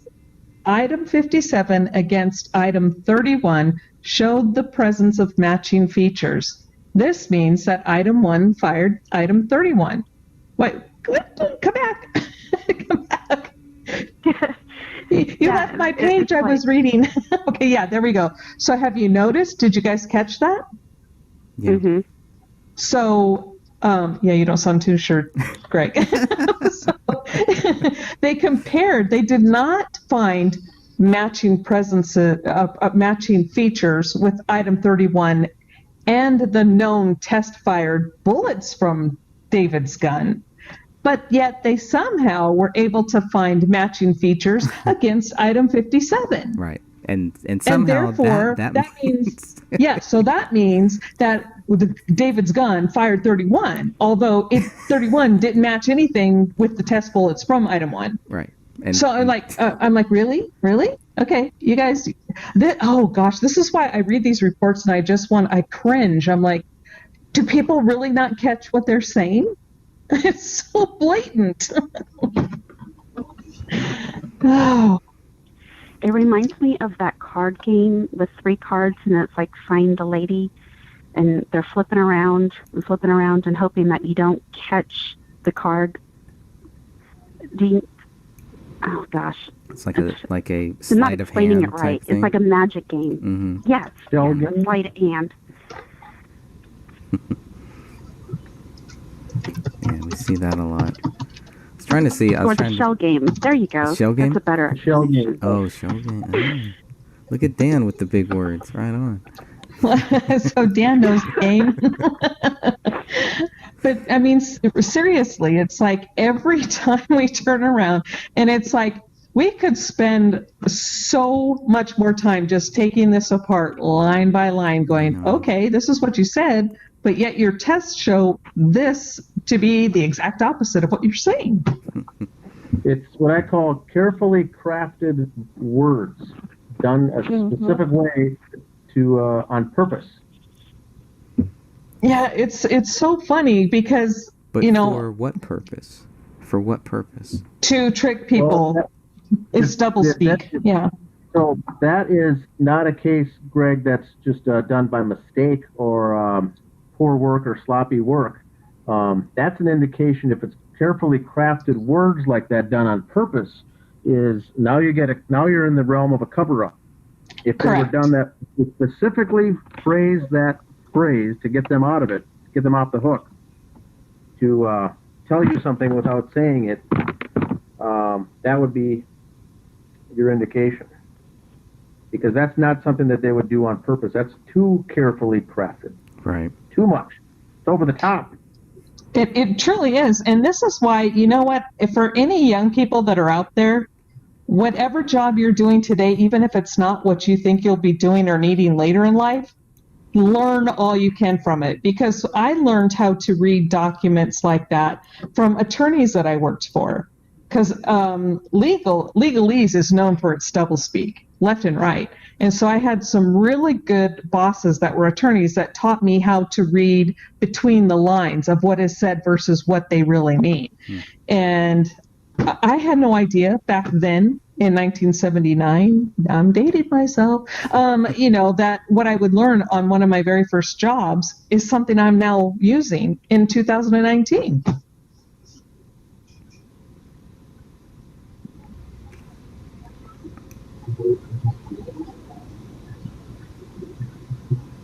I was trying to find some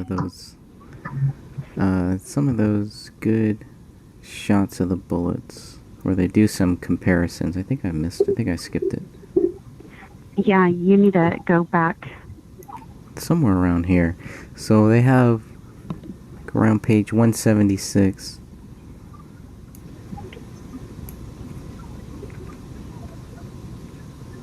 Some of these comparisons are just ridiculous. And some of the tests that we did too. I guess we should go through the screenshots that Sophia sent too. Kind of look at some of those as well. But let's see. Yeah, the test fired. A lot of those tests fired. I don't know. It's kind of hard to see. They are hard to see. Yeah. They are. Yeah. And it would be nice to get some color images. I believe these were color. Maybe these weren't color. I don't know. There's 53 though. Page 182 of 488. And from here, the test fired. So they're comparing a test fire bullet labeled as T2, comparing that to item 53, and they get some similar things. But when they do these test fires, what are they shooting at? How do you really accurately compare a test fired bullet into item 53? Well, they just shoot into either a gelatin type mold or into a water tank, and then take the fragment out and compare it with what they have.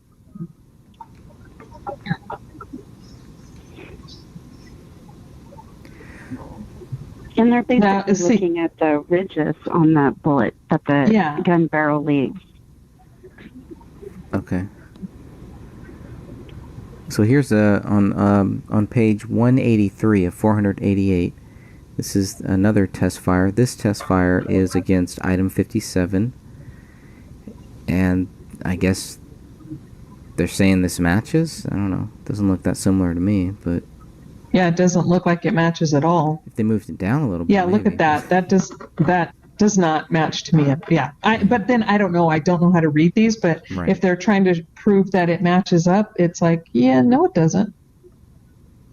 Well, and they always go for that line area, so I wonder where that correlates when the bullet is fired. Here's another one. Okay, so here's the comparison on page 184 of 488. This is where they compare item 57 to item 31, and you can see similar. It is very similar, but I don't understand how that proves that item. Yeah, see, I don't, and I agree with what everybody else is saying. They're saying the striations don't match. Now, theirs a little bit closer on this one, but up above, yeah.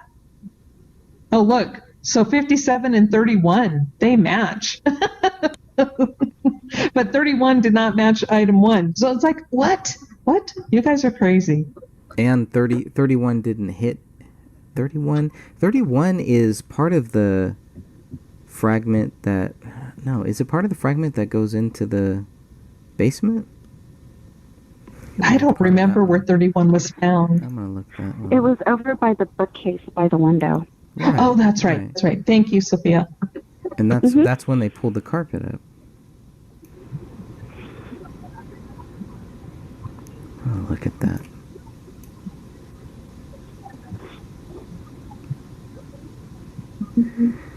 Well, so far on our first simulcast here live on YouTube, we are live on YouTube.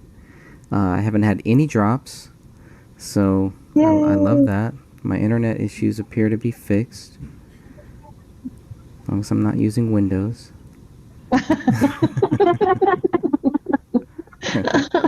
don't use a Mac. There is a third option, people. I think it's this. Can't be that. No, it can't be that. It's too small.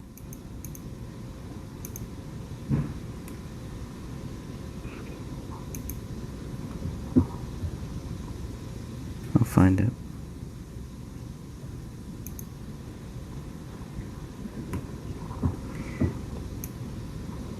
$31. Where are you, 31? Must have passed it. It's the one where it has a yoga map, or yoga mat.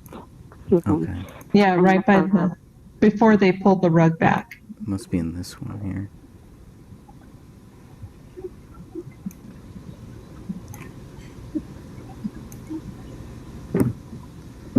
Let's go find 31.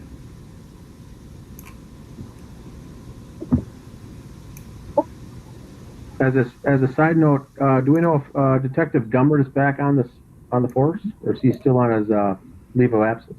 I think he's back. He came back. He's been back for over a week. Oh, really? Okay. He's back in black.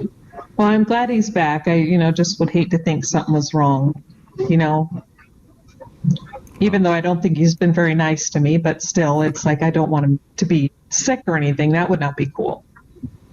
Of course. He still owes me a phone call. He does. He owes me one too. Okay, here's. So 31. Let's all go on the list. Let's all go. Okay, so there's 31. This is where 31 is found here. Let's see. Come on. Well, you have a super sensitive mouse, don't you? I know. It's crazy. So that's 31. That is what they're comparing 53 to? I mean, look at that. That's ridiculous. Mm-hmm. There's 31. Wow.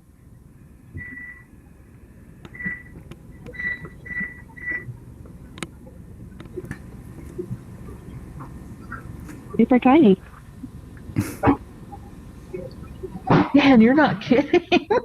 It is teeny tiny. It really is. Oh, wow. It is.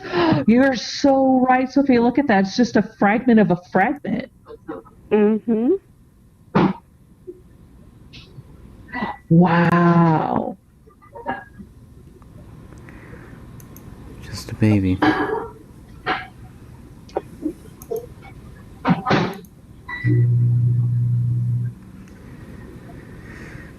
All right, what else do we got to cover here? Let me go back to some. Dan's been awfully quiet for a while. Dan. I've got something. I'm here. I am in reviewing other cases. I just had notes here written down. In reviewing other cases, the one thing that stuck out for me now, in looking at homicides like this, murder homicides, is one thing I focus on when I look at cases like this is what is left for the survivors. As far as I always see, without fail, a vigil, flowers, candlelight vigil, outpouring of flowers on the front steps, something to commemorate. In this case, it would have been for Comel or Rania.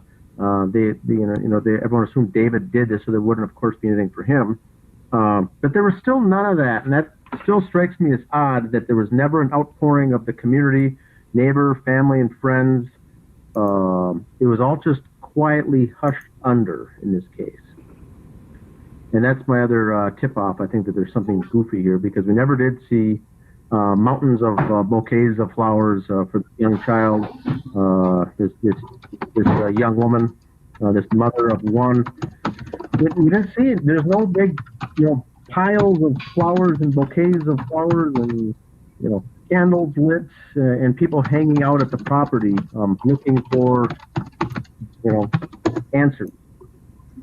So that always stuck out for me. And then, Greg, like for you, you've got the item 57.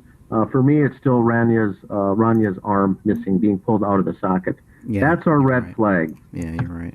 An arm cannot be pulled out of its socket, even from a 5-year-old girl, by a dog, a mid-sized beagle mixed dog. How did the arm get pulled out? Why is there a fractured rib just below the armpit of that same arm that's missing? And if the dog didn't eat the humerus, the ulna, and the radius, the 3 major bones, even of a young girl, where are they? Where are those bones? All right. They weren't in the house. Yeah.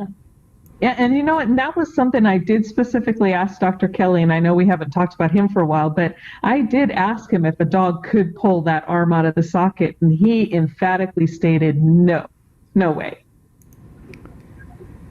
Can you go yank back on it, tug on it, and pull on it, but not pull an arm off? Correct. From he the could not socket. take it. Correct. Those strong ligaments and muscles, and there's just no way. So that's our question. That's one of those that I sent back to Kenneth Maines as well by saying, even you yourself in his report, he says that seems odd for him that the girl's arm was missing, and it's very strange that a fractured rib would be found as well. And so I'm going to have him go back and say the fact that it's pulled from the socket, it was removed from the socket itself. Impossible. Yes. And that takes absolute brute force. Yes. And the fact that it's missing. The dog didn't eat the humerus or the ulna or the radius, digest it, and it's not just missing; it has to be somewhere. So the entire thing is gone, and that broken rib, that fractured of a rib just beneath. Now, the pulling out of the arm from the socket could not have been something that would have been done while Rania was still alive, because those blood-curdling screams would have been very loud. So I think that was post-mortem. She was shot, she was killed, and then they yanked it out later, obviously. So the question is, if David did this, once again, picture David on the stand, committing the crime of murdering his wife and child, why would he take the time to pull an arm off a child and hide it or put it somewhere before killing her? After killing her, and then before killing, why would that take place if there was some pack theory and he was down and depressed about financial reasons? Pulled the arm off a child. And so that's my big thing. For Greg, it's more 57. And I think, Catherine, for you, it's more, what's your heavy hitter? The absolute Yours is skull. more- and how about that random jaw laying there on a blanket that's been cut into nice flat pieces? That Well, maxilla? yeah, the maxilla. And I don't know what to think about that, because the deputy coroner I spoke with said that can happen when someone is trying to break apart the facial bones, that it can snap off cleanly like that. But I don't, I just have to take their word for it, because I don't know. But the reality is where's the rest of the skull? It's not there. If someone did it, why was someone trying manually to tear apart the facial bones? Right, yeah. So even if that is the case, that doesn't answer a despondent, depressed man who wants to take out his whole family. Yeah. So why was there any manipulation of that bone at all? Whether it was cut or pried apart, it's nice and flat, and that's not normal. Right, and the other thing too is how white that bone is. I mean, it looks, and I don't know, this is just me throwing it out there, but it looks bleached. It looks too clean. There's no, there are no ligaments, there's no muscle left, there is nothing. It's a bright white, which just does not look right. Very, very odd. Then we've got the strange knife found at the scene with random blood on it from people. And no fingerprints. The entire case is just goofy. Now, Sophia, what's the big thing for you that stands out in this Crowley case? The deleted Facebook posts? Not only that, but the lying. The lying in regards to this case, to the police, to anybody looking into this case. Why lie? What would be the motive to lie? Correct. I mean, if a supposed good friend, his wife and his daughter are found dead, why are you going to be lying to the police about phone calls and text messages? I mean, why be that petty? Especially when it can be double checked.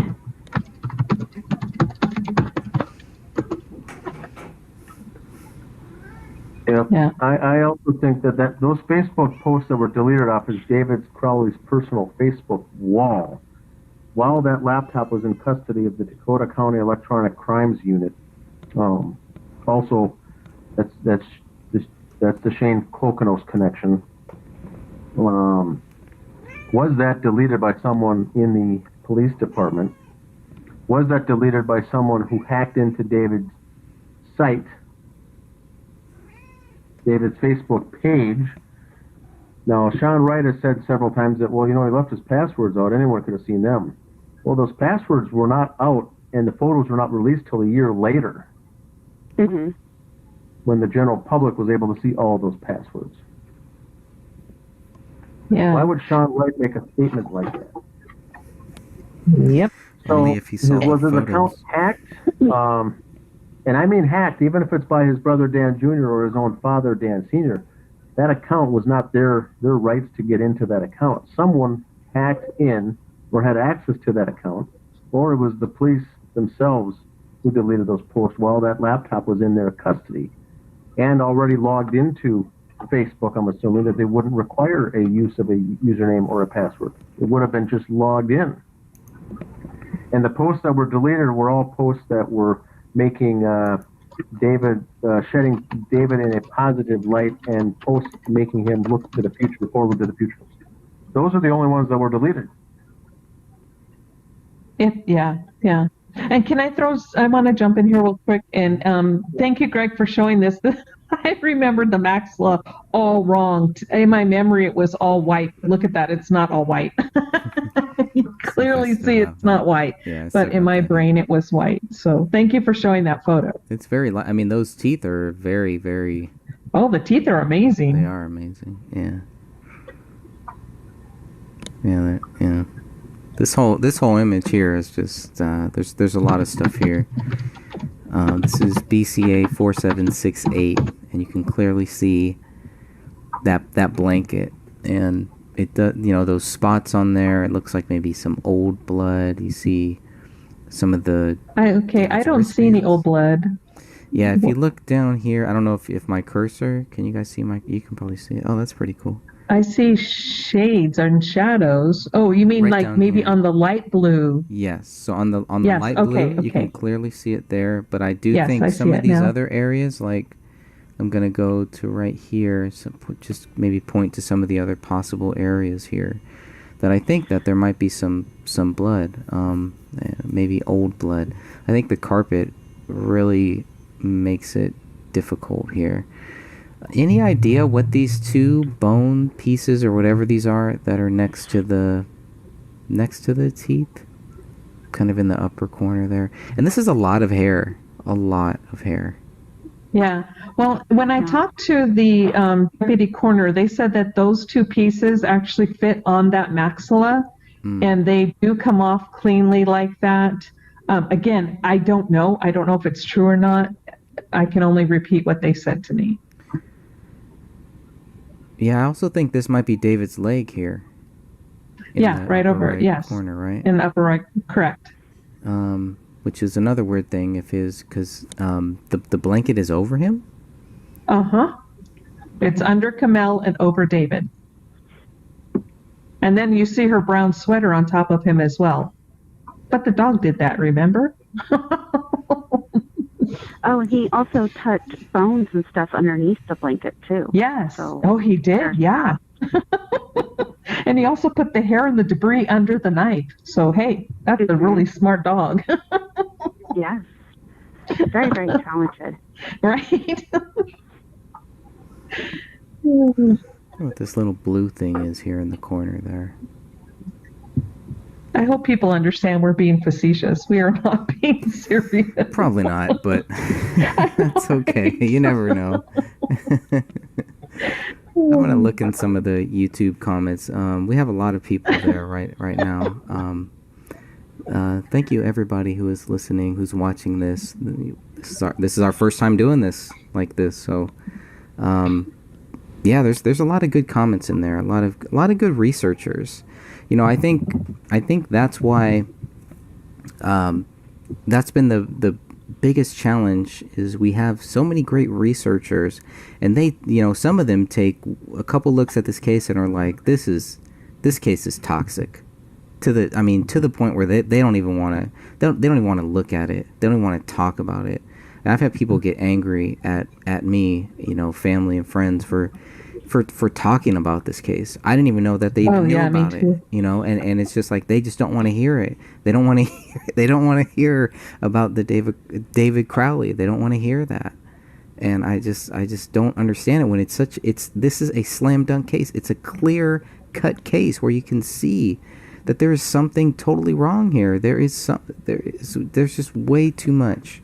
You can take out, so many different theories. You don't have to worry about rumors or anything. If you just look at these photos, look at these documents, you can clearly see there's no way that any of this proves that David Crowley did this.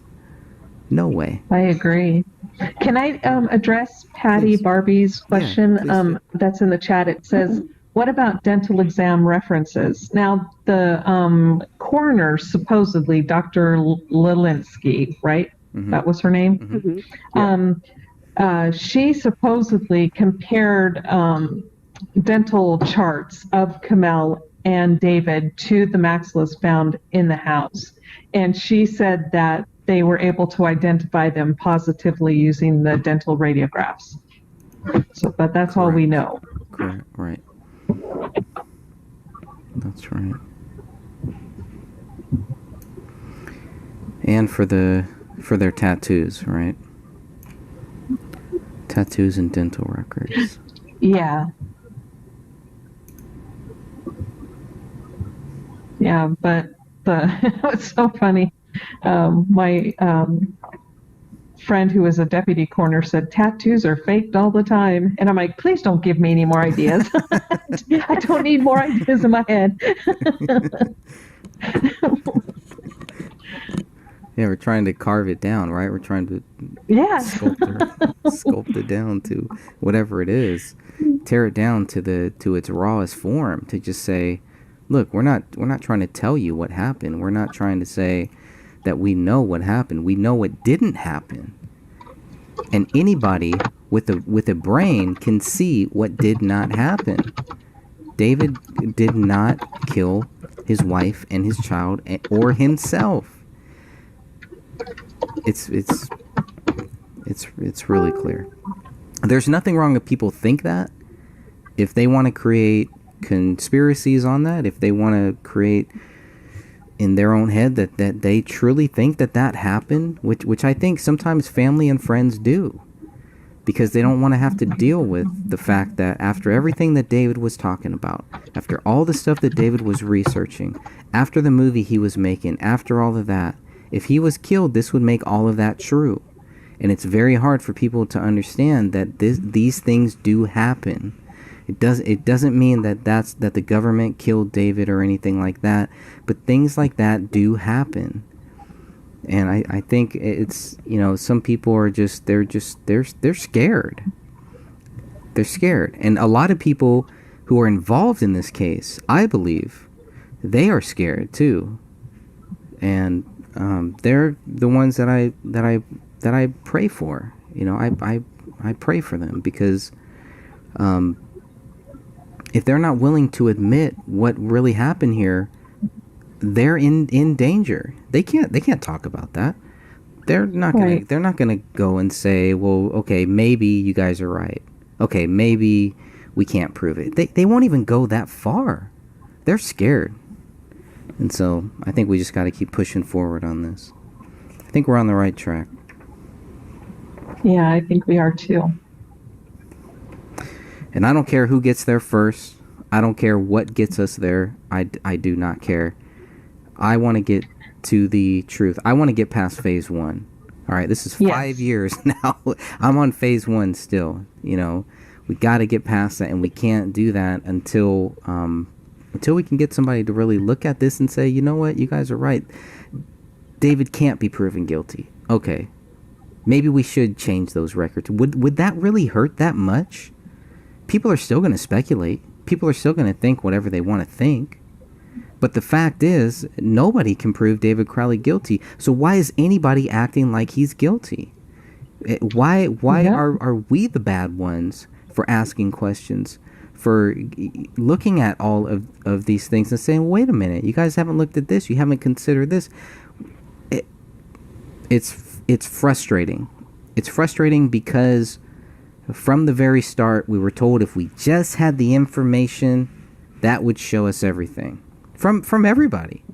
Family, friends. And then they give us the information and it doesn't tell us anything. No. Or it's secret knowledge. Secret knowledge. Right. My very favorite excuse in the book. Oh, we can't show you because out of respect for the family. Okay, then why are you touting it? Right. If you can't prove your point, then why are you harping it? Right. Exactly. We're showing you the facts. We got the paperwork right here. We're showing it right here on the video. Yeah. Where's your secret knowledge?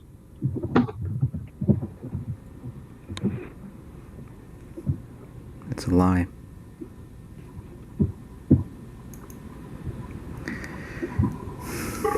I know we need to do, I think Dan actually mentioned this once, but we need to do a talk on the Making a Murderer from the Netflix series. Dan and I haven't we're seen on that. opposite ends of that one. Oh, that'd be great. But here's the thing, if I was sitting on that jury, and we really should go into this more, but if I was sitting on that jury, even though I believe he's guilty, I could not say he's guilty because they don't have everything that they have is quote unquote proof was all staged. It was all planted. And so by how there are other things that don't necessarily tie that guy to the case. It's other issues in his other relationships that tell me he's guilty. But as far as their so-called evidence, it sucks. as a juror, I would have to go, you guys didn't convince me. I'm not convinced, even though I believe he's guilty, your evidence doesn't show me he's guilty. And so it's the same thing with David, but I don't believe David's guilty at all. There's nothing that shows me, not even the evidence, nothing they say, nothing that we've looked into that even remotely shows David is guilty. But yet, why do they hold on to it? Yeah, and for the listeners out there, that's a Netflix documentary or a docu-series called "Making a Murderer." There's two seasons, I guess, of it, of 10 episodes each, I believe. It talks about the case in Minnesota, next to Minnesota here, in Wisconsin. Mm-hmm. About a missing young woman, and later photographer. The photographer was allegedly murdered, killed, dumped in burned up, and the body fragments were found, and they tagged it on this individual who lived nearby and his younger nephew, and both are in prison to this day, as far as I know, for this. And they made a documentary about it, and they have various justice pages as well, trying to basically do what we're doing here, just having people open the door to see the light. Not convince anybody. We're not here to do a sales pitch. It's just, it's very similar circumstances where nothing makes sense. Things are just odd. Things are not normal. What I find with that Netflix series, Making a Murderer, it's very similar to the Crowley case. The first question when people watch it, they want to find out who did it. It's a big mystery, a whodunit mystery. If it wasn't these guys, and in this case, if it wasn't David, who did? And what I try to focus on when I watch shows like that or look at the David Crowley case is it really doesn't matter who did it. You have to narrow down who didn't do it, and then you can get yourself down the right track. David Crowley obviously did not perform this staging and the killings and the arm removal and the Facebook posts and whatnot, all of these ridiculous things. Obviously, he didn't do it. Do we care who did do it or which person or persons did it? Yeah, it'd be nice to know. But the purpose of the justice page is just to point out the facts that he obviously didn't, and therefore we've got a murderer or a killer or killers on the loose. And what they did to the Crowley family, if as horrendous as that is, they certainly wouldn't hesitate to do it again. And so the question is, those people are out there, and whether they're amateurs or professional killers, they probably wouldn't hesitate to do it again. That's the disgusting thing we have out there. Right. And then you watch that Netflix case, and you realize that if the wrong two people are in prison, and the real killer is out there, and what they did to that body, and how they desecrated her, we've really got problems. And in both cases, it's the police department that's backed up against a wall, fighting and digging their heels in, just to avoid the bad reputation. They don't care about the truth. They don't care about right or wrong or who did it. They are fighting for their lives so the department does not look bad. That's what we've got here with the Apple Valley Police Department. Right. They obviously know it doesn't add up, but the question is, why are they fighting so hard? Are they involved in a cover-up, or are they trying to save their reputation? Neither option is good enough for us, the people, the citizens. And I really feel for those who live in Apple Valley. Their taxpayer dollars are going to fund that police department, and they are more worried about their reputation than they are actually protecting and serving, which is their only job to do, is to protect and serve the community. They're not doing any of that, and that's what we're stuck with. That's what we're up against, is trying to shine the light and trying to educate and trying to wake people. We're trying to wake people up and look at the case, and hopefully one day a documentary will be made about the Crowley case to show us. None of us are big fans of David Crowley. We didn't necessarily watch or enjoy his work. This isn't a fan club of the Gray State. This isn't a fan club of David Crowley just trying to harp on the fact that we want to clear his name. Us following the case didn't even know the man. Right. Greg knew of him and wasn't even a fan. So I didn't know the man from Adam. So none of us have a stake or a dog in the game here. We're not doing this for our own pleasure. This is an extremely frustrating case to follow, and it's certainly not any fun to do. And it takes us all away from time that we'd rather be spending doing other things. But because it's so sickening, and for me in particular, sickening to my stomach to see what this did, it motivates me to get the word out, try to get people educated, to open up their eyes to what's really going on at some of these things. This isn't necessarily a federal case brought in with hitmen and the CIA and a secret government to do it, although it very well could be. All we know is that it's not some random murder-suicide, with all the overstaging, I'll say. Mm-hmm. Thank you, Dan. That was really, you were really on point. To the point, yeah. Yeah, and the first thing that people, when they first join on, they automatically think, oh, you must be a big fan, or must have liked the Gray State, or must have been a fan of the project, and it gets people when you say, I didn't know who he was, I wasn't even familiar with the project. Well, I've gotten a lot of backlash because I wasn't a fan. So it's like, well, why do you care then? Yeah, you got really hit because you're anti. Yeah, I'm like anti-Crowley. So you are damned if you do and damned if you don't, huh, Greg? Story of my life. So we're good. I'm used to that. And so we find ourselves up against the wall on various small things, and that's where the bickering all begins, is on the small things. One in particular is the name of the page or the group, Justice for David Crowley and Family. When I created that back in 2015, the word family was meant for David, Comel, and Rania only. Not David's siblings, or not his brother, not his sister, not his father. This is not a page to put them and shed that family in good light, his blood relatives. This is a family only for David, Comel, and Rania. This is not anything to, we're not trying to do something good here for the remaining surviving family. This is not to, make them a feel-good, warm, fuzzy feeling for the rest of the family. What we've got here for suspects and evidence leading back to who's our people of interest does certainly include members of David's family. His father and his brother are certainly included in the pool of suspects in my mind. Did they do it? I don't know. They may or may not have been, but they certainly would have been or should have been treated as suspects for what they did and their actions and their behavior before, during, and after the bodies were found. All right, guys, I got to jump off here in about 2 minutes.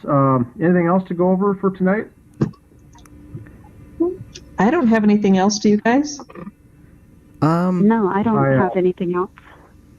What I posted on the Justice for David Crowley and Family page just now was a screenshot, a JPEG image of those last two emails, correspondence between Danny August Mason and David Crowley, one on December 9th and a response on December 16th. And we know a week later the bodies were found. December 9th, and I'll read it, David writes to Danny, who's still from August 1st refusing to sign that release statement. It says, in deference to your hesitation to sign the GS release document, I give you these verbal guarantees. You will have, number one, full producer credit on the film The Rise, unpaid. It's an unpaid, that's the Rise documentary that did come out later under Sean Wright. He was going to give him a full producer credit on The Rise. And then number two, guaranteed casting as lead role of John Wanick in Gray State series in a paid position. Now, two things are important here in him giving this verbal guarantee. He uses the phrase Gray State series. So we already know it was not going to be made a movie. It was going to be a web series or an internet series, or a television series, a series of some sort. And that's what Mike Boggio said from the producers of the Meg Entertainment Group, a series. So here on December 9th, 2014, for all of you out there who says there was no deal, David Crowley himself is going to guarantee a role for Danny August Mason playing character John Wannick in the Gray State series, and he's going to pay him, and it's a paid position. So he said after that, he says, you will have every opportunity to continue to collaborate, write, and produce episodes, plural, with an S, series, keep that in mind, and retaining your cherished position as a co-creator of the original concept in the public eye. But I will not be able to sign you into any contracted roles until I have your signed release document. I would like to have it by December 16th. There's the deadline, December 16th, after which we would be free to discuss a future with Gray State that's more respectful for your talents as a paid professional. That email was sent on December 9th, and that obviously has legalese written into it that had David, we can assume here, it was in working with his attorney, Adam Gislason, to get this out, saying, we want you to release your rights from the movie. This is not saying I'm pulling the plug on you and our friendship and our business association. He said, I'll still give you the full credit, producer credit in the documentary, and I'll cast you as the lead role in the Gray State series. You'll even be paid for it. All you have to do is sign the document. Danny August Mason refused to sign that document because of a misunderstanding. He thought David was pushing him aside, pushing him out, and cutting him off. And in retaliation, he refused to sign it. Then, December 16th, last email between these two, Danny Mason, buddy, please give me a call about moving forward before I sign the release form. Danny. And that was it. Bodies are found, killed possibly a week later, found 3 weeks after that. So these guys were going back and forth through August, September, October, November, and things coming to a head in December when Danny August Mason, I think, figured that he was being squeezed out. He was given the short end of the stick, and he was being squashed down by his good buddy. And David once again goes out of his way to say, you will have roles. You will be paid. Just sign the document so we can move forward from the legal perspective of things. Hey, Dan, can I ask you to clarify something real quick? Danny August Mason is not the brightest bulb, and he just, I don't think, could figure it out. And David Crowley was the brightest person on that project. He did not surround himself with intelligent, articulate, smart people. And that's what ultimately paid the price. I think the snakes inside his inner circle ended up killing him because they didn't have a clue what was going on. Go ahead. And you stated, and I just want to clarify and see where your stance is on that, but you just said that a week after December 16th was when they were killed and then the bodies found 3 weeks later. Okay. I don't buy into their narrative on that. Do you believe that? I agree with you. Okay. I was just giving this as a point of reference to the official narrative. According to the official narrative, only a week later, the killings took place. So this is, we're trying to look at a timeline to narrow in on when things happened. Now, I also believe that the bodies were probably killed in the month of January, closer to the 10th or 9th, 10th, or the 11th of January. But according to the narrative, yeah, the bodies were found or killed essentially Christmas Eve or Christmas Day is what they think. Okay, thank you. Yeah, I find that very interesting because they keep saying that there's no deal. The Eric Nelson documentary, the man did a full documentary on this and said there was no deal. Kenneth Maines is a full-time investigator, says there was no deal. The Apple Valley Police says there was no deal. So the question is, if there was, did the investigators simply not do their homework? What does Danny August Mason say about that? Does he say that there was a deal? Because obviously it's right here, and we do know that they did talk on the 16th of December. That is in the phone records. Yep. So he says that the Danny August Mason is going down the official narrative. Everything I hear from him is that David was despondent, pulling away from others, looking gaunt, losing weight, not talking, and not engaging with the project, and went down the road of depression. Okay, I have to say this, and anybody who's listening, do not take this out on Greg, Dan, and Sophia. Danny August Mason is an absolute dork. I mean, the guy, hello, he's right here putting it in writing. There's a telephone record of them speaking. So this means that this email is not forged, because after that, there was a phone call. So Danny knows that there was a deal. So he's just an absolute idiot to go on the record to say, I'm going to go with the official record. Or official narrative, I'm sorry. Wow, what an idiot. And that's what he says when he's interviewed by Ben Swan, right? I think everybody needs to go watch it. If you have not seen Danny Mason being interviewed by Ben Swan, it raised so many eyebrows. I had so many people contact me like, what is wrong with Danny Mason? There's something wrong with him. He was scared. This guy is an actor. He's a trained actor. He would know. Well, he's not even very good. Well, I've watched him, and the guy sucks. I wouldn't. I might debate you. No, he doesn't on that. convince. I might debate you. On Okay, that. yeah, we could do that because no, he is, like I said before, he is at best a D-list actor. He's not convincing at all. It is harsh because it's the truth. Nobody likes to hear the truth, and I'm telling you, I would never pay any money to see that dude in anything. Not at all. I mean, in his little skits throughout, and even when he's talking on the camera in the Netflix thing that the jocumentary or sloppumentary, as you call it. Jocumentary, I like that. The jocumentary. I mean, you can tell he's trying to pull the wool over everybody's eyes. He's not good at faking a lie. Yeah, Greg, I agree with you that if anyone gets a chance to watch that Ben Swan interview with Danny August Mason, pull it up. It talks about the Gray State. It's one of the most uncomfortable, awkward things you'll ever see. Yes. Are you able to post it in the group? Yeah. Because I actually haven't seen it. Oh, I'm sure you've seen it. Yeah, watch it, and it's good. Watch for the movements. The eye movements, the facial expressions, the body language, and it's take notes if you need to. It's very interesting, and I can't believe he's enough to do that, to put that out there. But he did that interview, and it got a lot of hits and a lot of views, and that did not help them. That would be suspect number one. After watching that, if I was the Apple Valley Police, I'd say we need to stop in and have a little visit with you after watching this.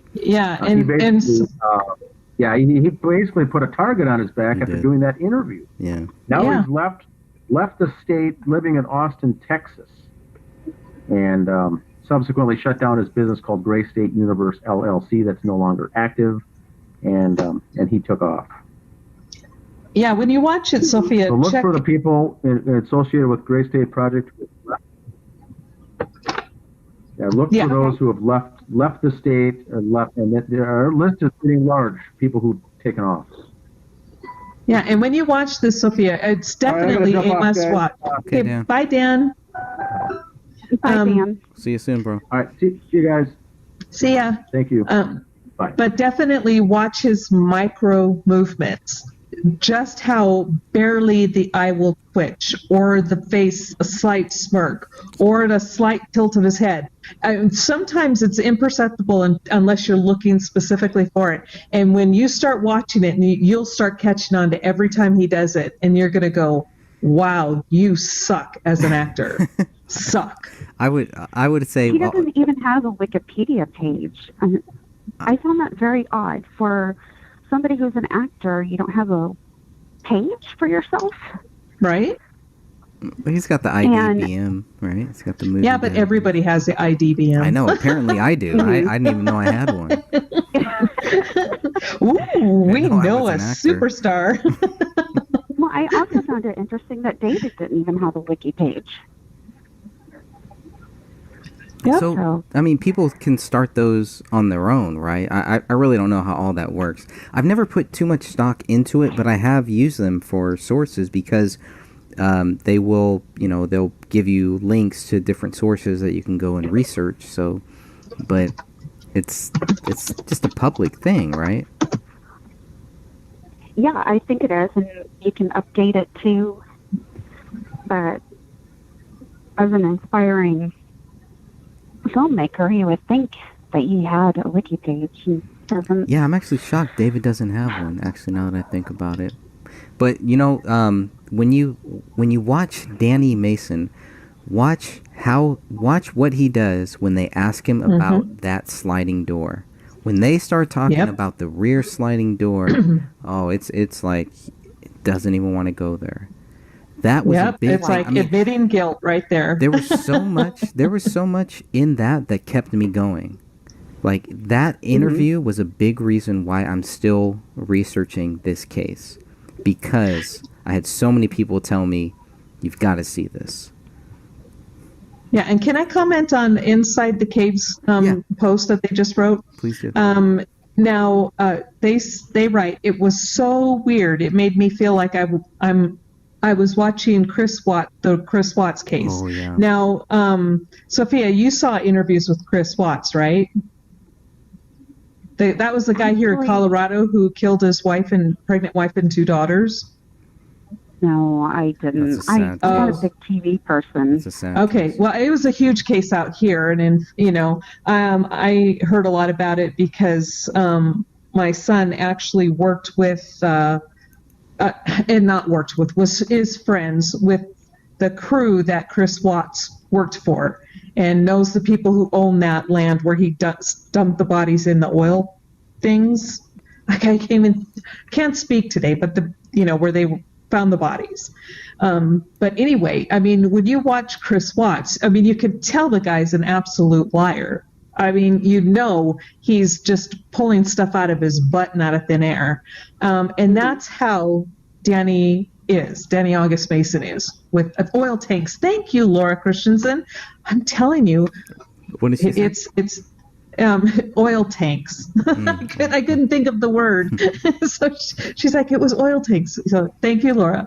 But yes. So if you you have to absolutely watch what they were talking about with Danny August Mason. Watch that, and then go back and watch the Chris Watts interviews, and you will see a very good comparison. Okay. I think the only thing that I really know about Chris Watts is, didn't they catch him on video? His neighbor caught him putting something, but they couldn't tell what it was, into the back of his truck. He'd backed his truck up into the house at like super early in the morning, which was not normal. Mm-hmm. And then when he took the police officer over to his house, he goes, the neighbor says, "Oh, I have video of that morning." And Chris Watts follows him. And then you watch his body movements, and he's like, "Oh, God, I'm going to get busted. I'm going to get busted." Yeah. It was right there that the cops started to realize that he was guilty, but they didn't say anything. They played it really well. The police officers did. Yeah. They did a great job on that one. Too bad we can't get them to look into this case. I know, right? Yeah, that's been weird. All the people who don't want to look into it, it's like it's a taboo case. I mean, even and the people that do, weird things happen to them. It's like they're being intimidated. After Ben Swan did this, I think that was pretty much it. You don't really hear that much from him now. I think he's doing his own thing, but and then with the Hagman, I don't know if you guys know about that, but that was the guy who actually interviewed David, and David told him that he was not prone to suicides. And recently, Hagman's son just died. So he overdosed. Not saying that it's tied or anything like that. I don't believe that it's tied, but I don't know. It's just there's just a lot of weird stuff like that. I think the biggest thing is that so many people just don't even talk about it, right? They don't even want to think about it. They'll talk about Cappy. They'll talk about other people, Seth Rich, other people that were probably killed or whatever. But for some reason, David Crowley is like a no-go. That worries me. That really worries me, because we shouldn't be here right now. We should not be Right. talking about It's this almost, case. it's almost like a memo went out, and I'm just Yeah, exactly. making a broad statement. I'm not saying a memo went out. Right. I'm saying that Yes, you are, Sophia. We got proof. It's recorded. Your credibility is gone. No credibility for you. oh please, Now you're with me, the one saying all that. the uncredibles. The Uncredibles. There we go. I like Welcome. that. Oh, Greg, you're too funny.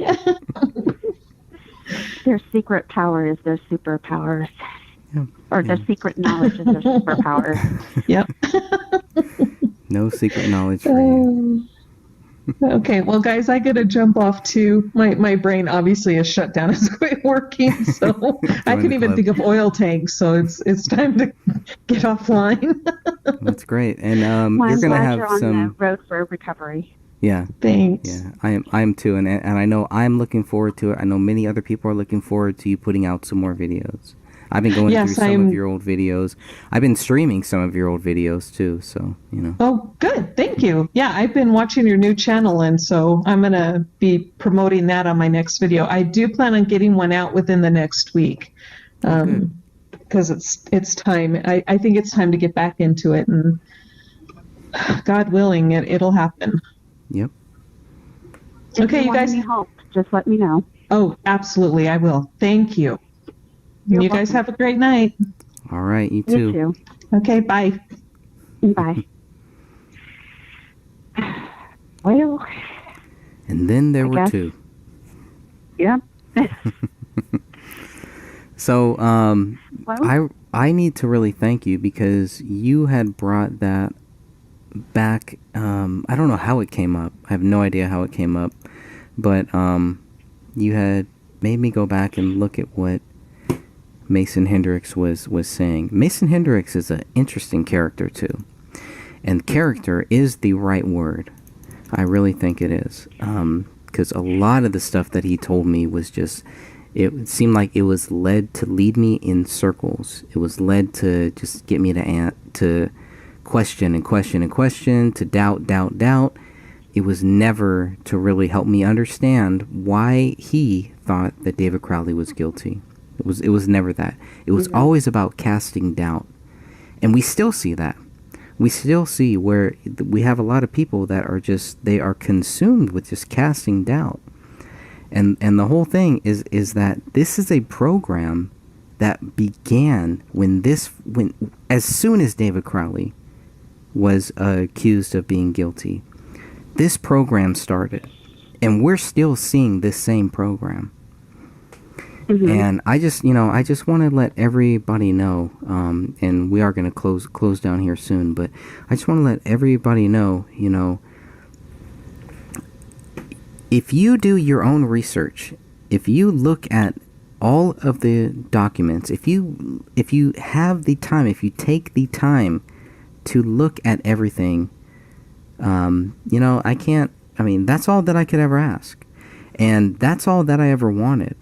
I had people contacting me, telling me that they had this stuff that we now have later on, that they had it way back when, before I had it, before we had it.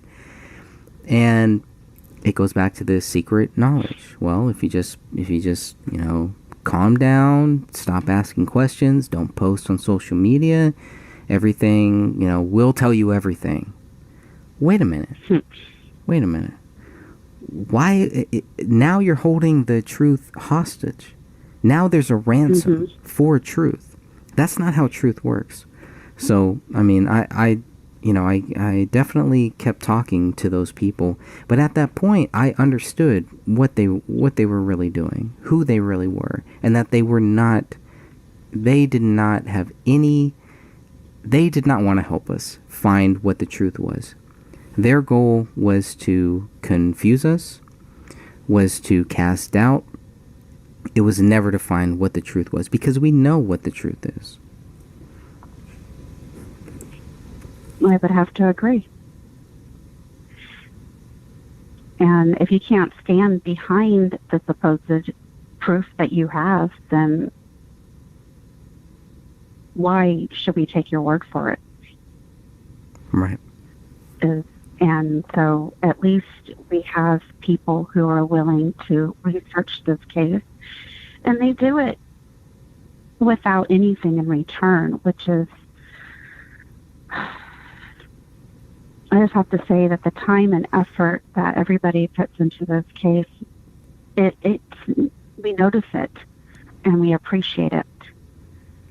And I just want to thank everybody who continues to look into this case, continues to look at the files and read them and think outside the box. Thank you. Because if only 4 people were doing it, I don't think anything would get done. Or if it did, it would just take us a long, long time. There's so much information to go through. So thank you to everybody for continuing to keep this case alive. Yep, because they wanted this case to die. This case was supposed to die out within a couple days, move on to the next one, blah, blah, blah, and everything is good.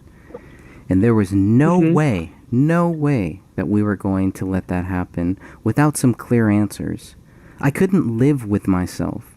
I could not wake up every morning. I could not look myself in the mirror right now if I had just turned and just never looked at this case ever again. I would be ashamed. I would be the gray shame.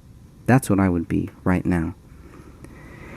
This case... An innocent man is being blamed for the horrendous murder of his wife and his daughter. And, I mean, she was a beautiful little girl, super, super smart. And his wife was so stunningly beautiful and extremely smart in her own right. And yet she's getting blamed for helping to plan this. Right. Which was a big... And I just don't think that's fair for any of them. No, it's not. No, it's not. And if we could just get to the truth, hopefully they can rest in peace. Right. And that's about all I have. I would love for you to post that video, though, when you have a moment. Oh, yeah, sure. Where do we have it? I think one of my videos has some of that, but you really need to hear you need to watch the whole video of Danny Mason in the proper context. So without me giving you too much, Okay. But yeah, I don't know. It really bothered me. I mean, at that time, I was trying to really figure out what alternative news media was really good, what alternative news media was bad, who I should waste my time on, who I shouldn't waste my time on, who I should spend my time on. And, God showed me very, very quickly, who I should not waste my time on. I'm not going to waste my time on people that are going to look at this clear-cut case that have stroke, that can get other people looking at this, that can help us reopen this case. And they did nothing. I'll never forgive them for that. So many people. Now, I mean, that's my own burden, and that's my own thing that I have to deal with. But it should have never come to this. We should not be here. We should not be talking about this. This case should be clearly, we don't know what happened. That's it. That's all we asked for. But so many people, for so many years, who were acting like when the police state was going to take over, when all this stuff was going to happen, they were going to stand up. They're not going to stand up. They're not going to do anything. They're chickens. They're chickens. They're not. I mean, this to me showed me a lot of their true colors. Now, I don't fault the people who just did not have time to really cover this. I don't fault them. I don't fault the people who are like, hey man, you know what, this is how I make my living, blah, blah, blah. I'm just not going to go there. I'm not going to fault those people. They have to deal with that.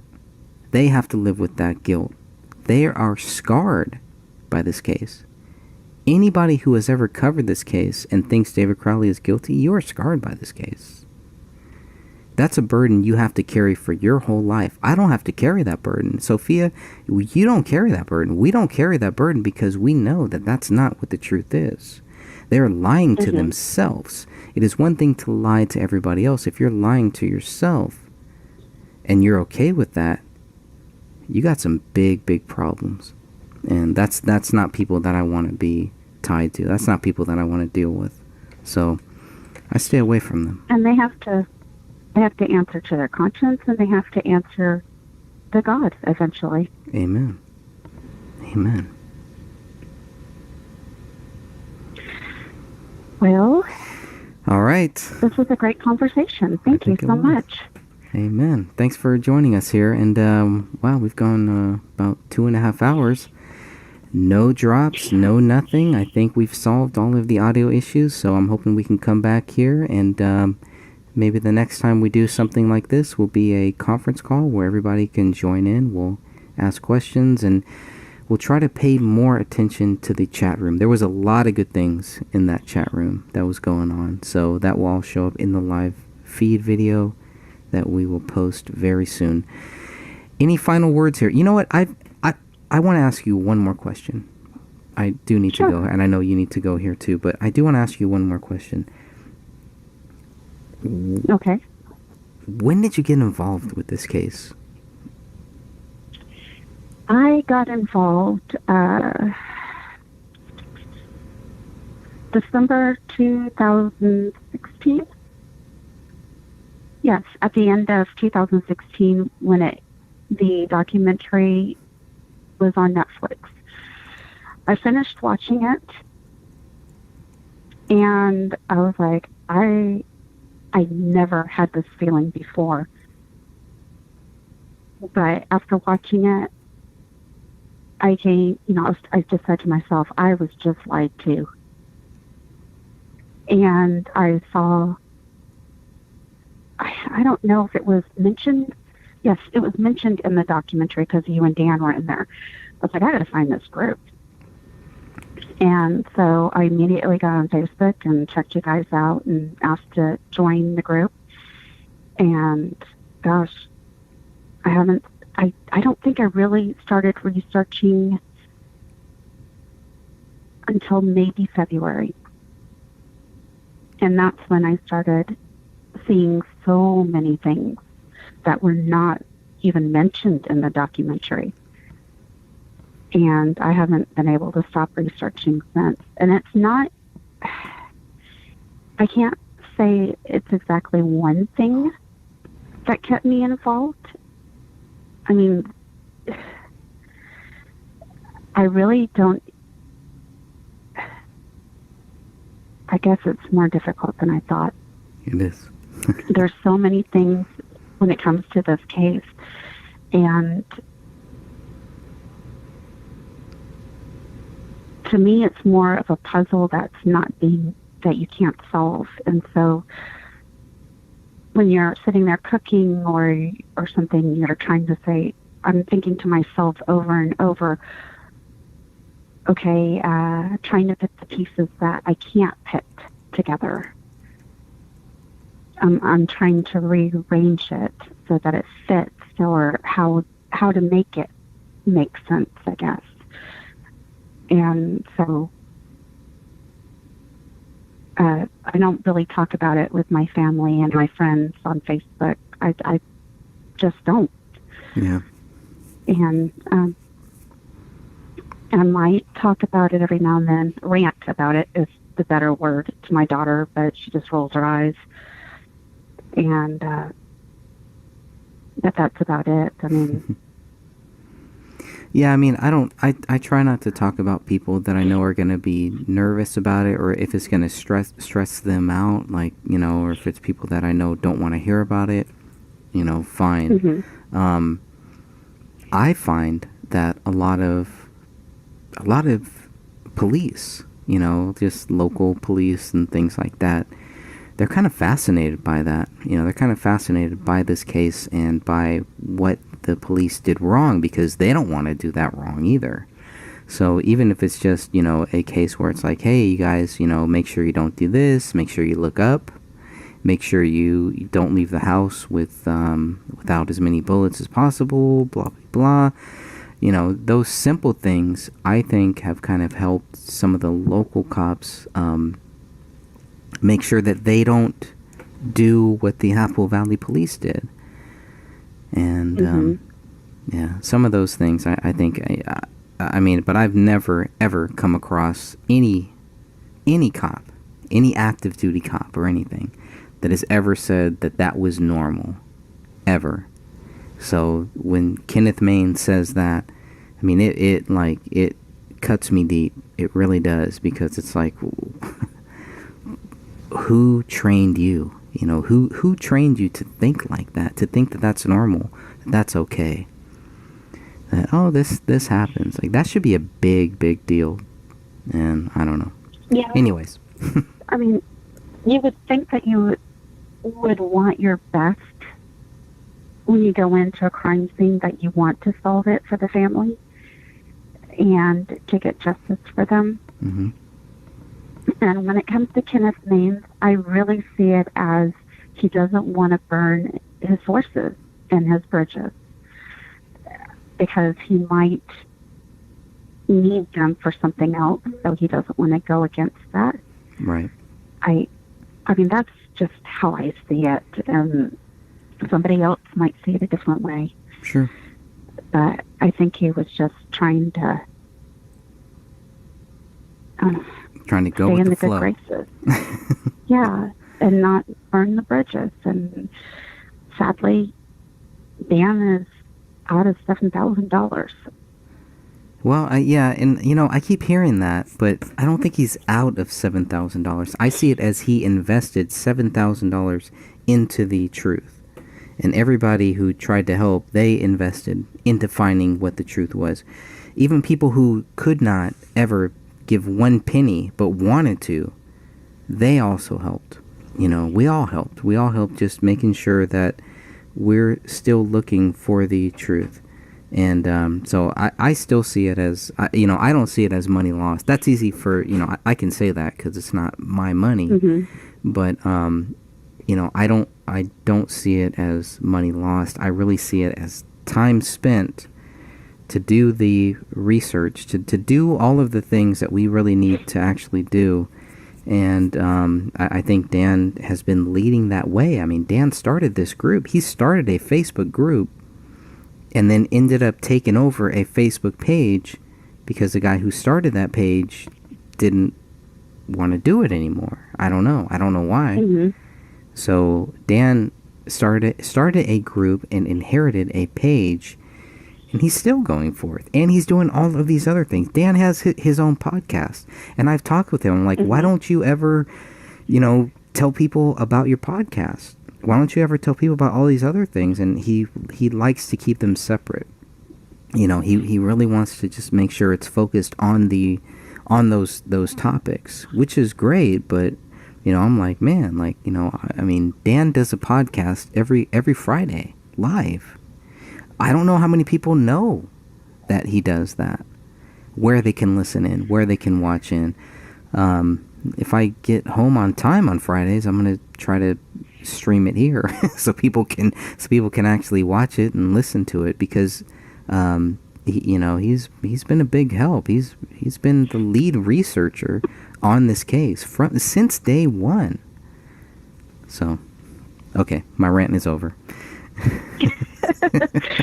Yeah, we tend to do that a lot, don't we? There's more to come. But, okay, so I want to thank everybody here for joining us, and we're going to post this, and thank everybody in the chat. And I think we didn't have one drop. We didn't have any problems. The chat room seems pretty cool, pretty clean. Lots of great people there. So I hope everybody can come back next time. And thank you all for joining us. I really appreciate this. The next one we're going to do like this will probably be a conference call. So stay tuned for that. Any final words? Okay. I just want to thank you and thank everybody else. And I hope that everybody has a great night. All right. Thank you, everyone.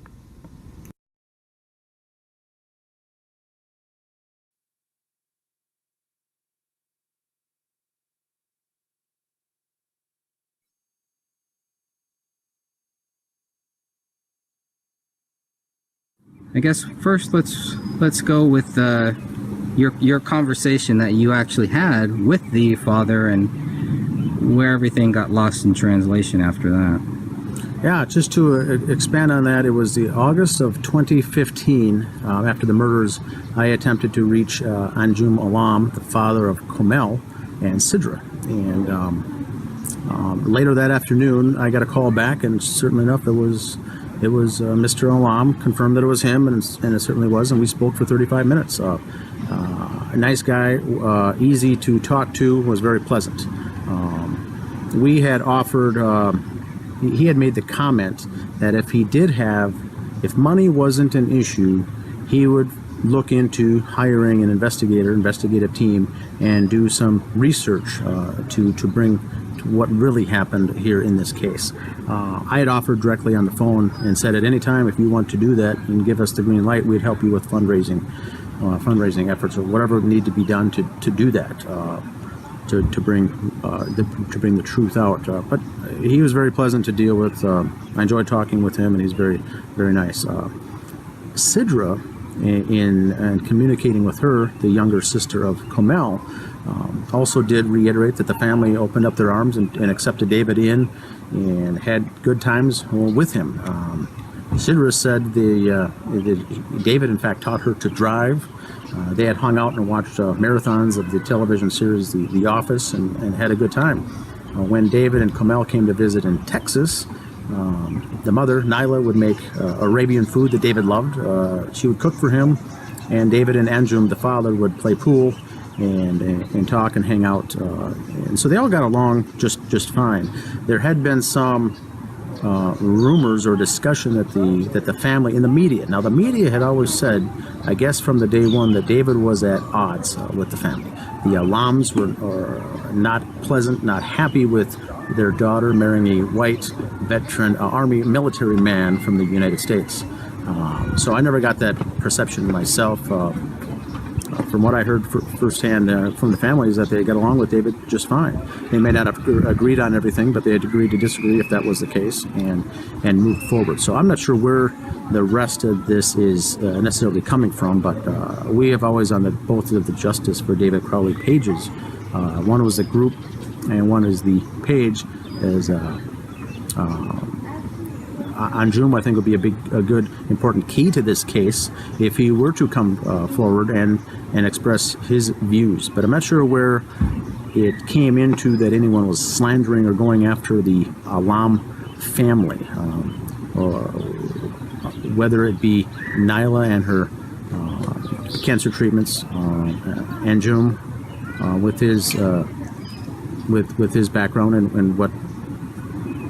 How he's been involved in this entire thing, but he's been kind of out of the loop. But so far, we've been on good terms with him since day one. And the only thing that I remember when things went not bad, but when he started not trusting anyone, was Judy Prochnow, the neighbor of the Crowleys, contacted me and said that the rumor is that I made a personal phone call to Anjum Alam, under the guise of my name was Danny August Mason, from the Gray State Project. That's not the case. It's totally not the case. I've never done that. Now, if someone did call Alam, Mr. Alam, and say that they were Danny August Mason, or maybe it was him himself, and got Mr. Alam confused with that aspect, that certainly may be the case. But I've only spoken to him one time on the phone ever, and I clearly stated my name, and we had a good conversation that lasted 35 minutes. So I'm not sure where that is, but I think our group is still on the Alam's side with whatever help they may need in this case. But just want to clear the air on that. But I'm not sure where that's coming from. It might be misinformation. It may be deliberate disinformation as well. So there's no problem. During your conversation, it started well with Mr. Alam and it ended well And the whole time, you believe that he understood exactly who he was talking to. Yes, I mentioned that I set up the Justice for David Crowley webpage. Said my name is Dan Hennon. Created the page and would like his information on some things. And he said, "Sounds good. I'd like to, I'm interested in talking with you." And like I said, the conversation lasted 35 minutes. It was totally positive. It was good. We talked about the case and what we could do to help, and what I could do to help, but whatever we could do to get the truth out there. So, okay. Yeah, to me, there was no room for communication error, whether it be the name or trying to go after someone. No one's going after him, so I'm not sure where that all came from, but just wanted to make sure we're on the same page with that.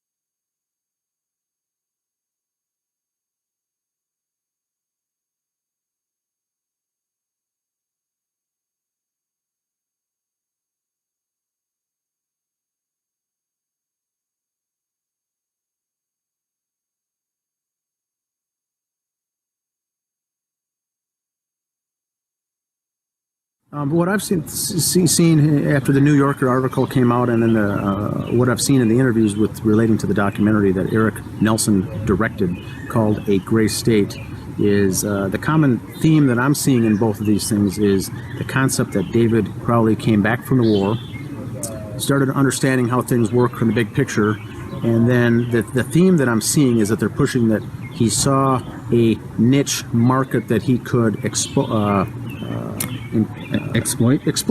It sounds to me that the narrative they're going with is that he found this conspiracy theory group out there that he could exploit and make money off by making a movie about these crazy nut jobs. I don't buy that at all. In fact, I think that he was 100% following his heart with the script and everything that he was working on in the Gray State. He was not using it to exploit anybody, but he wanted the truth to be out there, and he would go so far as to release some of the stuff for free, the documentary.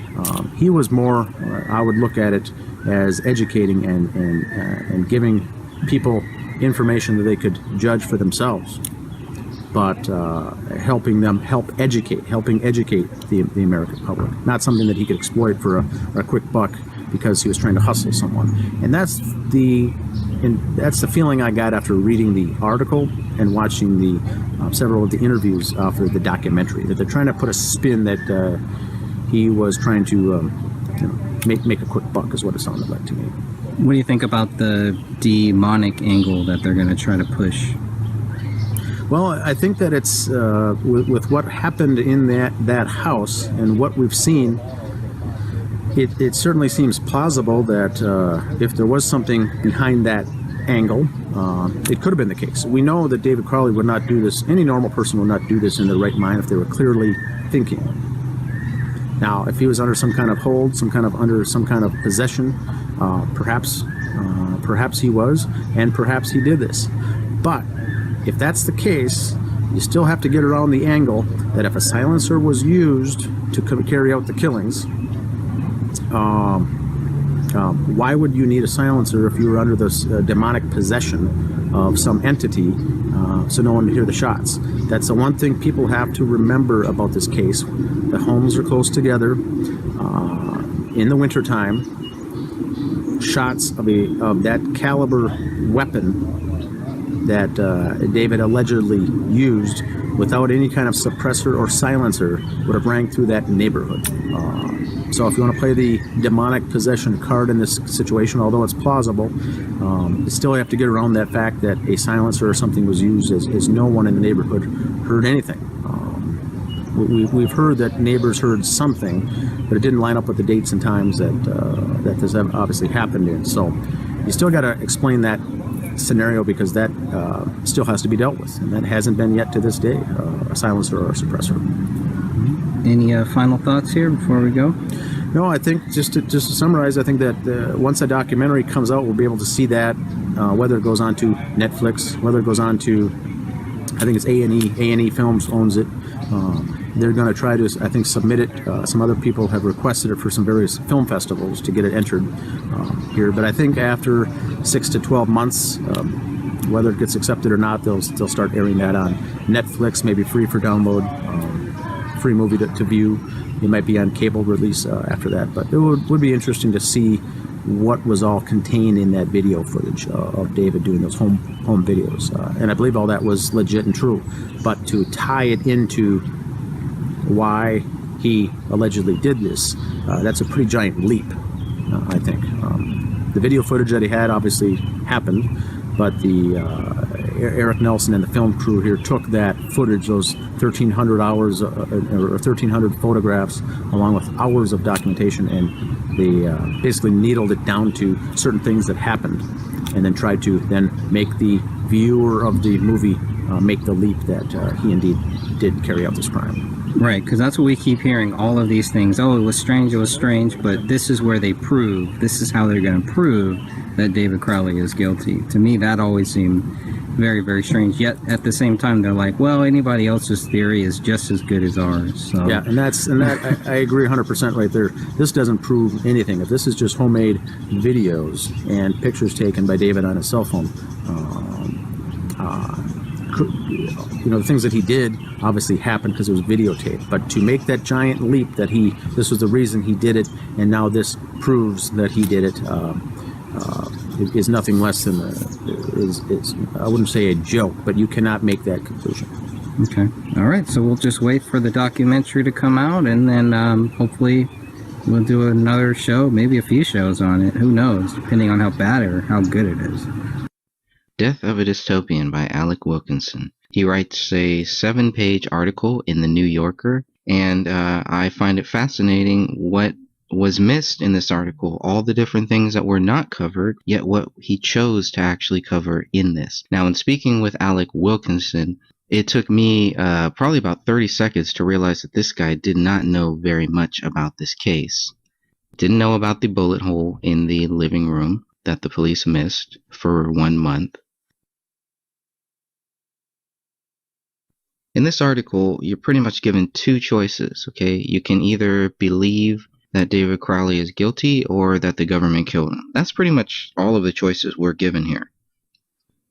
How a libertarian's film project and his fate fueled the alt-right's deepest fears. I don't know what this guy is talking about here. I don't know what this guy is talking about here when he's talking about this alt-right crap. What does the alt-right have to do with any of this? All right, this is not about alt-right. This is not about left. This is not about right. It's not about any of that. It's just about truth. First of all, has he read the police reports? Has he looked at the crime scene photos? Because I can tell you, when the people came out, when the documentary film came out to film me, the guy that I spoke with had no interest in looking at those photos. Well, if you're not going to look at those photos, if you're not going to look at the 94 pages, of course you're not going to understand where we're coming from. But if you're not willing to do that, don't write an article and don't make a fucking documentary.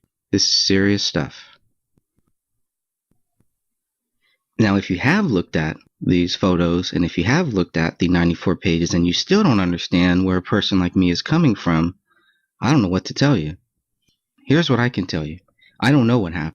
This article continually tells me what happened based on the documentary that I have yet to see. That also is going to tell me what happened. Well, I had many people from the very beginning trying to tell me what happened. And it all comes back to the same thing, the broken record of Greg Fernandez Jr. Where is your proof? So let's go through this article that fueled the alt-right deepest fears. I mean, what kind of crap is that? It all goes back to this secret knowledge that these people have, and this is why David Crowley is guilty. But we can't share it with you yet. First, we got to go and go to every film festival that we could possibly get it into. Then we got to sell it to somebody. So again, where does it come down to? It comes down to money. Yes, it is an interesting story. To me, the interesting thing is not just what David Crowley did. It's how the police reacted to what David Crowley did, to what they claim he did. So to me, there's many stories here. It isn't just, is David Crowley innocent or guilty? It's also, what did the police do to come to their theory? This article really doesn't cover that. Okay, it kind of glosses over that. Here's what I think really happened. I think Alec Wilkinson wrote a shitty article, 7-page article. I think there was a lot of things that he did not cover, and a lot of things he chose not to cover. Okay, but this alt-right crap is really bothering me, so I keep going back to that. All right, so the journal was a life report, since I suspect my feelings right now in nostalgia and reflection might be of value. The timing of this article matching up with the documentary is not a coincidence. It's not an accident. Like I told the people that showed up at the house when they interviewed me, I told the guy later on, man, you guys did not have to be so secretive. If you're going to try to set out to find the truth, then be truthful. We didn't know who was making this film. We didn't know what this film was for, and we didn't care, because that's how strongly we believe in what we say.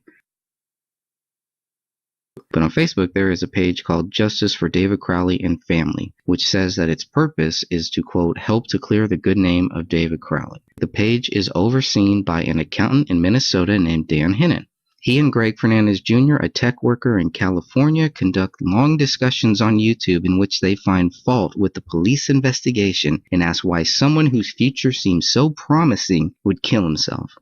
I don't know if that's what we're discussing. We discuss more of how the police messed this whole thing up and how certain people jumped to the conclusion that David Crowley was guilty and totally ignored or totally just glossed over all of the things that the police did wrong.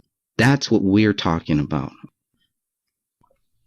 To say that the reason why the police missed the bullet hole is because of the Christmas tree, where the Christmas tree was, is bull. Because we can see exactly where the Christmas tree was. It was not that close to the ceiling. There is no way that the police would have missed it. The police moved the Christmas tree at least once. So there's no reason for them not to have seen this large bullet hole in the living room.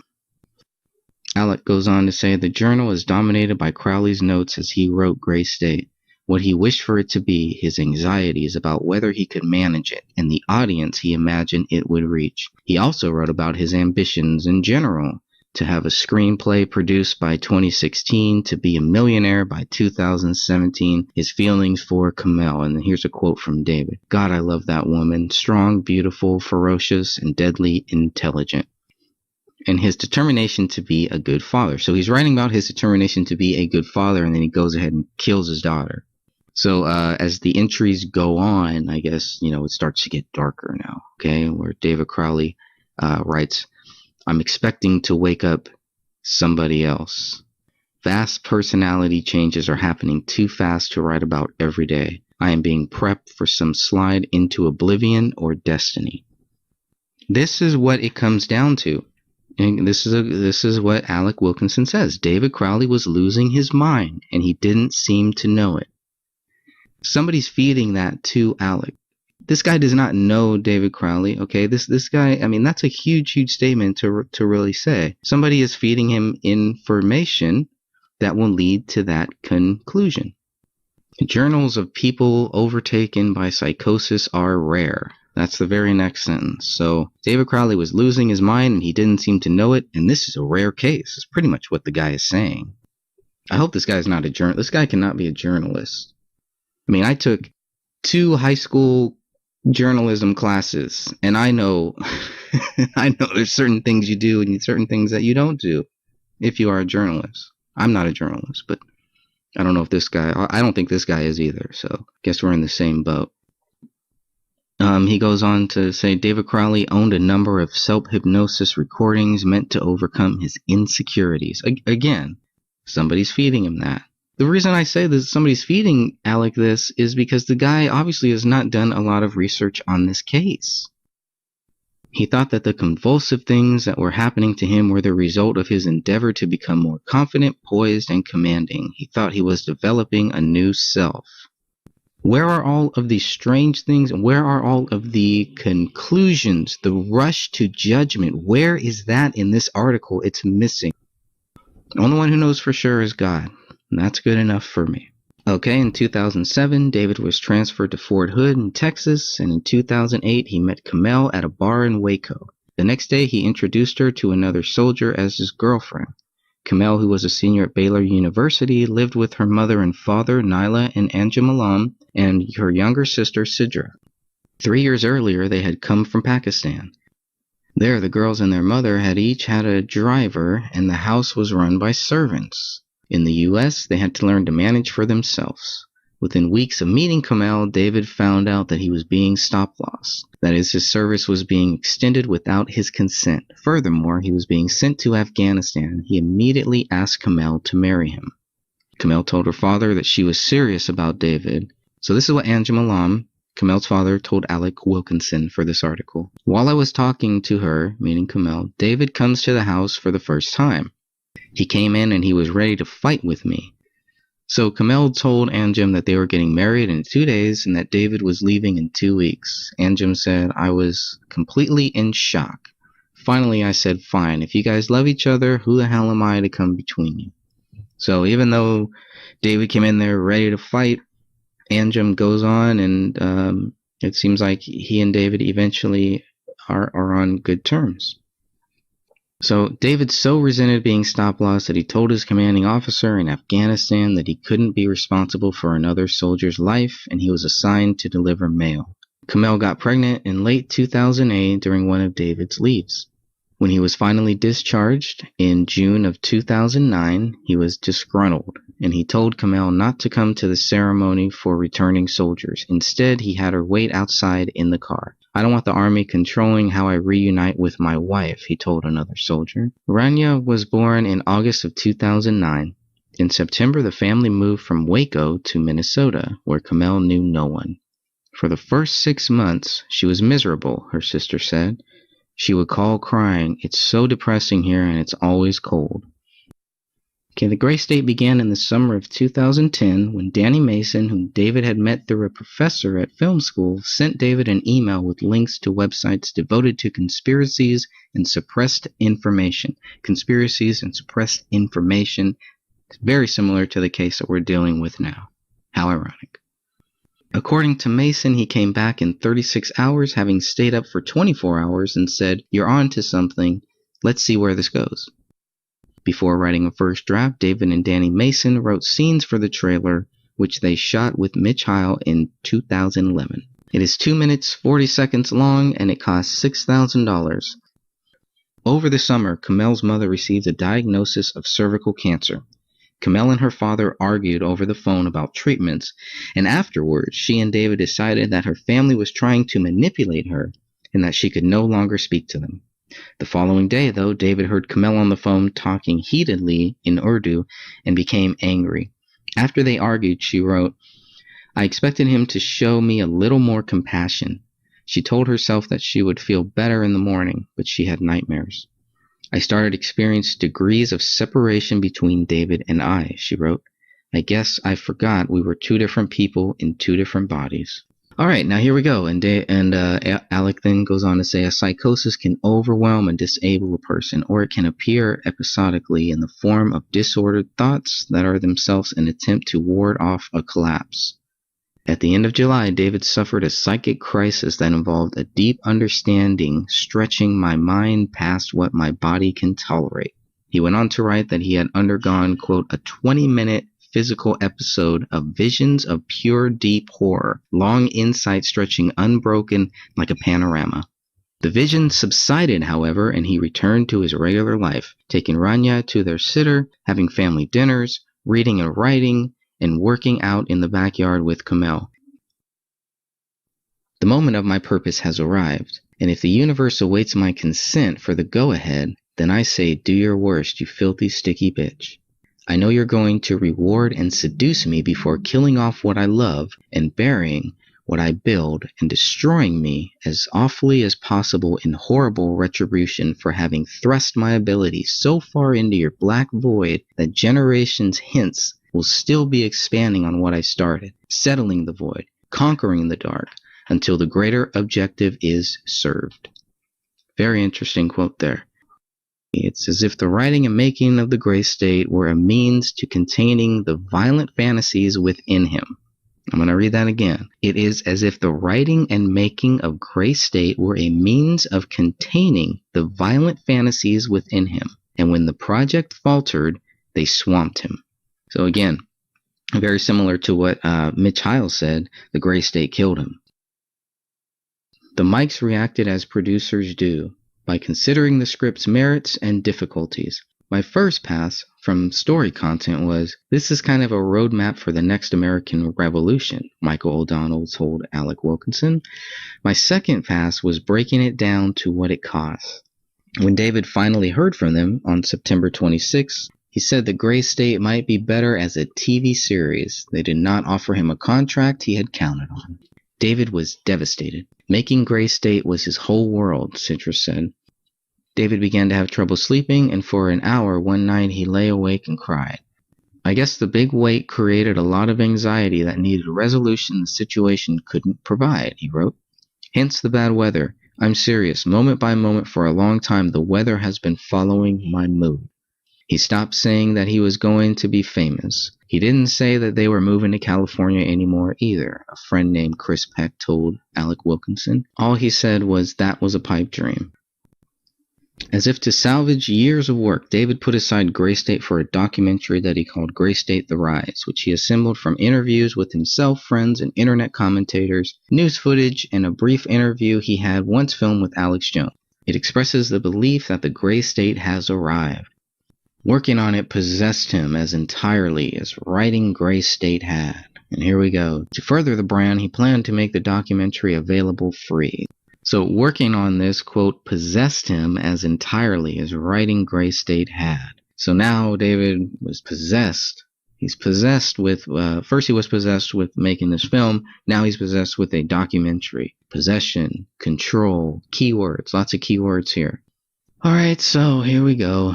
Meanwhile, he and Kamel stopped returning phone calls and texts and emails. Anjem sent Kamel a photograph of her mother, Nyla, in the hospital, hoping to provoke her into speaking to him.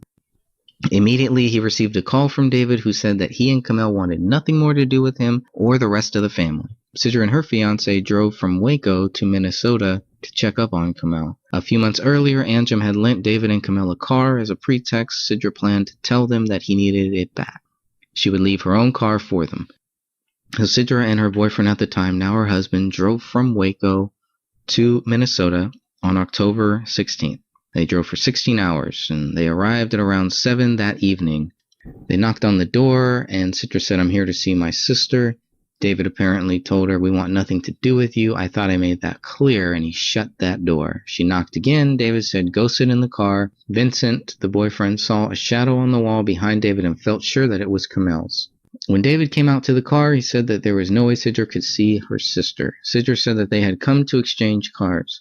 Sidra said that he needed an hour to get the car ready, but he would return it only if they took both cars, which meant Sidra would have to drive 16 hours to Waco by herself. She said she couldn't. Fine, David said, deal's off. Then he went back in the house. Vinny and I looked at each other like, what now? Sidra told Alec Wilkinson. Vincent knocked on the door again and David came out. Vincent extended his hand and David hesitated, then shook it. Her mom needs her daughter, Vincent said. You said an hour, right? When they returned, Sidra saw David watching them from a picture window beside the front door. The car was on the street, and on the dashboard there was a photograph of Kamel, Sidra, and Nyla. Kamel had written on the back of it, "I have always loved you and Mom, and always will." Sidra and Vincent decided to leave their car for Kamel in case she ever needed to flee. Sidra wrote, "I love you too" on the back of the photograph and left it on the dashboard, and they drove away quickly.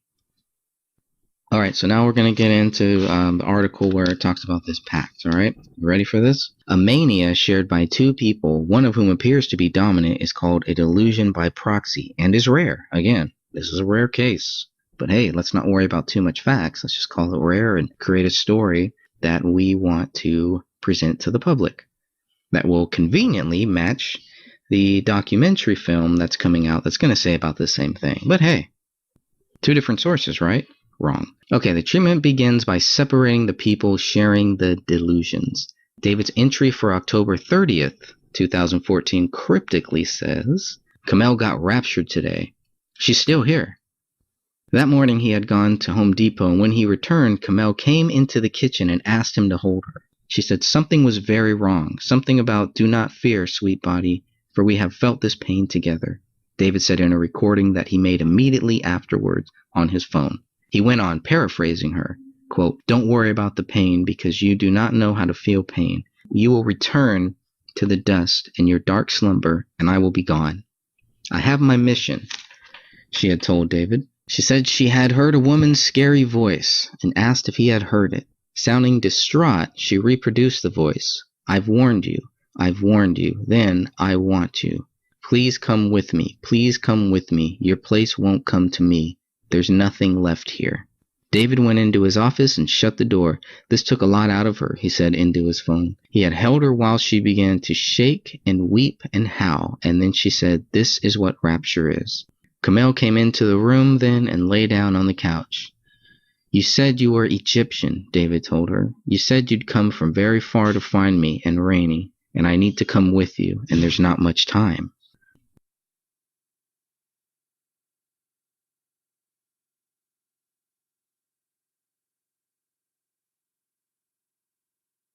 The primary emotion was that of desperate love, like hopeless love, he continued. "And on some level, your soul has committed to mine, and we're going to go somewhere, and Rainey is coming with." Those were the last words, Kamel said, her voice pitched just high above a whisper.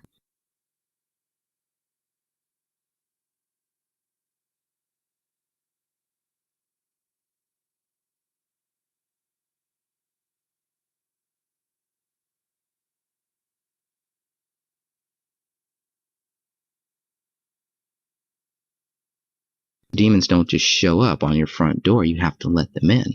So that's where the occultist thing, where the spirituality thing, where the Bohemian Grove owl thing, that's where all that comes into play. And a very interesting quote where David mentions the Antichrist and having a soft spot for the Antichrist. These are not normal things. The week before Christmas, David and Kamel visited their friend Chris Peck.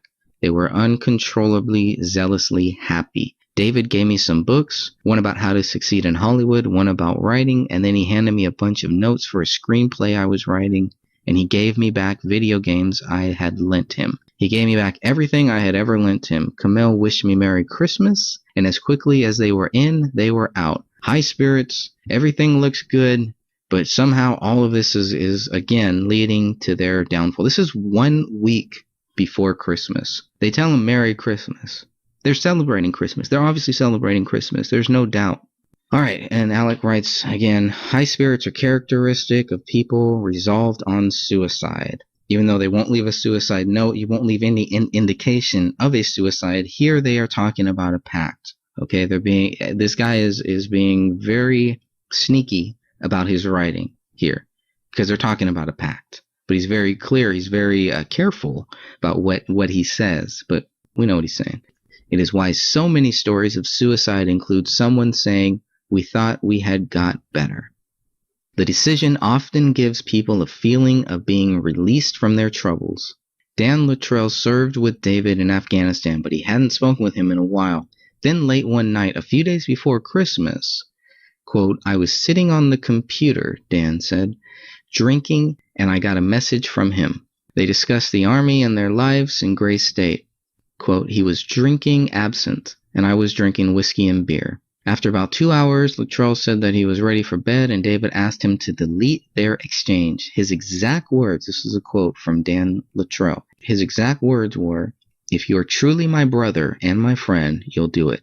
I promise you'll understand soon." The last entry in the journal reads, "I am no one. It is everyone else who is someone." On Christmas morning, he makes a list of plans for the coming year. Christmas 6-day countdown meme. It will be a new year, he wrote, and he reminded himself that December 30th was the last day to crowdfund. Planning for the future. More planning for the future. How much evidence do we have that David was planning for the future and not necessarily planning to kill himself? Then with the pistol that he kept in his safe in the bedroom, he shot Kamel and Rainey. So all of a sudden, right? So here he is. He's talking about the last day for the crowdfunding on December 30th. Then he goes and he decides to shoot his wife, and his daughter as they lay on the living room floor. Sometime later, he sat down beside them and shot himself. No mention of the bullet, no mention of anything. It's just, okay, that's it. So here we go from David writing his last entry. And all of a sudden, then with a pistol he kept in his safe in the bedroom, he shot Kamel and Renya as they lay on the living room floor. That's a quick jump. The next morning, Dan Jr. left presents for David and Kamel and Renya on the doorsteps. In the living room, David had done something that the police omitted from their incident report and waited months before telling the families. Months. In his hands, covered in his wife's blood, he stood on the couch and wrote on the wall, Allahu Akbar, which means God is great. On the floor by Kamel, he had placed a Quran open to a prayer of forgiveness. A few days after the bodies were discovered, David's father and sister went into the house. Apparently they went into that. Everybody goes into this house and nobody sees the bullet in the living room ceiling. Got it. Now, if it's a few days later that they go into this house, they obviously would see the writing on the wall, right? No, because the police had painted that wall white, so they painted over it. Cleaners had to cut out the floorboards where the blood had warped them, so it was clear where the bodies had lain.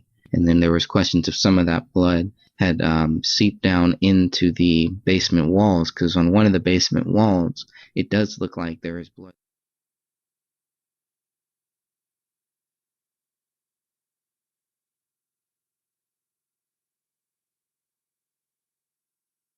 There's a reason why Allahu Akbar was written in blood on that wall. And yes, it does make sense to me that it is a satanic angle, that it is a demonic angle, an occultist angle. But that doesn't make it true. That doesn't make it fact. Mason Hendricks was also in the house and when he looked up and saw that there was a bullet hole in the living room. Again, not mentioned in this article. I told Alec Wilkinson about that. He found it strange. I told his fact checker. She found it strange. Mason Hendricks found it strange. Everybody finds it strange, but nobody wants to talk about it. That's even more strange. Danny Mason maintains David's Gray State Facebook page, posting videos and remarks every few weeks, usually critical of the government. He and Dan Sr. own the rights to the concept, and while David Sr. is uncertain what outcome he prefers, Danny Mason still hopes to make Gray State. So even after the guy dies, even after the guy allegedly kills his family, you're really going to move forward with this movie? You must not be thinking clearly. Because if you really think you're going to make this movie and you're going to make money off of this, that's pretty sick to me. So I will debate Danny Mason on this anytime. All right, so there's the article there. Just wanted to cover that and get that off of my chest. Feel a lot better now. Might be one of the only times I ever am forced to read an article from the New Yorker. Hopefully I never have to do it again. See you next time. Hello, my name is Dan Hennon. Today is July 11th, 2017. I'll be joined with guest host Greg Fernandez Jr. And between the both of us, we're going to review the movie documentary called A Gray State by Eric Nelson.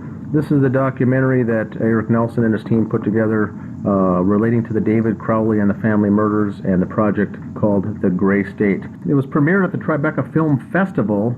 The film, once again, is a documentary called A Gray State, not to be confused with the Gray State Project that David Crowley was working on, or Gray State The Rise, the documentary that David Crowley did. But this is called A Gray State, which is really just a documentary based on this whole events of the deaths of the family of 3 in Apple Valley, Minnesota. Is that a good way to summarize it, Greg? Yeah, it's basically a documentary of the documentary and of the life of David Crowley, and more so, not really his life, but his death is kind of what it seems to really be focused on. And this whole alt-right thing, the key word that I keep hearing is alt-right, right-wing, you know? It's like, wait a minute. Yeah, it's really pushing the envelope there on some of these reviews of the movie.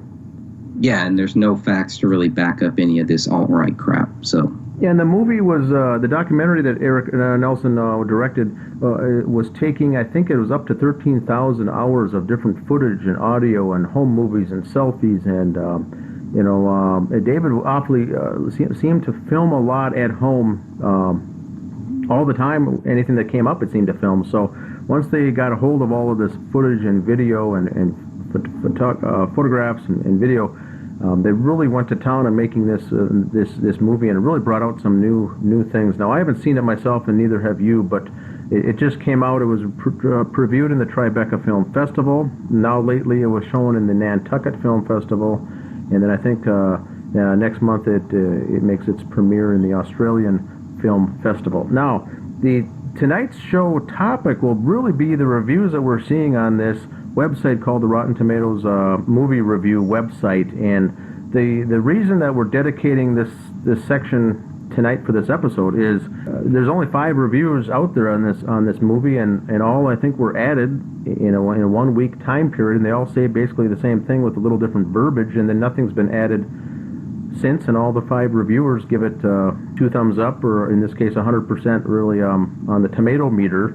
As this great documentary, but yet there's no poster on the movie, there's no information on it, the audience has it written in, there's no other comments, there's just 5 critics, and they say what a great movie it is. So tonight's episode will be basically on this, and what I'll do is I'll pull this up, Greg, and there's only the 5 reviews, and we're going to go through one at a time and basically bring them up.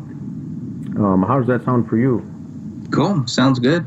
Yeah, I think people should, check out this site, and if they want to, start leaving comments. I think I might just leave a comment here in a day or two. Yes, good idea. And the other thing too is reviewing these comments and reviewing these reviews. Keep in mind too, as many of us talk about the compromised media and the mass media as tools and slaves and basically working for the man. These reviews, as I read them, do not seem to be authentic reviews. They're still seem to be pushing a narrative. So, for the listeners out there, when you watch this, leave comments yourself below this video when we publish it, because hopefully it'll open your eyes and ears when you read reviews in the future. Right off the bat, we'll start with Frank Scheck. Frank Scheck wrote a Gray State film review for the Tribeca Film Festival.